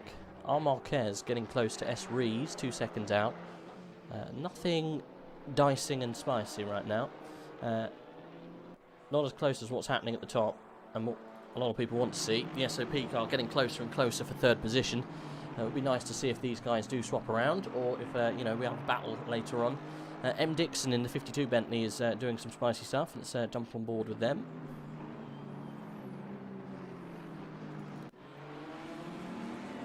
Two seconds away from Meredith. We've got some people ready and waiting for conversations. Let's pull some people down here. Hello. Hello. Hello. Welcome. Hello. Thanks for having me. No problem. What team are you with, buddy? We're with Drama Motorsport. Currently 3rd in GT4. Drama Motorsport. Is that what they're called? Let's have a look. Currently 3rd in GT4 class. So that is, let me just get down to it. Is it Nigel? Yep, Nigel driving at the moment. Ah, it says Door Motorsports. Is that what you said? Ah, okay. It's because the skin name has the skin has a different name. Oh, really? Yeah, the entry list for Drama. Ah, okay, got you. Yeah, no, you're right. It's happened to a couple of people, to be fair. So the skin's got a different one. So you're the McLaren, is that right? Yes, we are. McLaren liveried McLaren. Whereabouts do all of you guys hail from? Are you all Brits? 2 of us are British. And then we have Nigel's from the Netherlands. And would you say Nigel's your fastest driver at the moment? He'll kill me for saying this, but no, Alex is definitely the fastest of the 3 of us. I mean, he's doing a good job. You're currently you're leading the 89 car. How far away are you from 2nd? I think you might be a lap down. Yeah, we are. I mean, we got the gap down to about 15 seconds, but it's way up to over a minute now. So I think we just sort of settled on trying to get to the end and keep the podium. Well, you got a very fast boy behind you. You know that, right? Yeah. How much faster? That's the question. Right, he's done a 2:06 last time around, Ensby. He is capable of 2:05 though. Nigel did a 2:07, but Ensby does have a penalty. So yes, you've got that at least. Yeah, the traffic changes every single lap, so yeah, you never can be quite sure. No, you can't. But to be honest, you're doing very well to keep the position. Oh, there is a car off at the back. That Audi GT4 Audi's been all over the place. Bless him. Yeah, so it seems like a few people have. I think we're one of the few cars that we haven't seen a penalty flash up for that, which is quite nice. This is probably why you're in the position that you're in right now. Yeah. Yeah. So have you been running around in 3rd for most of the race? I'm sorry, I haven't kept too much of an eye on GT4. I should have done. That's all right. Yeah, we've been slowly making our way up. We qualified 3rd. I dropped us down quite a bit at the start, and then we've just been slowly getting our way back up the order. I mean, you're still podium position, and there is only one GT4 class. There's not a 2nd split, so you know, arguably split 1 GT4. So it's How many times have you been involved in the AOR stuff? I think this is our 3rd endurance race with AOR, although the first one was very short-lived after connection issues, unfortunately. Oh, okay. So where was the last time? Last time was Snetterton, the 6 hours in Norfolk. How did that go? It went all right. We had better in qualifying. It did in the race. We had a puncture at the end, which Oof. Lots of people Very did. nice. Yeah, I mean, I think we checked the server afterwards, and it seemed like some people managed to have it even worse than us, which made us feel slightly better about ourselves. But... So which split were you in for Snetterton? Split 1, Split pro class. Pro class, okay. Yeah. And whereabouts did you finish? P17, I think we finished. Okay, so in the end, it was the puncture didn't help.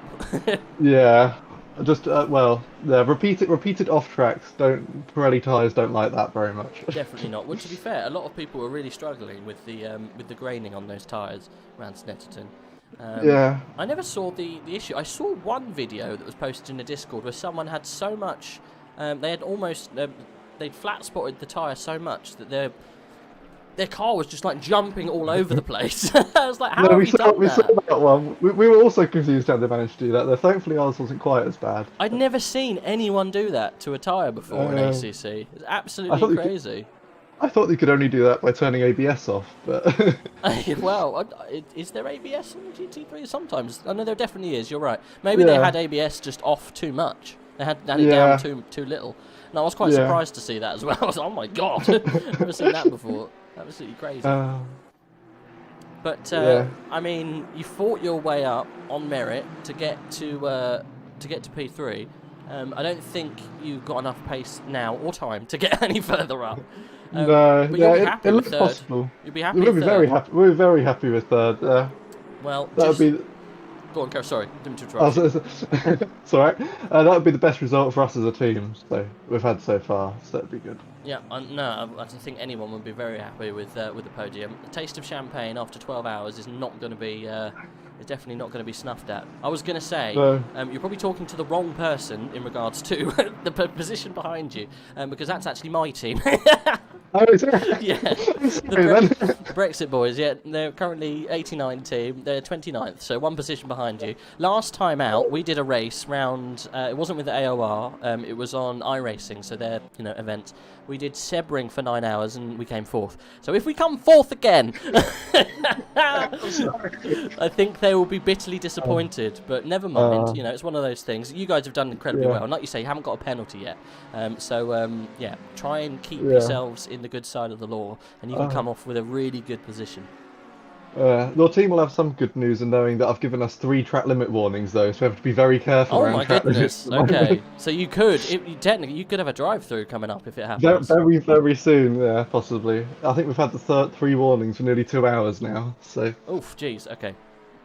Well, that is, you've been driving like absolute saints then, pretty much, to keep yourselves out of trouble. Yeah. So pressure's on Nigel. Who's next in the car then for the last little bit? The plan is Alex should do the final stint. However, he's doing another race at the moment and hasn't come back yet. So it could be me. You never know. It could be you. Okay. Well, I've just noticed that the current leaders have got themselves a 10-second time penalty. They have. So Andrex's team in the number 80 car is probably doing literally leaps and bounds in their car to try and make up that place. But I don't think they're going to be able to do it. It's going to be very tough for anyone to catch that car. They've been so quick. That Alpine, incredibly quick. I think anyone's been able to touch them. Much to some bitterness in our team, as we had very different opinions on what car we should choose. I think we decided, with about 3 hours left on the deadline, what car we should use for the race. I mean, my vote was for the Alpine. Yeah. You've done very, very well. You're the only McLaren like anywhere near a good position. So yeah, there's only one other McLaren in the race, and they're in last at the moment. So we're repping the McLaren GT4. You're doing very, very well in the McLaren. I think AOR's done a really good job on balancing the GT4s because it is a custom BOP, I've heard. So yes, it is. I don't think for us any of the cars were much quicker. It was just down to driving style and. Yeah, I know that the guys leading at the moment have got a very trick setup, and they're doing very well for what they've got. And they were praying to not have rain, so they've got very, very lucky in 12 hours to not have a drop of rain. I remember seeing the message and thinking, wow, that's lucky. Meanwhile, we've just got stock aggressive. Well, I think you guys just got to keep the wheels turning for another hour and a half, and you can run away with your first podium in endurance, which I hope that happens, boys. Honestly, thank you. I'm sure. Thank you very much. Yeah, I'm sure you guys will do well. I'll keep an eye and see what happens towards the end of the race. But thanks for jumping in. Appreciate it. Thank you for having me. No and problem. Good luck to your team. Thank you. Thank you. Bye. See you soon. AJ. Can you hear me? Hello. Can you hear me? I can hear you. Yes. SOP. Yeah. Is this Alex Phillips I'm talking to? That's me. Yep. Hell of a stint last stint. Thank you. Did very well to keep yourselves up there. When's Black Goldsaw getting back in the car? Are you saving him for the end? Yeah, we are. He kind of got us into a nice position at the start, and he's gonna kind of finish it off at the end with a couple of 40-minute stints. But yeah, no. So he's ready to jump back in the next few minutes. Chris has just come into the end of his stint now. I mean, Chris has done an absolutely monumental stint as well. He has, yeah. Nearly less. It was less than a second from the 991 car that's been unbelievably consistent and quick. So definitely, you guys are doing very, very well. I think you've won over the hearts and minds with your livery, by the way. Yeah, no, it's a fantastic livery, isn't it? I just love it. Yeah, no, it suits the car. Yeah, the little Sabine bits and pieces were really cool as well. It was nice to be able to add those. Yeah. So yes, shout out to Kelly for making that for us. It's super awesome. Yeah, it looks cool. I was saying if it was real life, I think the little green accents you've got on the front of the car, that would also be like luminescent as well, right? Yeah, absolutely. No, it's nice to have the little bits and pieces, the little touches. Yeah. They kind of make it what it is. It's really nice. I think if you guys can get the podium, I think it's going to be almost the performance of the race, to be fair, because when we're talking to Black earlier on about the lineup that you guys have got, you've got a real mix of different skill levels, and you'll still be able to compete right at the very top, which is, looking at say second place and first place, Luca and Nico and Luis, they're so good, and obviously Anarev is also a very good driver. Not to say that you're. I think we were all laughing. We were all crying, laughing because the fact that you're like mentioning all these drivers who have done all these races, and then coming up and be like, Chris who, Alex who, and we've kind of come in and we've held our own, which has been quite nice. Mate, that's what it's all about. But yeah, kudos to all the guys. Like Chris has put in quite a lot of effort, and so has Goldsaw. Yeah. But Grinch was quite a long way off the pace, and literally he's done hundreds of laps to get in between, especially on the race kind of distance. To get where he is now, he's done very well. Is this Ivanusa? Oh, there was a crash ahead of you. You're lucky you missed that. I saw that. So Ivanusa did a mighty middle stint and kept you in the running. He did, yeah. I think the most important thing was to just keep on the track and make sure that we weren't. Yeah, exactly, and to make sure that we weren't kind of kicked off by any of the GT4s, or if we run into any trouble with any of the GT3s. And yeah, he did a really good job of that. So I can't ask for much more.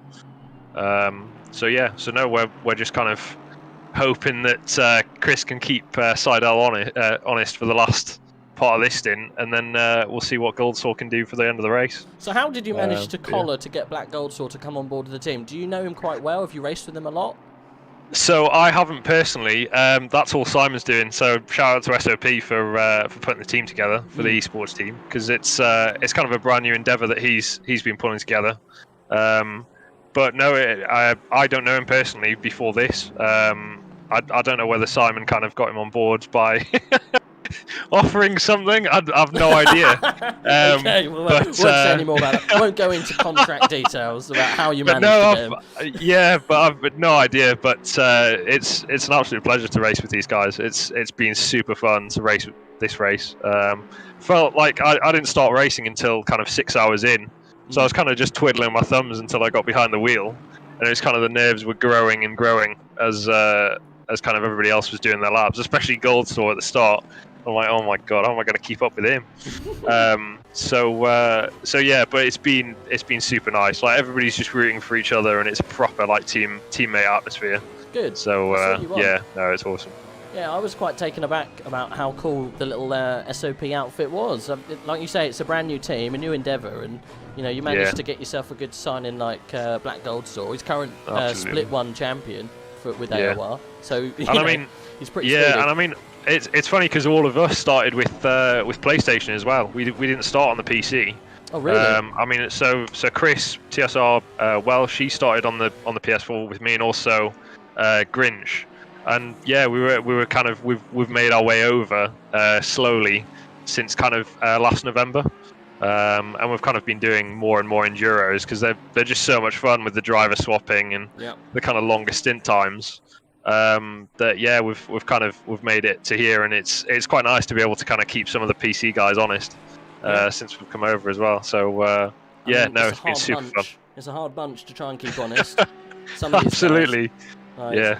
You get you know, like Luca and Nico and Luis in that 144 car have just been so alien that you can't see them for most of this race.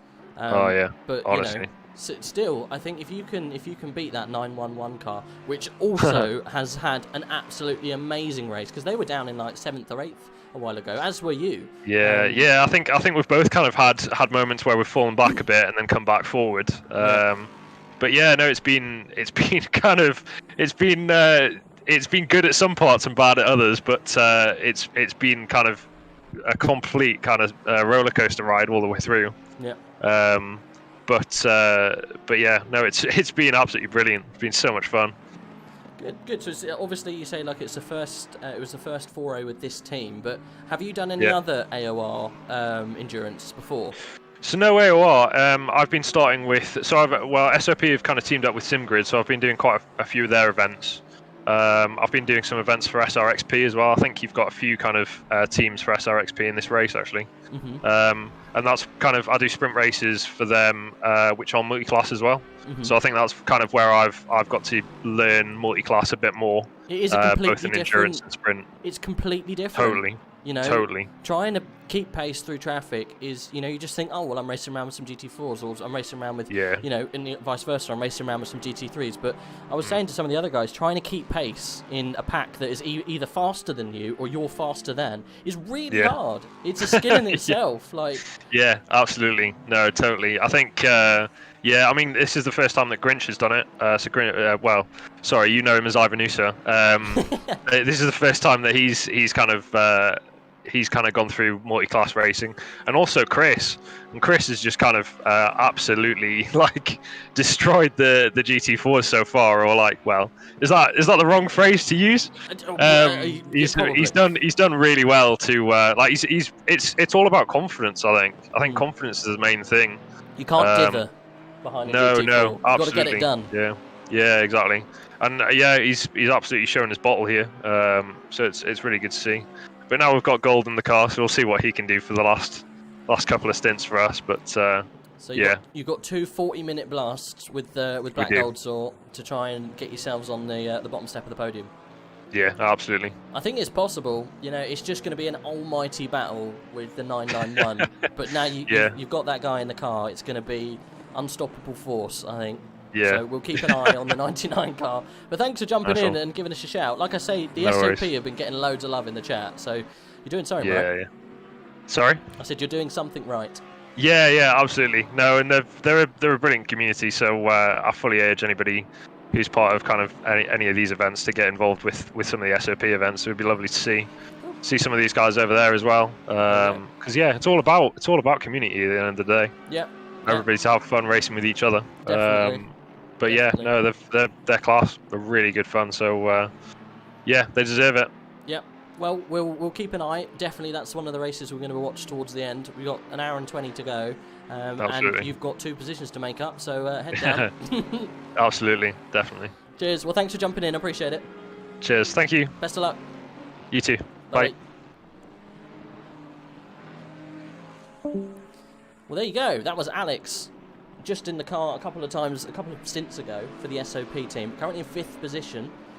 They've got 2 positions to make up, as we just said. They've got to get past the 111 and the 991 to make some moves.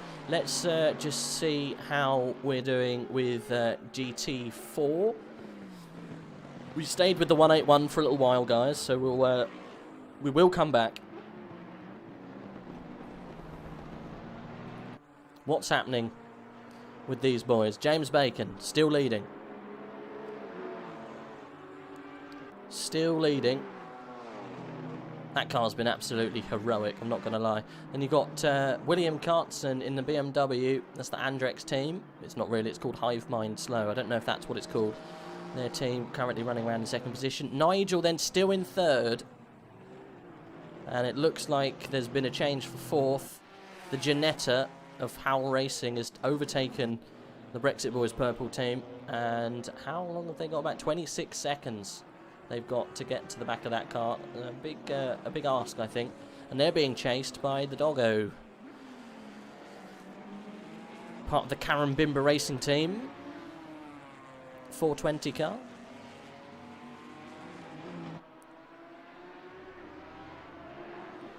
Right. I don't think there are many GT4s that are close to each other at the moment. It's all quite spread out at the moment in the world of GT4. We will keep an eye on what's happening. I do like to see, because obviously there's two classes in this race. There's two races going on. But let's say stay with the top boys. I think there's a change going wrong for this man here, Conrad. We were just with him. He's very close to P6.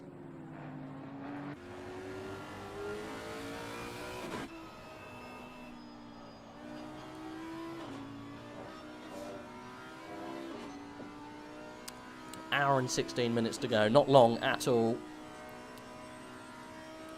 The top four is incredibly close.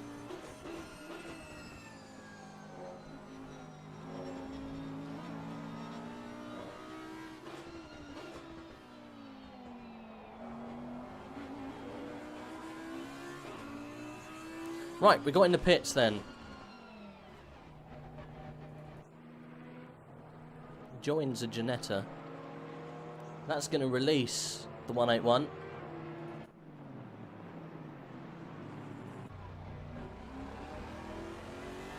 Seven seconds down the road is Marlon in the Van Wall Sim Sport. These guys have been fighting for a while.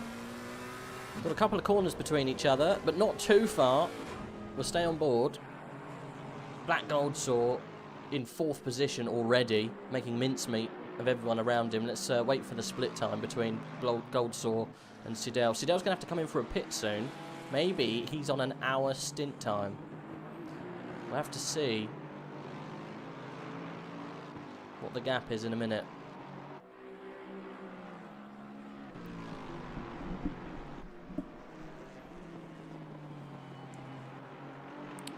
Not long to go, I don't think, before the 991 car's going to have to pull it in for a pit. We got any other battles going on down the pack at the moment? I don't think so.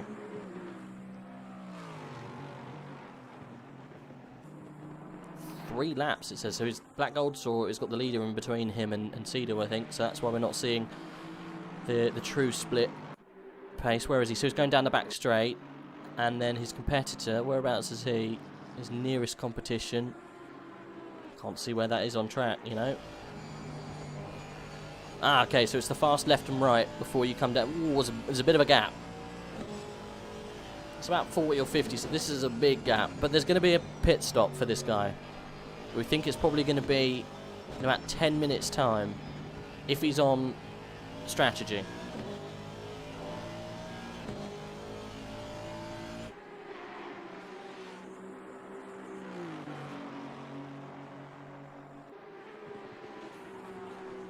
We're in that bit of an intermediate time where we're not really too sure what's going to happen on strategy. Rain in the final hour, maybe. Definitely not. That's not happening. Look at the weather at the top right. Look, you've got clear and cloudy skies. It's cold though. 18 degrees. Make sure you get your tyres sorted, boys. Definitely not rain.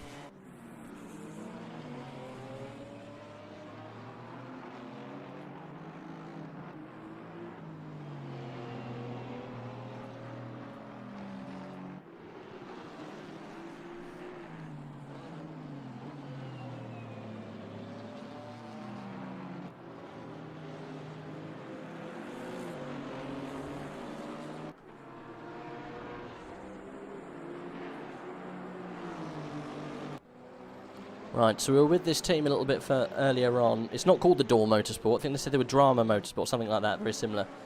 Currently third in class. Don't think he's going to have enough time on the guy in front to make any changes.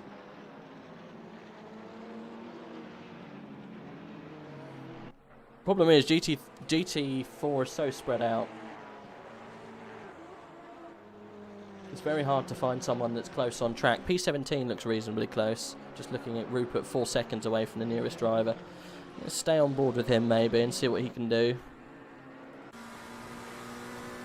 4 seconds to make up to the 59. Excel Racing. We were on board with him a little while earlier.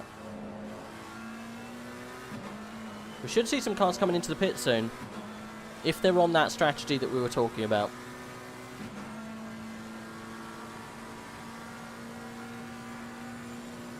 Because it's a max stint time of 65 minutes. So 65 times by 2. That's an hour. Oh, Jesus, there's 2 hours and 10 minutes.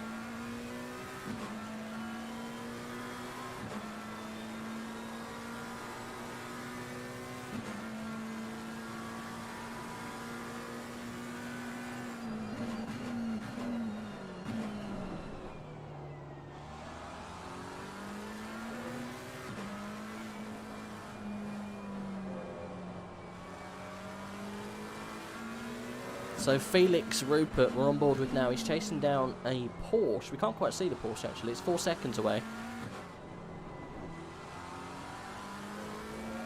Want to hear some Papa John for the last stint?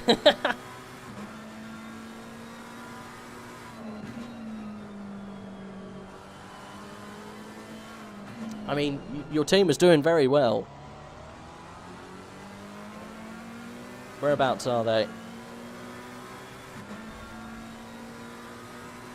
181.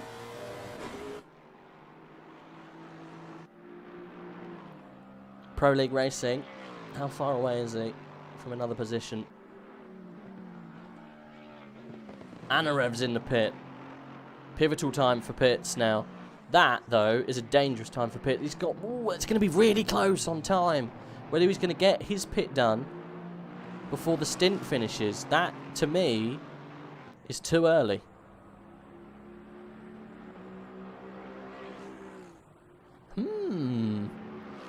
It's funny how the race turns out at the end. We need people really to start pitting in 5 minutes' time, if you want to make the last stint work. 9 seconds he's got to make up to get to the back of Marlon Andrade.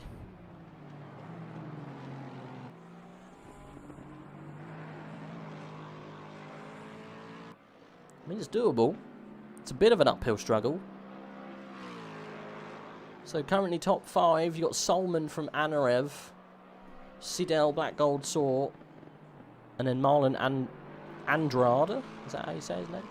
Let's have a look through the team names. So we've got the FTW Racing team leading.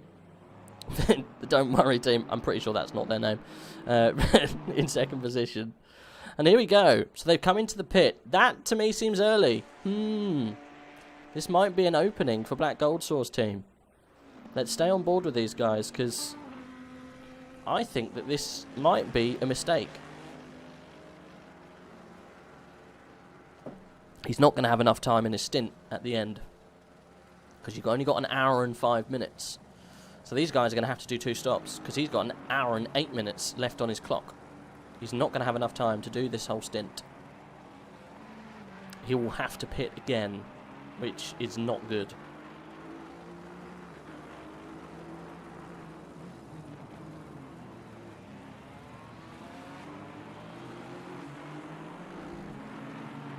We'll see who's on the strategy, because we'll have some people come in just after it ticks over to 105.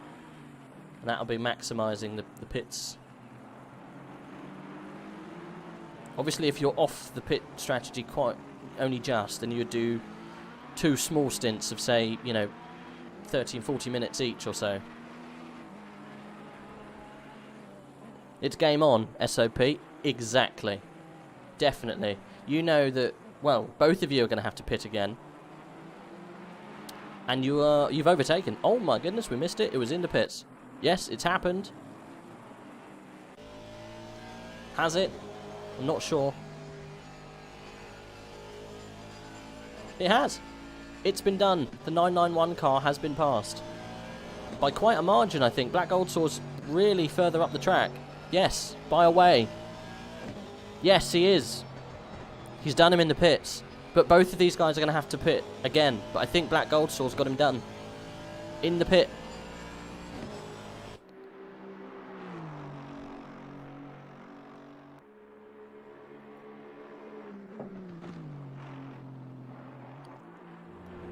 Got it done. I mean, we thought it was going to be a race right to the end, but no, it's happened already. I think there'll be more changes, but he's managed to get into third very quickly. Incredibly quickly, quicker than thought.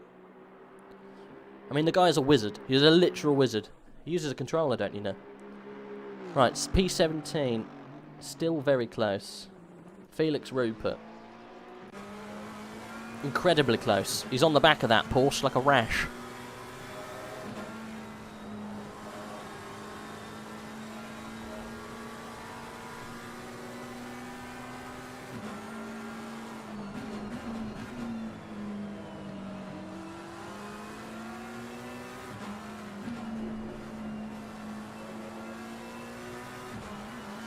Oh, he's off! Manages to save it, but that's cost him a couple of seconds.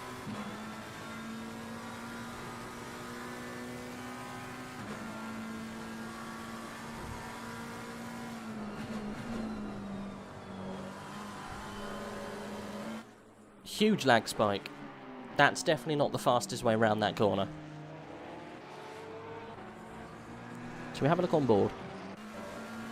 Very blue.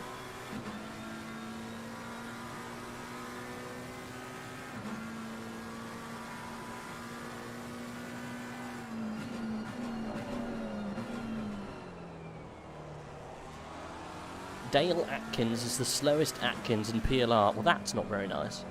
I'm sure Dale's doing a very good job.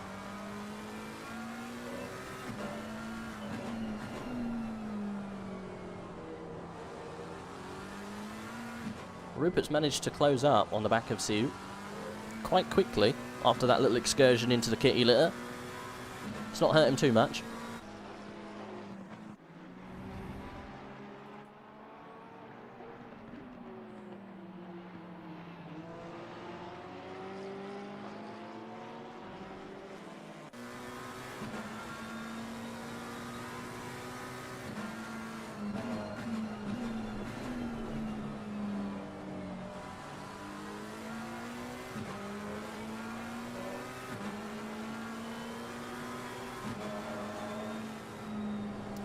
Jokes that I'm not understanding. Insider memes.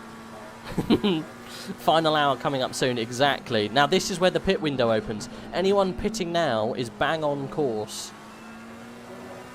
Oh my goodness, that McLaren getting onto the dirt. Almost spinning in the same place he lost it last time. These guys are racing really fast now. Meredith's got himself a drive-through. He was just in the pit, so that's not going to help. But anyone pitting from now on in is going to have the best strategy on the cards. You might see a host of cars coming in now, if they're still on that same strategy, which is tough to be on. A lot of these boys are going to have to come in again. Will we have a move into turn one? I think we're a little bit too far out. It's half a second.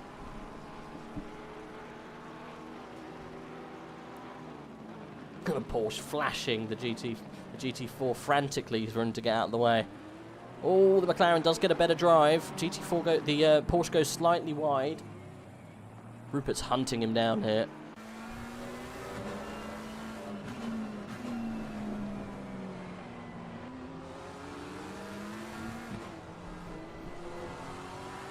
Evening, Tillhammer. Welcome. Glad you joined us. We've got an hour and 3 minutes out of 12 remaining. We're coming to the final end of this epic race. P8 is getting very close to the back of P7, so we might have to have a look. Papa Giorgio is in the car for the last session. Oh no! GT4s have played their part again!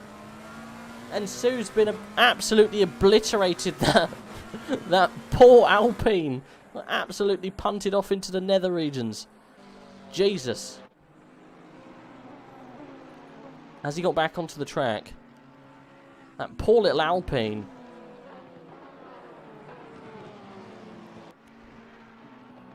Rupert does not like Porsches. I mean, Porsches don't like Alpines, I think is more fitting. Jesus. I think that might be looked upon dimly. Let's go see Papa. Okay, alright. Papa's found himself a nice little place in my heart this afternoon. There he is, right. What's he got to do? He's being chased, though. Papa's not got it easy.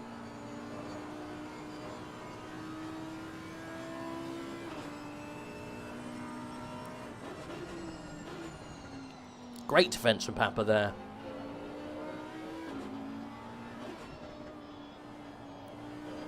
Jan Garbus. Company trailing by 2/10. Doing a great job. Look how close the top 5 are, look. 10 seconds, 18 seconds. And then you got these guys, 1 second. A little bit of a gap between 6th and 7th.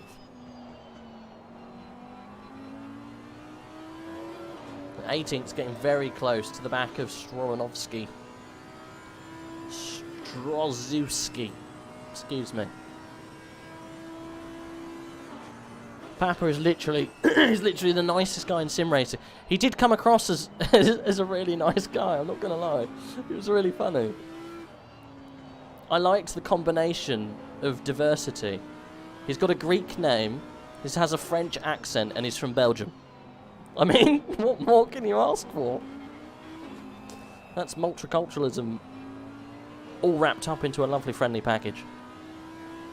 Currently sitting in 7th position, being hustled though. He's not going to have it easy. The 567 car of the eSport First X-Pact, they've been pretty speedy this race actually, are hounding him right now.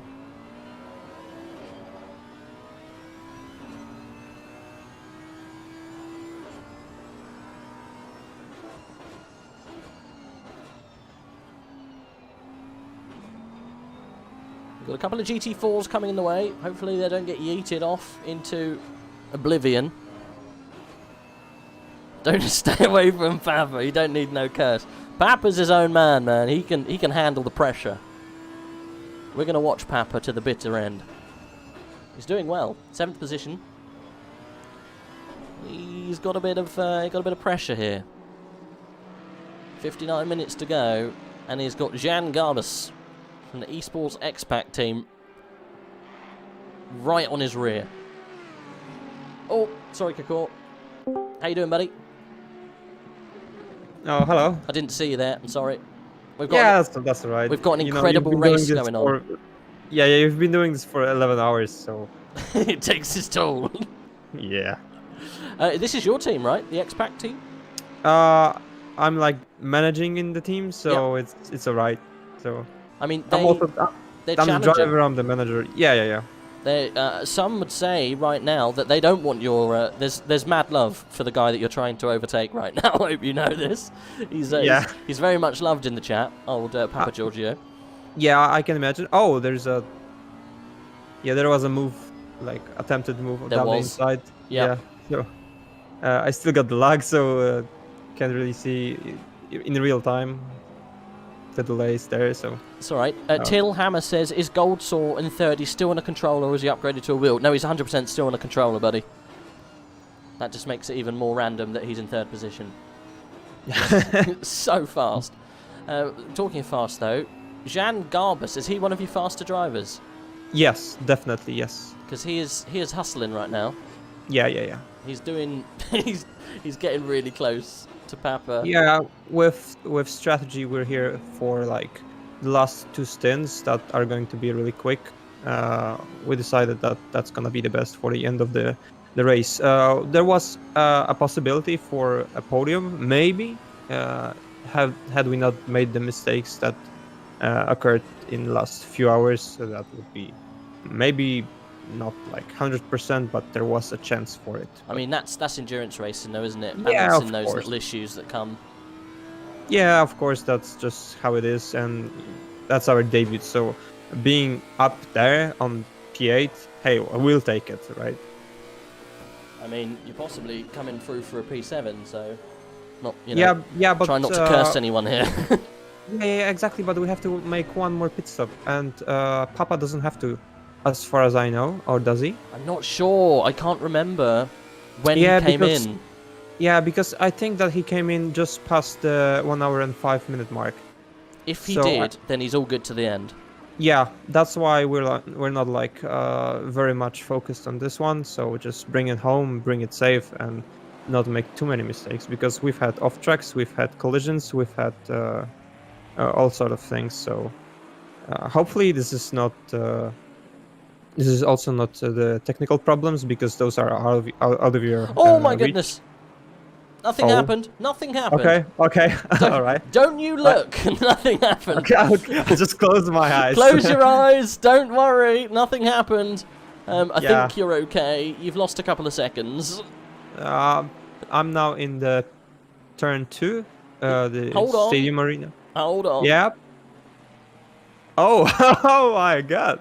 Yeah. Oh, I see. But that Yannick made Altonen, so that's okay, I guess. He made it through. Yeah, I didn't see if he actually got contact though. I think that was a 360 and just hit and run. Actually, I think he's okay. He's got 3 seconds now off the back of Papa Giorgio. He's got to make back up again. Oops. Yeah, but still, that pit stop is just gonna take us out of the contention for P7. So I mean, so it's alright. Don't throw it all away yet, because I know that there's some guys above you that still need to pit as well. So no, of course you always have to push for everything and take every chance that's given to you, because if you let it go, then it's your choice to give up, and we never do that. We're always racing to the end, to the very end. I mean, you've been racing for 11 hours. It would be very silly to give it up now. Exactly, you never know. There might be issues up front, so yeah, never know. I mean, I know for sure Anarev is going to have to pit again.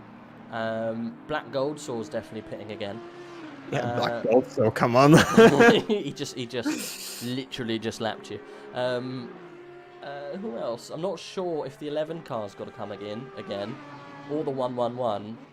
But like you say, Papa might not have to. I'm not sure. But then again, they might get caught out at the end, and they have to do a quick stop at the end. So it's not all over. Yeah. So maybe some stuff at the end. Fingers crossed. Hopefully, maybe. Yeah, I didn't pay attention to see if the 181 pitted within the time period that he needed to. I know he did come into chat and say you're ready for the last hour, so I'm not sure. We'll have to see. I'll just rewind back to. Yes, you could do that. The footage. Yeah, magic of YouTube. Let's go. Papa. He was the driver before him was Seada, or? Yes, it's 181 is his car. I shouldn't be helping. Yeah, you. 181. Yeah. I'm helping you find out vital information. Yeah, it's 181 car. So if you go back, you'll be able to see what happened. Not really sure, because he passed us in pits when we made the stop, and so not sure. And it doesn't show the difference between cars, so I can't really tell. So I just want. 181 was about 103 remaining, so I think they're on target. Yeah, they are. So it's their last stint, and we have to make one more. So just keep it up and do the best to the end. Yeah, I think that's all you can ask of your driver. He's slipped back a couple of seconds now, but like you say, he's not racing so much. He's just trying to keep position at this stage. Yeah, of course. It's just 1 hour, so just no mistakes, no drive-throughs, no drama. Hopefully, don't worry, as one of the teams. Name is in the game. So. I'm not sure if that's their name though, because the probably not. But the paint name is different to sometimes people's team names. I can double check what their name is actually. I've got it used to be. Also, we also had an issue in the JSON file, but thank you, Crop, for fixing it. So I mean, Crop knows all. Yeah. Where is their team? It's Anarev's team. I'm not too sure where they started. Like and subscribe team. That's what they registered as. Oh, I see. So so it's different then. Yeah, I know lots of people's names are different, which is really frustrating, but never mind. Ours is alright. Yours is fine, yeah. Esports First Expat, yeah, you're all good. Right, so you have to pit, so I'm assuming you're going to do it probably about 40 minutes. Yeah, with probably. 40 minutes remaining, probably. I think we split this, if I'm not mistaken, because I've just been talking to guys, not too much obviously, because I don't want to interrupt the race, as I'm not driving, so not to make too much noise. But it's either going to be cut in half or a splash and dash at the end. So. I mean, if you do that, you might get taken by 9th, but it depends if he has to pit as well. But 10th is probably going to be where you're fighting. You might hold on to 8th here. I think we can. If 9th has to pit, so then we're fine. Well, you've got 30 seconds on 9th right now. So if you do the pit, you might be able to get it back on him anyway. Yeah, if he doesn't pit, but we do, then we have to make up like what, 10 seconds? I can tell you've got a bit of damage, by the way, now since that incident. Oh. Yeah, I can see it on the side of the car, and you've dropped back a couple of seconds from the race that you were pushing on just a minute ago. So he might be coming in sooner than you think. So I guess that might be the thing. So yeah, just P10, we're satisfied. Like we asked for P15, maybe like top half of the split. Then it's a top split, upper half. All right, we'll take it. Come on. I mean, you're inside the top 10. If you can stay there, I think it's job well done. Yeah, of course, as a debut. Come on, let's go. I mean, that's amazing. It's really good. Yeah, I think some people will have your arm off. Some people have been taking part, for a good year or so and haven't got anywhere near the top 8 of the top split. So no, really well done. Like these guys only took part in one league, like 6 or 7 sprint races. So that's it when it comes to their experience in ACC completely. Overall, just a few years in sim racing.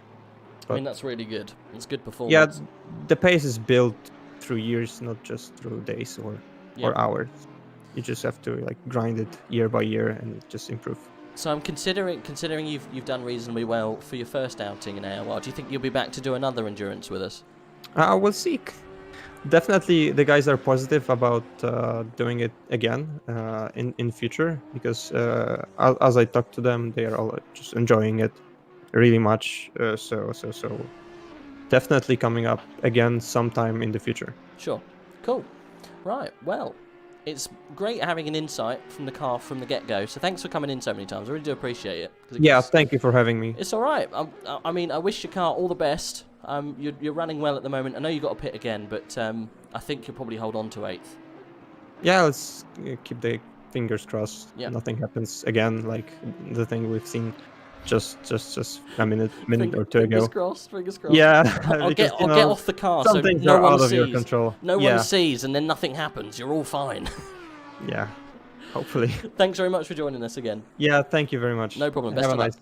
Have a nice day. You too. Well, there we go. That was the manager of the eSport First Expat team, who we're currently watching at the moment. Garbus is currently in the car.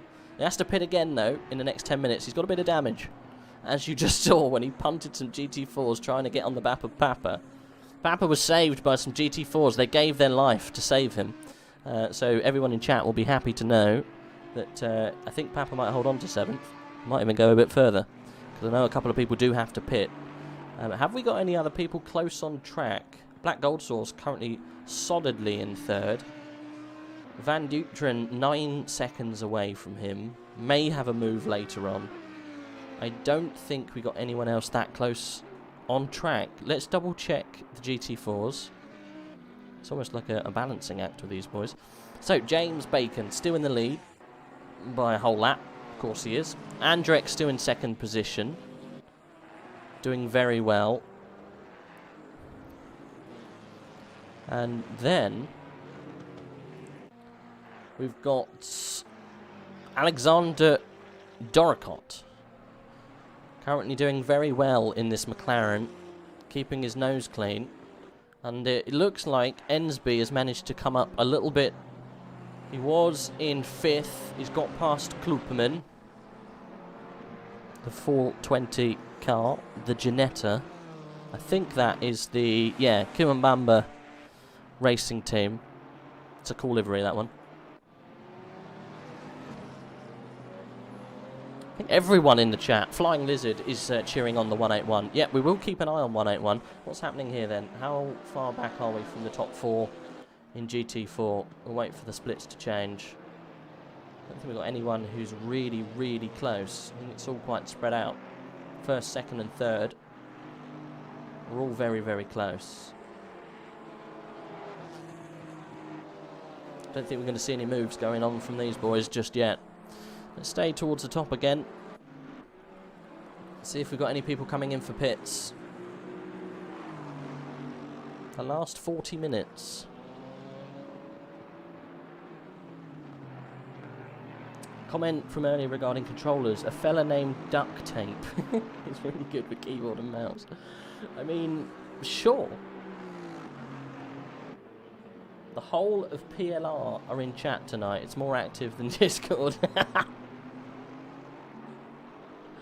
I mean, sure. They're doing well. Your boys are doing good. We're going back on him with the Pro League Racing. He's doing very good. 7th position. How far has he got to the Lambo ahead? I think it's quite far. Whereabouts is the Papa on track? Final sector.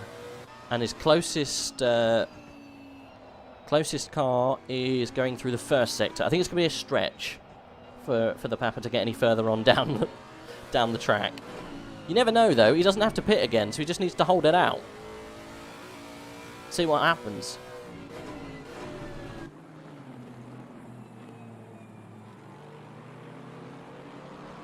I mean, he's doing well. 7th position.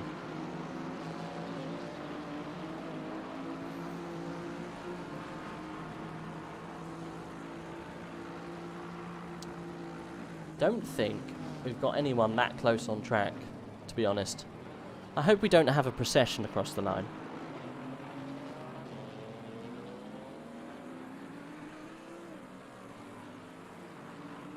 For the first team event, they're doing very well. Yes, they are. 7th position in Split 1 is very good. They've kept their nose clean, that's the thing. There haven't been many incidents. And it looks like their stints have worked out absolutely perfectly, which is what you need. Last pit stops will be interesting to watch, you're right. We've got one of them actually going on right now. P21, that's Limarenko, currently in the pit. Vitali, just coming out of the pit actually, so he's got that done. Voodoo passes. Actually no, that was T. Flora in the 888 Ferrari. Voodoo's a little bit further on down the line. Yeah, I will be very interested to see what happens with this pit stops.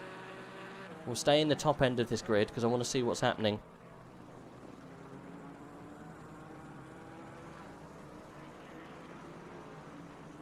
Great job on the 12-hour stint. It's been a long stint.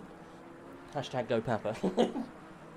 Let's see what he can do. I think it's going to be a stretch for him to go any further, guys. You never know. It all depends on who stops in front of him, right? I mean, what's the gap in front? That's what you have to see. 30 seconds to the number 11. At least. And then what the difference is between 111 and 11. Can't see it yet. Papa for president. Lol. 25 seconds. It's a long way, boys. But if 111 has to pit, you might see your boy hopping up slightly.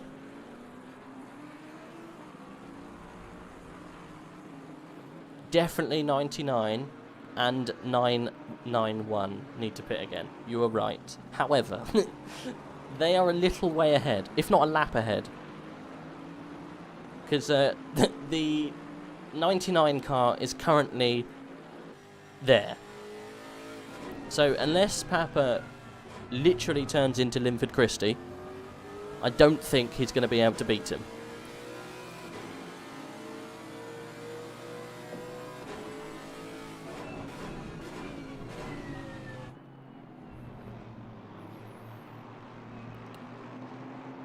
Because that pit stop is definitely not worth a whole lap.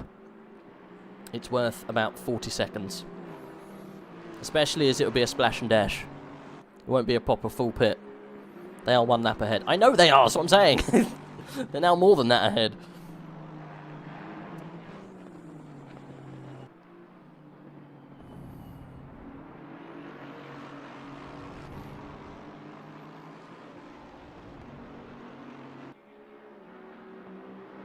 Yep.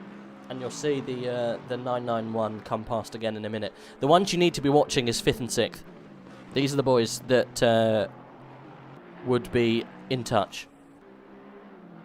If they come in for a pit, then the race is on.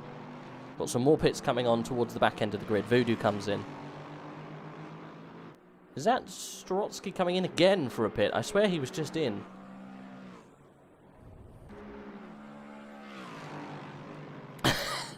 Plot twist. Papa is actually Linford Christie with a baguette. Now, is that a French baguette or is that a Dutch baguette? Not Dutch baguette. A what is the short? Is it just Belgian? A Belgian baguette. Do Belgians like baguettes?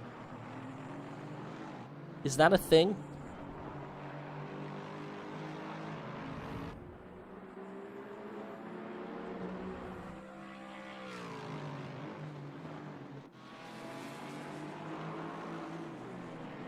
Right, so, if people were on that quick splash and dash, you should see them coming in round about now. 40 minutes was when people say they needed to pit.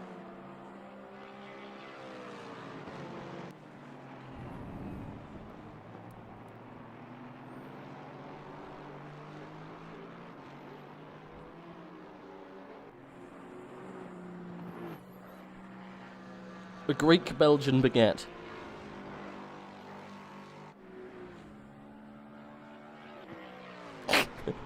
You had a baguette and camembert an hour ago to channel my energy into the Papa. I mean, he's doing well. It's whether G. Caracas or M. Andrade are gonna pit. That's the main thing. We shall see.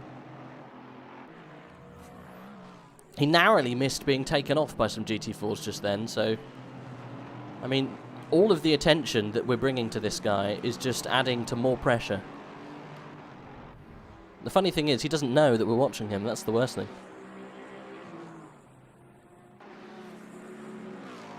I don't think we've got any other races going on. P15's getting close, Klein to the back of Sue. One thing that is very worrying, look. Black Goldsaw and Jay Van Druten very close together. I know Black Goldsaw's in the pit, but Van Druten also has to pit. Let's have a look what's going on there.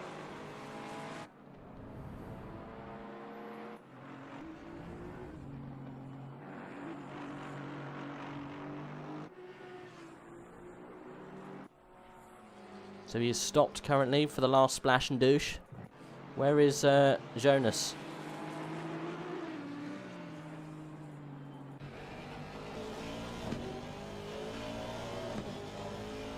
So these guys are going to swap around. Black Goldsaw's not in podium position anymore. But the 991 should have to stop as well. Let's see what Jonas does if he comes in this lap.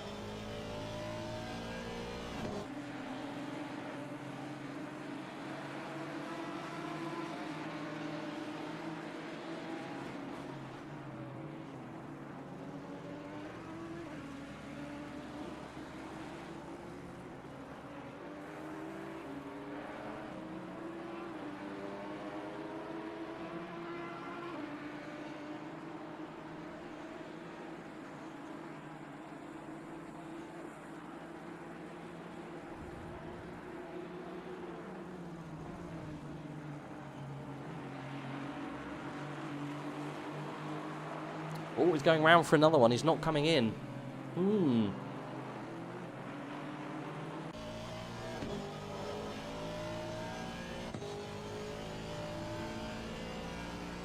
I've no idea. I'm not too sure what strategy he's on. We're too busy chatting. Will be close for sure. Splash and dash for 991. I think so. I think there'll definitely be a splash and dash, but just when will it come? Like a real small one. I've got no idea. I don't know how close he was to his split timer. I mean, he's fighting for a podium here. When he came into the pit, he was only 5 seconds behind Gold Saw. So maybe he just wanted to get a couple of clear laps in before pulling the trigger. Because technically, if he's got a half tank at the moment, he's been going quick. Maybe even quicker than Black Gold Saw. We can see the last laps. Let's have a look. Let's have a look on the split time. So he's done a 1:55.9 previously, so he's going quite fast. Black Gold Saw, obviously he pitted. He's done a 2:0 something or the other. It doesn't really make any sense because he's pitted. We'll have to see what Black Gold Saw manages to put together.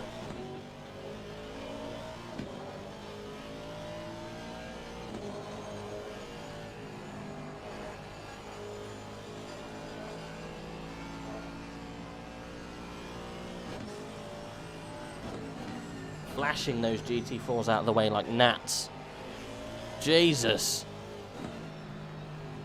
Want to see how to overtake a GT4? You're on board. Literally did not wait 1 second more than he had to. This is it. Just warning, I'm round. No waiting. Let's see how he dispatches these guys ahead. This is Crop's team he's coming up to now.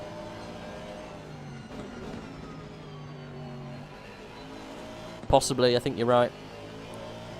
Straight past Crop's team. No prisoners. He's going to have to absolutely dial in some solid laps here.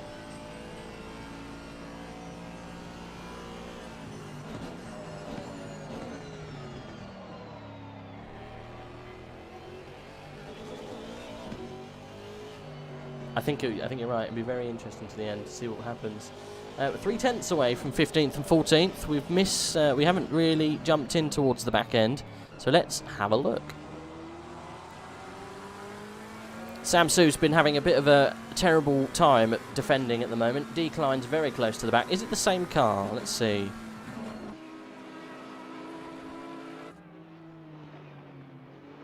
I think it actually is. These guys were racing earlier on. Pretty damn close.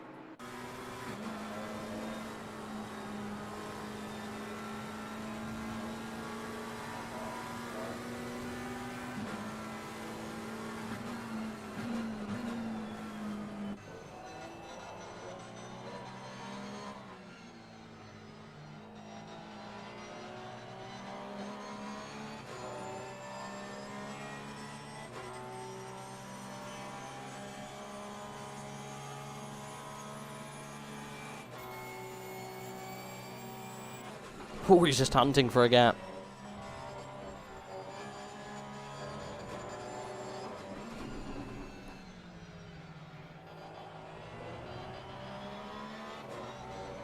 For us, the 1:44, it will be a reset of the stint timer at the end. This race has been too good to be true so far.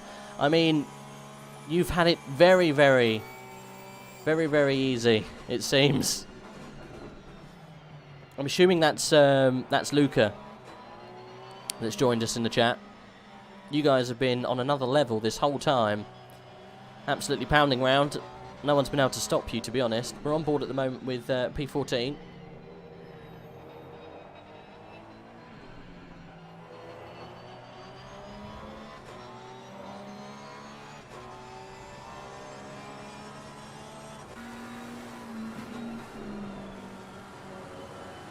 It's becoming quite exciting, this little battle here.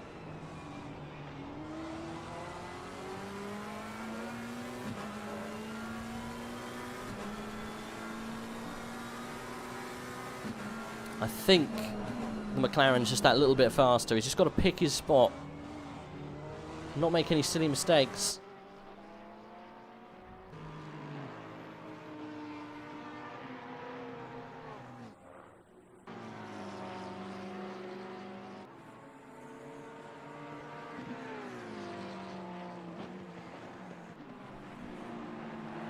Right, we do have some pits from the top guys. Fourth is coming in for a pit stop.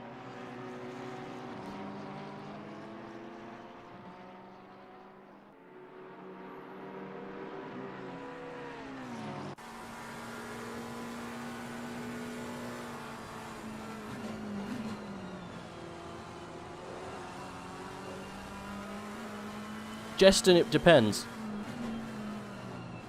I think the different cars... Oh my goodness! That poor GT4 squeezing the GT3 into the final corner. It depends. Some of the drivers have got just two people in each car. Some have got 3, some have got 4. So it all depends on what you organise pre-race. I would say majority probably have 3. But there's, I know there is a couple of duo teams and a couple of quad teams. But majority of it's 3.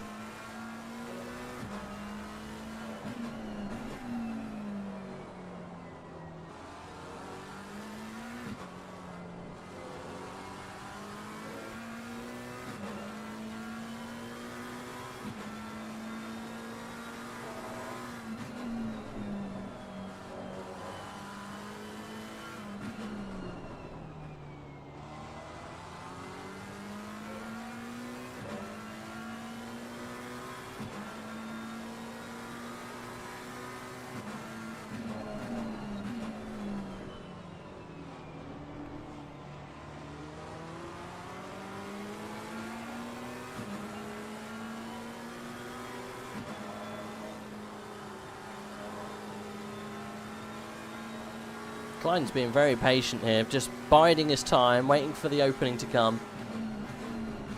It's a bit of a battle of attrition, really, to see who makes the mistake, because both these cars are very close on track. It's quite a cool paint scheme for the 59 car ahead, but he's not doing much wrong. I think Klein's just been hampered a little bit with GT4. We might have a little move coming down into the hairpin here. We've got a GT4 in front to navigate. Hopefully there's no nightmares to talk of. I think almost getting squeezed out there, but ooh, that's not what you want for the GT4. That's 3rd place in class. Just been knocked off. I think they should be okay. Just a little bump. These guys still battling pretty damn hard. This is 14th place. 30 minutes to go. We've had 11.5 hours. Literally kill me.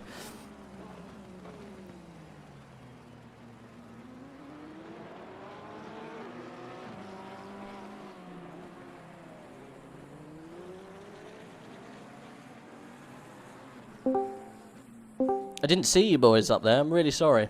We're too busy embroiled in a race at the moment for P14 and P15. Don't know if you're watching. It's pretty spicy. Ooh. I mean, I've been watching it. It looks pretty spicy. How's it going down in GT4 class? It's yeah, go on, Mackie. You say. We're fighting. The point is that thanks to Liam, Jesper, and Hardy here, we've been able to turn things around, and we're actually in the fight for a decent finish in the AM class. Currently, we're trying to chase down and fight for 40th place and even, possibly even 39th place. So we're back into position fighting phases. So things are looking to be on our side right now. I mean, it's been a long fight back, to be honest. What position are you in at the moment? Currently we're in 41st.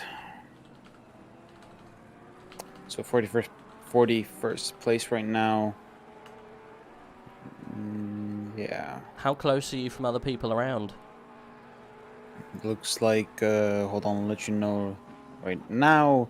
Liam is catching Buster, who's up ahead in 40th by around about a second per lap. Cooley, so 13 seconds between those two. But Cooley behind, yeah, we're just making the gap bigger, really. I have a good feeling that we are the fastest GT4 currently out on circuit, and that kind of shows where we should be in actuality, not where we are currently. So how fast was your last lap? Let's have a little look. Yeah, 2088. You are pretty fast at the moment.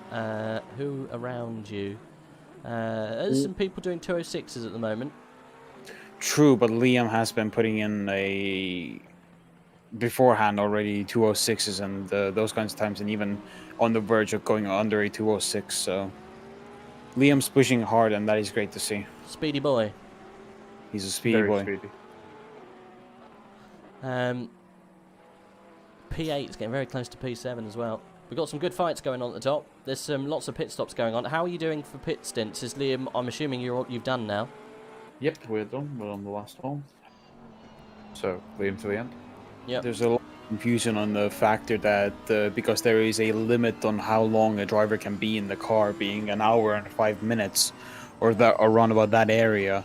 Many people actually coming in around about with an hour 20 minutes to go. So it's interesting gonna see in the last 10 to 20 minutes what's gonna happen to the cars around us, if they're gonna get drive-through penalties or if they're gonna be getting some kind of other penalty because they will be going over the driver limit.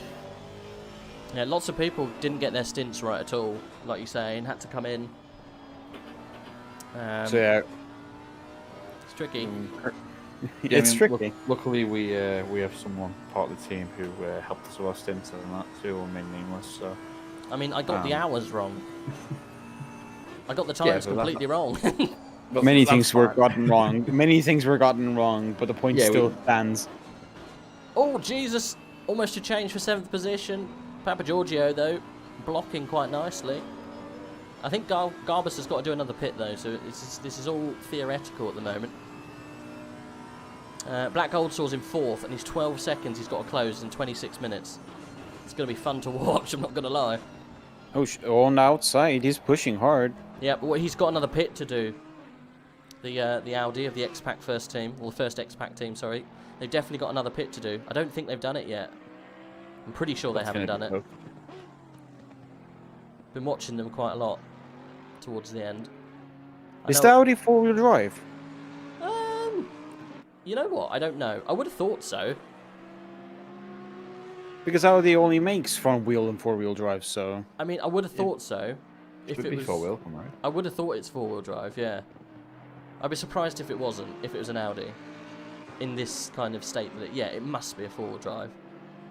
Whether they actually, if that's actually taken into account in this game, I'm not sure. Oh, new rounds of penalties. Yes. P15's got himself a penalty. 10 seconds for 159, was it? Can't see. I can only see the top 10 at the moment. I don't really want to come off at the moment because so many people are battling at the top. Let's have a look if we've got any more. 125 with a 10-second time penalty. That's the leader. That's the leader? Yep, the leader of GT4 has got himself a 10-second time penalty. Oh yes, he has. That's really unfortunate. Apparently people are saying that it's rear-wheel drive, so it's GT3. It's not 4-wheel drive. I've got no idea. No idea when it comes to Audi. You just would have thought it's an Audi, right? It's oh, he's in the pits, he's in the pits, he's in the pits. Who's in the pits? Who's in the pits? Who's in the pits? Garbus. Or Jarvis, or however you say the name. The Audi. Oh, yes. Audi. No. I literally just switched off as he came into the pits. Yeah, I thought he had to do another pit. We need to see if he's going to hold on to 8th position, though. This is the main thing. Whether he's got enough in hand to keep off the guys behind him. But I think Sherlock may come past. Where is he? In 9th. Let's see where he is on track. Can't quite see. He's got a little bit behind. I think Garbus might keep that position. Also, you know, Liam is now 2 seconds 7 behind Buster. Is he? Let's have a little look. So that huge gap's closed between 41st and 40th. Yeah, I think actually Liam's probably the closest person on track at the moment in a GT4. GT4s are so spread out. It's not been a great session to watch with the GT4 because it's the field is so small, and because the skill level is so spread out because it's only one split. It's not really works for great engagement. Yeah, I noticed that as well when driving the stint a couple of times. Obviously, we have a sister car, Brexit Voice Purple. I noticed when Mackie would be driving, we'd see them once or twice, and then they'd get down to me, and I wouldn't see them at all for the whole hour. I mean, it's because obviously lots of cars are being mugged as well. Yeah, that car, that Buster car, got absolutely yeeted earlier on, so that's probably why he's come back to you guys. Oh yeah, he got yeeted when he came out the pits. I think it's the P14 or P13 car, the Porsche, just went into the side of him. Yeah. That's probably why he's got a penalty. See if I think Liam's going to take him here. 1.5 seconds. It's much faster.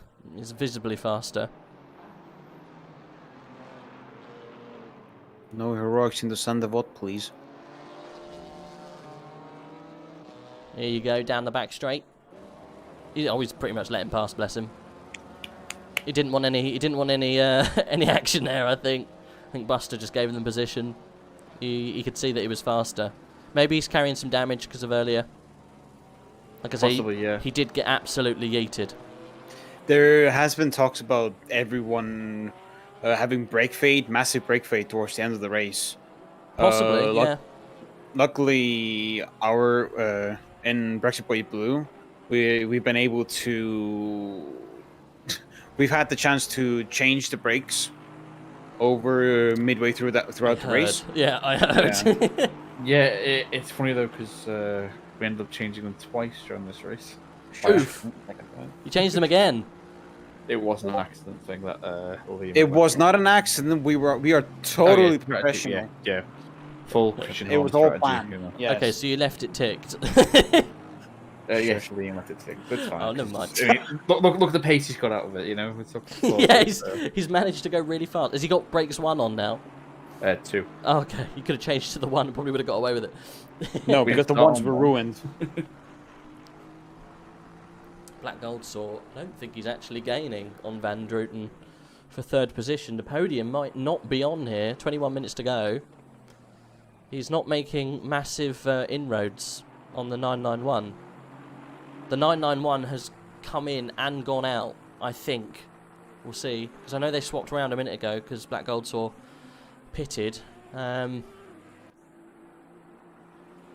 keep an eye on what goes on with this because I don't think it's going to be plain sailing for the SOP team. 12.7 seconds. He is gaining. I don't know if it's going to be enough. He's flashing the GT4s out like gnats. Poor GT4s. Yeah, we definitely would have preferred GT3 in this race. Do you think? It's so hard. It's been so hard to dodge them all. And get past a few of them fairly, but I mean, most have been alright most of the time.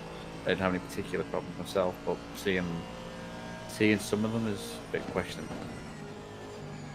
So 991 hasn't stopped yet. Is that what we're saying, Chris? See, I thought someone called it out to say they'd stopped. They might not have done. Let's see. Currently P3. I know Black Gold Saw's definitely done his stop. Maybe then Van Druten's got to come in again. Did they just drive through the pits? I've got no idea. Someone said that they came into the pits. I'll be very interested to see what happened because they haven't lost any time whatsoever. Why did they just drive through the pit? That's crazy. Does that reset the? No. It does not. If you just drive through the pit, it doesn't reset the stint timer. Well, possibly they were probably maybe even thinking about that, but they probably made a mistake then. I mean, if I've got no idea. If they didn't need to stop for tyres and they had enough fuel to go through, they could just stop at their pit and then go again. Yeah. Yeah, exactly. Dale saying some pretty poor consideration for GT4s tonight. I mean, it's tough, right? You know, it's a really short track, as in like width-wise, and the speed difference is so great. I don't know if it was the best track to have the mixed class on. Yeah, it does reset the sync timer on entry. There you go. So that's why. Just drove through the pit because that's all they needed to do. Jesus. Well, Black Gold Saw's got a lot of work to do then. Well, yeah. Like I was saying, it's tough. It reset the stint timer. Gee. Well, maybe they had enough fuel to get them through. Interesting bit of strategy there from the 991. Yeah, really interesting strategy from the 991, like you say, so let's see what they can do. Right, I'm gonna jump back into my own call. I'm gonna be supporting the. Yeah, I think you got a couple of people waiting for them too, so I'm gonna go jump over to my people. Oh, Jesus, the other side of the Brexit boys. Thanks, guys. I'll see you soon. See you. Take care. See you in a bit. Enjoy.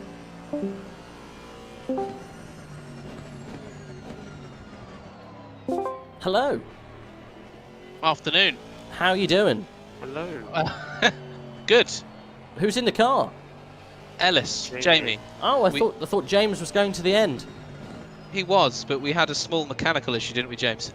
Brakes? No. What happened?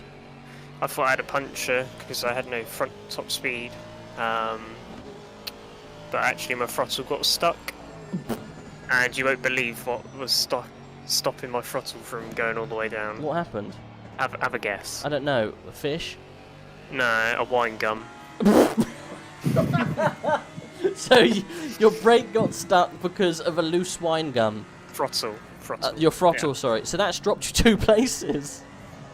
Yeah, all the time that I made up and pushed like crazy for. Oh it's no! Just been chucked in the bin because of a wine gum. I mean, was it a sour wine gum? No, it was one of the black and reds. Made out of Bassett's ones. Did you eat it? No, it had a hair on it. So you at least wash it. I mean, it cost you some time. You should have devoured it and turned it into poop.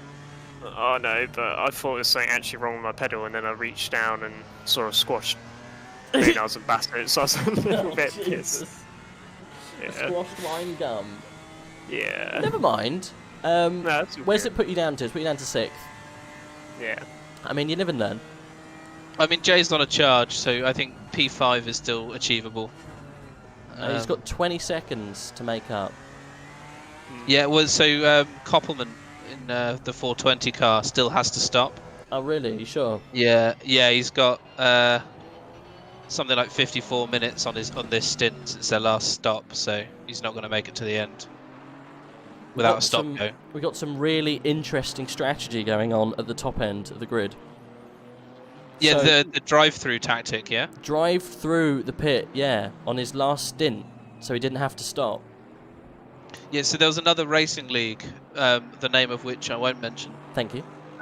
Where this was a hot topic of discussion after a race at Alton Park last weekend. Yes. I think the race winners pulled it off, and and everyone was like, "That's cheating." Well, how did you do it? How do they do it though? Because they've been out for X amount of time, and they have to pit because they might not make the stint time. But I guess because their tank is big enough, they can fill it all the way, and then just drive through to reset the timer. Yeah, that's exactly it. Like, I mean, we're doing 76 liters a stint, and we've got what 127 liter tank. I mean, surely the idea of doing minimum stint times is you stop the car. Yeah, but it's a loophole, isn't it? And if it's allowed, you can do it. I mean, is it allowed?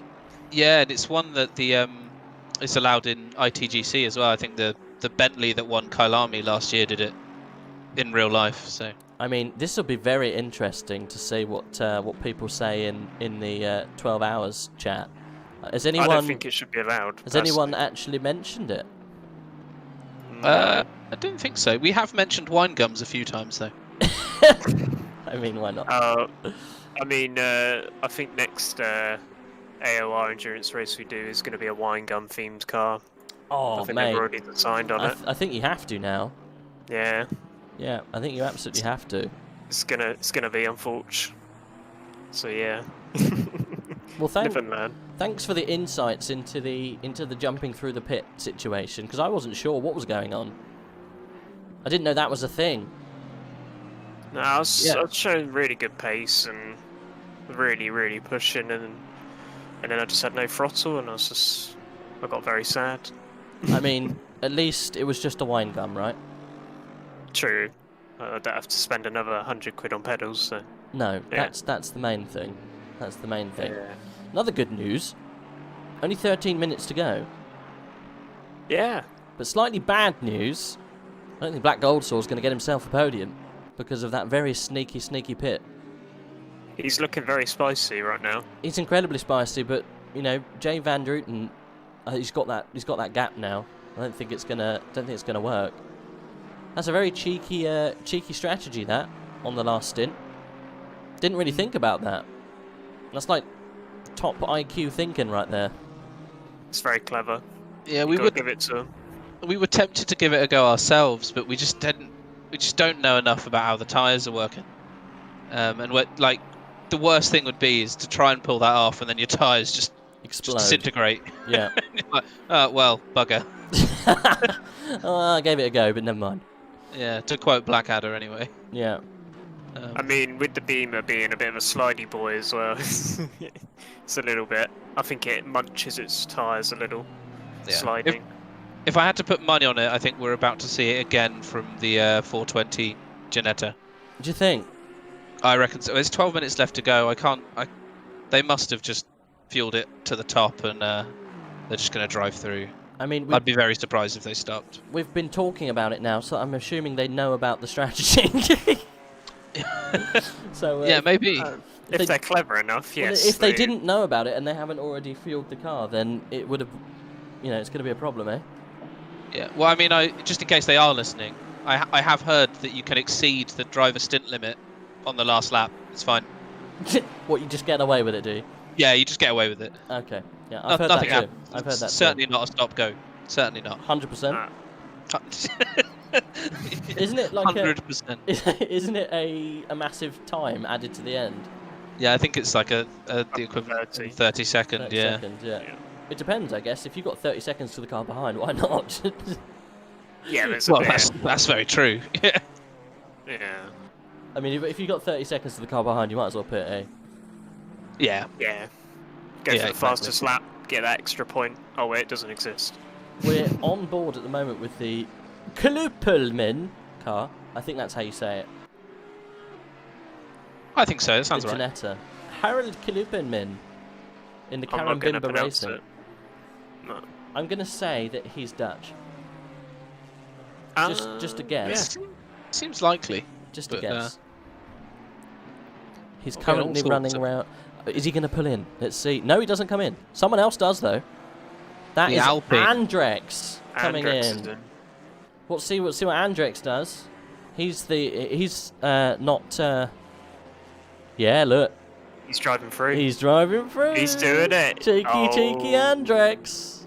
See, I don't think it should be allowed. So this is the new tactic of choice, I think. Yeah. To be honest, I think this is going to be a thing in every lengthy endurance race from now onwards. I mean, if it's not completely outlawed in the rules, motorsport is all about bending the rules to your advantage, right? Yeah, I mean, I'm pretty sure that in the Discord of this unnamed racing league, Panky, one of the devs, popped up and explained that it's absolutely kosher. As in, that's okay? Yeah. Oh, apparently I mean, Klupelmin is German, by the way. Just saying. Oh. Well, it's funny how you say about rule bending. Should we ask Ferrari in F1 that undisclosed engine that they had? Yeah. I mean, wasn't the scores on the doors that they were just seeping oil into the combustion chamber? I think that was it. Yeah, they just a little extra power. Just a little extra drip and drop here and there. I do like a good bit of drip and droppage. I mean, I know you do with wine gums. Black Gold Saw is 10 seconds away from Van Druten. I don't know if he can do this. 10 seconds. He's got 8 minutes to go. How does that... how many laps is that? That's literally 4 laps. 10 seconds, 4 laps. Not sure it's going to be possible as much as we want to see Black Gold Saw get on the podium. That's 2 seconds a lap he's going to have to make up on him. I don't think it's going to happen. It's going to come down to traffic, really, isn't it? Well, you never know. If Jonas Van Druten gets held up in traffic, it is entirely possible that Black Gold Saw could get on the back of him, or has a spin. Yeah, because we are talking about Black Gold Saw here, and he is a very phased boy. Very phased. I'm not sure he's going to be that phased. Sebastian says, sounds like a German name, and it's a pleasure hearing you trying to pronounce it. I mean, Klupelman sounds excellent. Why not? I'm not sure how you pronounce the O with the umlauts on top. I'm not sure on the pronunciation at all. If someone can explain it in text, that would be ideal. I'm not sure how the O is done. That's the only thing I'm stuck on. Right, number 10, P10. We've got some action. Oh, the Ginetta's been hit. Which one? Klupelman. Klupelman! He just got absolutely annihilated. Oh, no. Let's have a look. Oh, yeah, he did get annihilated. He's almost stopped on track. Doesn't look like much damage, though. Oh, front looks a bit bent. Yeah, he got pile-drived in the back as well, so... Oosh. That brings our P4 right back. Well, he's going to have to pit, though, like you were saying. Yeah. Anyway, back to 10th. Very close at the moment. Ah, it's with Pitchick, the gentleman who turned his car round at the beginning and went into the pit backwards. Currently in 9th position. He got a stop-go penalty for that, 30 seconds. I think that's probably the craziest incident that happened this race. I think I've ever seen. Quite lightly with that, really. I think that was got off quite lightly as well. Oh my God! Sherlock missing his braking point like an absolute trooper and almost taking out Pitchick with him. I don't know, completely missed his braking point, bless him. It's not the time to be missing braking points, I'm afraid, with 6 minutes to go. Black Gold Sword just putting it out there, 8 seconds. It's that fatigue setting in now, though, isn't it? 8 seconds. Black Gold Sword. I'd say he can. He's got to believe. He's got to believe. Thanks. I hope he gets podium. He deserves it for as much as, you know, it's really good to see him on the track as always, and I'm a big fan of him. Even if he is on controller, and I'm sure if he was on a wheel, he'd whoop me and a lot of other drivers very, very quickly. So fair play to him. You pronounce an O like an E in her. Okay, so Klöppelman. Is that better? Oh, I love it when you do that. Klippelman. Harold Klippelman. I think that's almost right. 738 car. Someone saying hell yeah. What's the 738? Can't see the 738. Oh, yeah, he's just driven through. Who has? Well, the 420 Ginetta. The Klippelman. Yeah, I'm not going to try. Go on, give it your best. I'm too much of a name murderer at the best of times. Okay, right, and the E in the Klippelman isn't stressed. Okay, so Klippelman. I'm going to give up. This is getting further away from something I can pronounce. Just going to call him Harold. So Harold drove through? He did, yeah. Okay. So he's got a pile of damage, but he's driven through and he's come back out. Behind Jamie. Apparently, chat says I was getting better. Ooh. Klippelman. See, practice does make perfect. It does, some would say. So the two Ginettas, very close, and he has actually dropped a position. How close is Ellis then to Klippelman? He's in front. Is he? Yep. Yeah. Shock horror. He's about a corner in front. Yeah. He is. Managed to get past. 10 seconds, exactly. So, where are you now? You're in 5th position. Yes. So, despite the wine gum, you managed to pull it back. Yeah, and I think... Yeah, it's a 10-second gap to P4, so it's probably a bit much. So we gained a wine gum and lost about 10 seconds, so it's not too bad. I mean... Oh, this is not going to end, is it? Never mind. No. Never mind. Very much not. Very much not. We got 4 minutes remaining, and Black Gold Sword's got 7 seconds to get a podium. But I'm not sure it's going to happen, as much as people want him to. I don't think we're going to get there. Papa Giorgio, though, has managed to keep on hold of 7th, in the 181. Garbus is kept in 8th. Got to pronounce the E or the at the end a bit more. I'm not doing it again. I think that's a separate stream, right? Yeah, definitely not this one. After 12 hours, I'm not saying Klopperman over and over again until I get it right. So Black Gold saw, as much as I want him to see him take it to the end, I think they just got the pit slightly wrong. 6 seconds now with 3 minutes to go. I don't think it's doable unless there's an incident at the top. Jonas Van Druten, I think, is going to get it. Can't take anything away from this team. The 991 team have been absolutely relentless. If only he was in the Bentley, exactly. Questions will need to be asked. I think we should watch Van Druten, because if anything does happen, if this man puts a foot wrong, he's going to have hell to pay.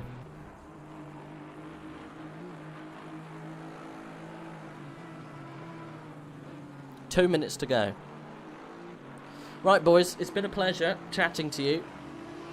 It has. If you don't mind, we've got a couple of minutes before we end, so I'm gonna say goodbye to you boys, if that's okay.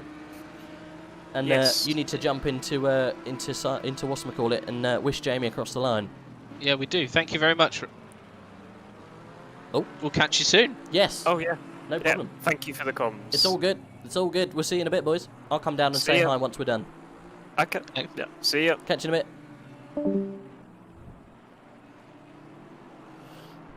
Oh my god, there's a 5-second penalty! Oh my god! What's the penalty for? We got 1 minute 56. And the 991 car's got a penalty. What's the penalty for? That's a huge decision. Cars involving 833, 191, 5-second time penalty for car 191 for causing a minor collision with a GT4. He's got... Oh my goodness.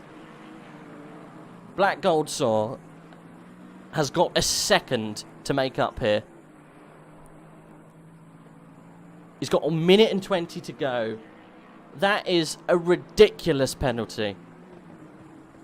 I don't think I've ever seen a penalty like that ever. 5 seconds to be added on. The gap between Black Gold Saw and Van Druten after 12 hours is 5.959. This is a spicy end to the race indeed. Black Gold Saw's got a second to make up. We can't see any mistakes from this man now. I'm just going to put you in the driving seat.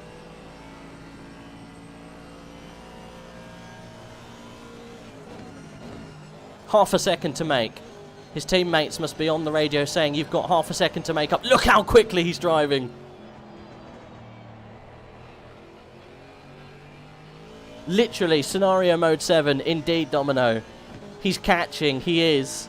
That's what you get for not respecting a GT4. Oh my goodness. Scenes. We got 0.6. 0.6. We got one more lap, I think, to go. It will say if the leader's on the final lap. Whereabouts is Luca Vidalik? This is what we got to see. Where is Luca? He's in the middle sector.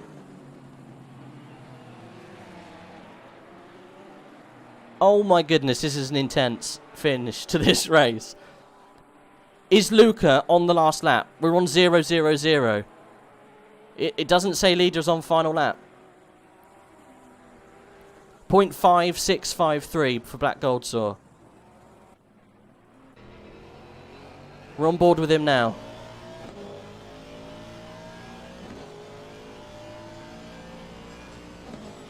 Have we got one more lap to go? I don't know if we do. I think we're on the last lap. He's got 5/10 to make up in this last lap. Can he squeeze 5/10 out of him? He made a little error on the last lap, on the last corner of the last lap. It pushed him back a 10th or 2. It all depends if Luca Vidalik has finished now or not. Comes across the line. I'm not sure if that's race end. I can't see fireworks, guys. It is race end. Black Gold Saw. How much time has he got to make up? I can't see the split. It's 0.5306. He's got 3/10 to make up in this last sector for the podium. Out of nowhere. Can he do it? He's running down to the line. Can he get it under 5 seconds? He's done it! 4.970. Podium for Black Gold Saw. Incredible last couple of laps to that. 12 hours and it comes down to 800ths. Incredible drive. That's a podium for the SOP Motorsport team. Oh my goodness. Jonas Van Druten must be... Well, he's literally just jumped off a cliff. Oh. Heartbreak. The 991 car is going to lose because of an incident with a GT4 over 800ths of a second. Wow. I mean, that's hot topic right there. Unstoppable.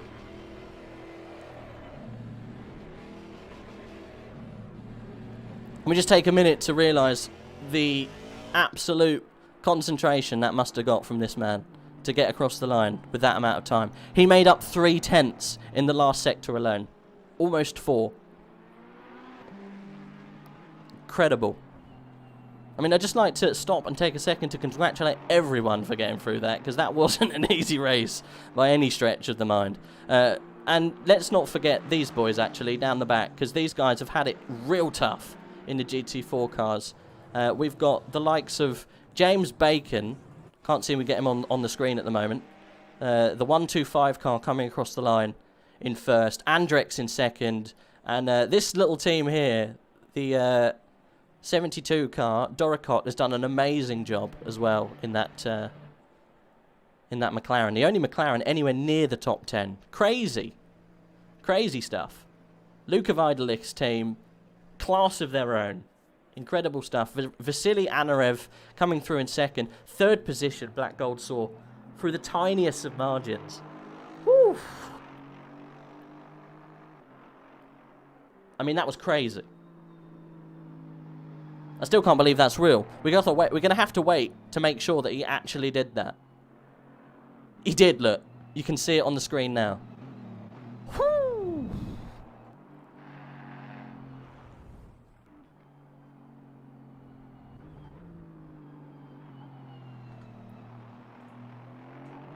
I don't think I've ever seen a finish like that.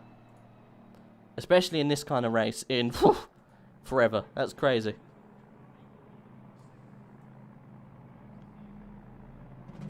Well, there we go. 12 hours to come down to that kind of gap because of a penalty. That's going to be a massive hot topic. Also hot topic, driving through to reset your pit timer. Never seen that been done before, and it was used to great effect, but just missing out. The 991 didn't quite make it happen, but it did happen for Andrex in the GT3 class. He came away with second position, which is very good. Whew, crazy stuff. Crazy, crazy stuff. I can't believe the Black Gold Swords team managed to take that third position after all of that. Through that tiny margin as well. Incredible.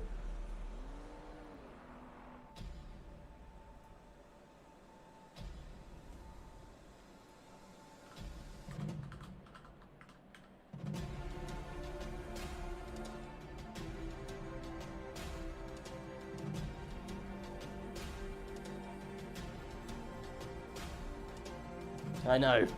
Finishing 0.03 seconds apart from each other after 12 hours. Incredible. Just wow. Well, there you go. That's 12 hours round here. I'm going to end the stream. It's been an emotional 12 hours. We've got through it in the end. Thanks very much for everyone who jumped in and joined me in the chat. It's been fun. Dominooo as well, big thanks to you for jumping in and helping me for the first 6 hours. I couldn't have got through the beginning without you, buddy, so thanks very much. And everyone else who came in and gave us their input throughout the race. It did really, really help us get through. And having a chat to everyone involved was really good, a really good part. And we do actually, before we go, we have got some people coming in the chat to have a little... yes, Dominooo, please do come in. Let's see if we can drag some of these guys in to chat about what happened at the end there. Well. I don't think I've ever seen anything like that before in my life. Yeah, when we saw that they took the drive-through to clean the driver's stand, I was like, no, man. Then they got 5 seconds. I gave it my everything that last lap. That was insane, man. I mean, they got a penalty at the end there, and that's what came in to decide what happened. I've never ever seen that happen before. It's incredible. Yeah. That's some wizardry done right there. Scenario 7. Absolute deja vu from the Austria race last year. Oh my goodness. I didn't think you'd do it. You made up nearly 4/10 at the end in that last little stint. Because you made a mistake coming out of the last turn. You went onto the grass, which slowed you down slightly, which made it even closer. But I think that made a little bit more drama, though. All calculated, man. All calculated. I know. I mean, the adrenaline must be absolutely off the scale. Yeah, my arms are shaking. It's insane. I gave it my everything. That's awesome racing. Yeah. After 12 hours, 300 of a second, that's just awesome. I mean, I've got to say as well, like, condolences to the 991 team. Jesus, to be beaten like that. I'm sure they'll be. Well, can they contest that penalty? Like, oh. I hope not. You know. Oh, jeez. Jesus, to be beaten like that is really, really harsh. That's going to be a bitter pill to swallow. Yeah, I guess. I don't know what happened. I think they hit a GT3 car, but you need to keep it clean and lose the time. Yeah, definitely. You can't be making mistakes, especially that happens like that, because as you saw, it has massive implications. But not taking anything away from the winners, Luca Weidelich, Nico Solman, and Lewis Fly. Gee, they're on another level. Yeah, they are tier elite. You know, that's just insane. Really, really good. They're working together as a team, and they're so consistent. No mistakes at all. But yeah, heartbreak awesome for someone like Jonas Van Druten to get beaten like that, buddy. Woof.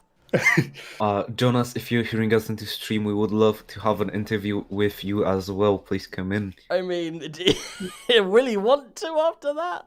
Oh, I think I'd be crying right now if I was him. 12 hours to get beaten by 0.8 of a second. Oh, yeah, Dan Robertson putting in. Their team got robbed a P4 for a wine gum. They had to pull in because their driver thought they had an issue, but actually they had a wine gum under the brake pedal. Okay. And it lost them, P4. We won't talk about that, bless them. Never mind. Andrex, though, you also did the cheeky through the pit cheeky. Cheeky. I mean, yes. Is it allowed? Yes, it's allowed in real life. The game obviously allows it because as soon as you enter the pit lane, the timer resets. So, but yeah, it's genuinely legal. It's done in real life, so it's done to mirror that. So yeah.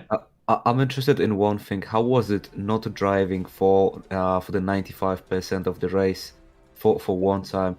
Finally, you're not dominating the stint timer, let's say. Yeah, I know it's it must have been strange. It's very alien to have to let somebody else get into your car for you. Oh, but no, I mean, both the teammates were super fast as well. I mean, we couldn't touch P1; they were just again on another level. But I mean, we finished on the lead GT4 lap, so we're super stoked with that. And again, if we were coming away with the podium tonight, that's a win in my book. So yeah, P2 must definitely be a nice feeling. It's the podium; it's the second step. Well, some might say first loser, but I think it's definitely a position to celebrate. Yeah, we're chuffed. I think all the team are super happy with that. It's we came here to do as well as we could, and we saw with the qualifying times that the Alpine team were going to be super quick, and it was always going to take something outside of our control and their control that was going to let us kind of steal it from them, but nothing happens. So, and I wouldn't want that to happen to anybody. But yeah, their pace was just we couldn't match their pace. It's just as simple as that. So, I mean, they were on another kind of plane, almost exactly the same as what happened in the split above, though, right? Yeah. So, I mean, the fact that if you look at the lap times of what those guys were doing, over a 12-hour race to finish on a lead lap, again, I'm a bit surprised with that, to be fair. And again, yeah, super happy. I mean, they had a drive-through, and I think they had a couple of penalties to bring them down. I'm not too sure why. We picked up a drive-through as well. We overran the stint timer. And so we had to do a quick little drive-through. But I mean, at the end of the day, it's literally like 20 seconds you lose from that. So over 12 hours, it's not a great deal. But no. Well, I mean, as you see in the GT3s, 5 seconds cost you a position. So yeah, more often than not, it doesn't cost you anything, but it can do. So we got away with it. We were comfortable in second. There's a big gap, a fairly big gap to P1, and a fairly big gap to P3. So we just did what we had to do. Put in the sensible laps and keeping it clean and dodging the GT3 torpedoes, and yeah, all good. Yeah, well, they were a little bit aggressive. Some of them were. I'm not going to lie, but I mean, you got to get the job done. At the expense of maybe punting. I mean, I don't think they mean to punt people off. I think they just want to get the job done, and they don't want to get held up. I understand it from both points of view, but the problem is, I don't think it's a fact of it. It's the GT3 that was the problem. I think the track is just too thin to run a multi-class. I don't think it's ideally suited for it. In my opinion, it's more like Paul Ricard. Nice wide tracks and nice long straights. It's a fairly easy track. Monza, everybody knows it. Long straights and so on. But yeah, I mean, we've proven that it can be done. I think there was obviously quite a lot of penalties being kicked up in the air, and a lot of those were, from what I was reading, were causing a collision with the GT4 car. So it was happening, and I think it was maybe just a lot of it. The early stuff would have been kind of getting used to the pace difference and the braking points and so on. I was hopeful that after a couple of hours or so that things would calm down and people would get a hold of it.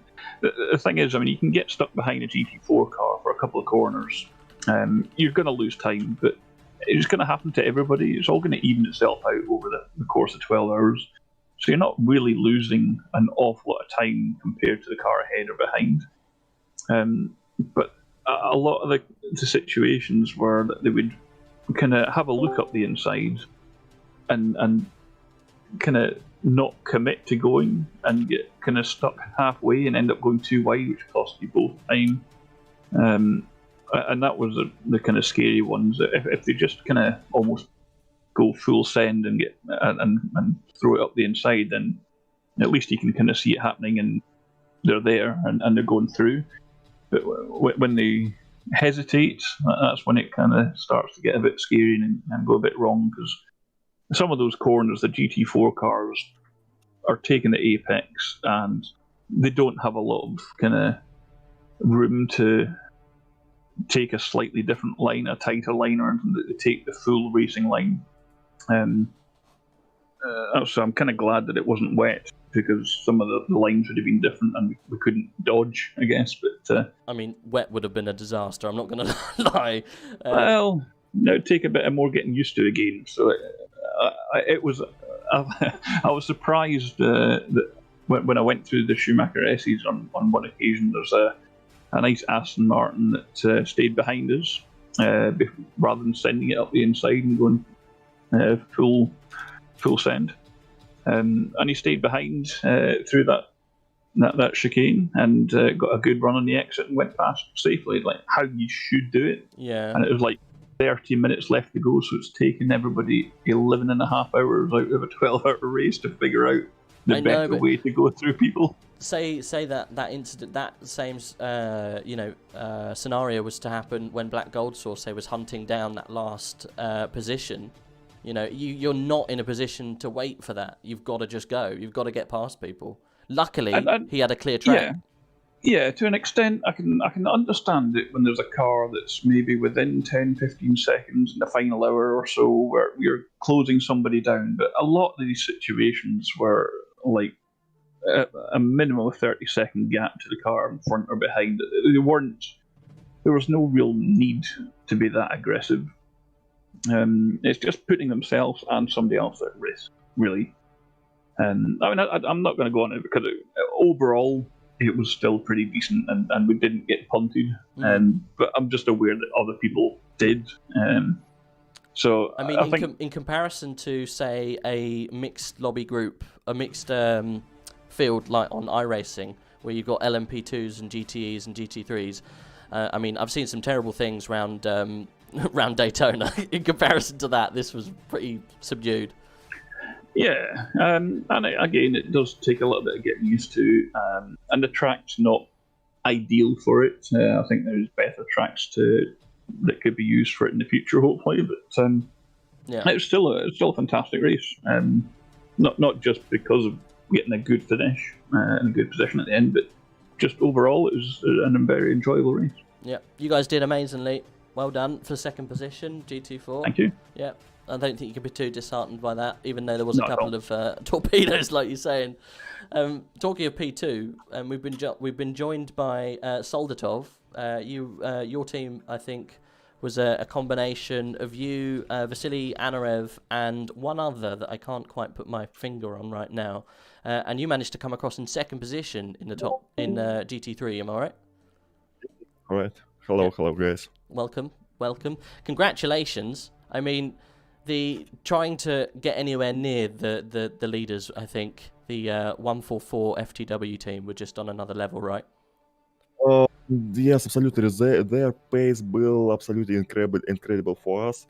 And sorry, guys, I don't speak English very well, but I want to say a big thank you to organizers, stewards, and commentators for this event, because we love AOR, we love you, and we always have fun. Race here, and thank you very much to all GT4 cars, and congratulations Porsche 144. Again, their pace was absolutely incredible for us. Our Aston Martin setups were more foreign. Yes, we had rain setup for our Aston Martin. I mean, you did a really good say thank you for the great action you brought upon us. Definitely. Great to watch. All those fights, little strategical plays in the top 4. Yeah, the start of the race was very cool. We did our best, but then we had a clean segment, and we saved our second place.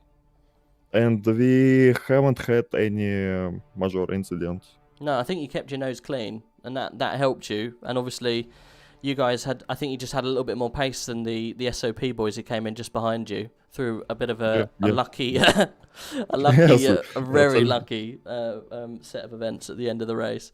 But no, you guys did really, really well. I think you just kept it clean, and you were just again on that little pace level above everyone else. So. Yeah, thanks for the the nice comments. I think everyone involved. Thank you. Yeah. No problem. Well done. Congratulations on the podium, all three of you. Yeah, thank you. No problem. Goodbye, guys. See you soon. I'm going to rest. It's okay. Yeah, me too. Very tired, absolutely. Right. Well, I think we'll end it there. Everyone who joined us in the interviews, YouTube Black Gold Star, I appreciate you coming in. Congratulations on the end there. I do feel really, really, really gutted for the 991 car, because that's really, really tough pill to swallow. Bless them. I think it got confirmed, didn't it? The position you managed to get them at the end on the race timer, but I think we're waiting to see what the official thing comes out. But I think you did get third, so tough. Yeah, 300 of a second. I know, right? Crazy, absolutely crazy. But an amazing finish to the end of the race. It kept it all spicy. Dominooo, mate, thanks for joining me for the first 6 hours and keeping me honest. It's been great fun. Yep, it definitely was great fun. I hope we'll get to commentate some races in the future as well. Thanks everyone for watching. Thanks drivers for the great action on the track, mostly clean racing, and it was very fun to watch, very fun to commentate. Only for the first 6 hours, but my throat was absolutely dying. I can't pull 12 hours like you did. Stunning job, mate. You did really great, and yeah, that was a pleasure commentating along you. And thanks to the coordinators. Yeah. Great job on the whole event. Same to the stewards. Just writing and watching all the incidents down for 12 hours. Fair penalties. I hope no one had issues with those penalties. Maybe sometimes harsh, but the stewards are doing an honest and great job like everyone else. And yeah, I think we are going to end it there. No crop interview. No crop. He's escaped. He's escaped. He's I mean, escaped. he's had a bit of a busy day, bless him. I think we'll let him off. We'll let him off. Yeah, I think like you say, we'll end it there. It's been a long old 12 hours. I think we've been streaming for longer than that. So yeah, to everyone involved, including organisers, racers, drivers, podium winners, and race winners, well done to everyone, and thank you very much. And we'll catch you on the next AOR endurance race, wherever that may be. Don't forget yourself, guys. Thank you for commentating. We tried. We did our best. It was an uphill struggle at the end. I'm not going to lie. It was tough, but we got there. Thanks, everyone, for dropping in and everyone watching, because there was some people who watched right through to the end. We appreciate it, and we'll catch you soon. Yep. Thank you, and have a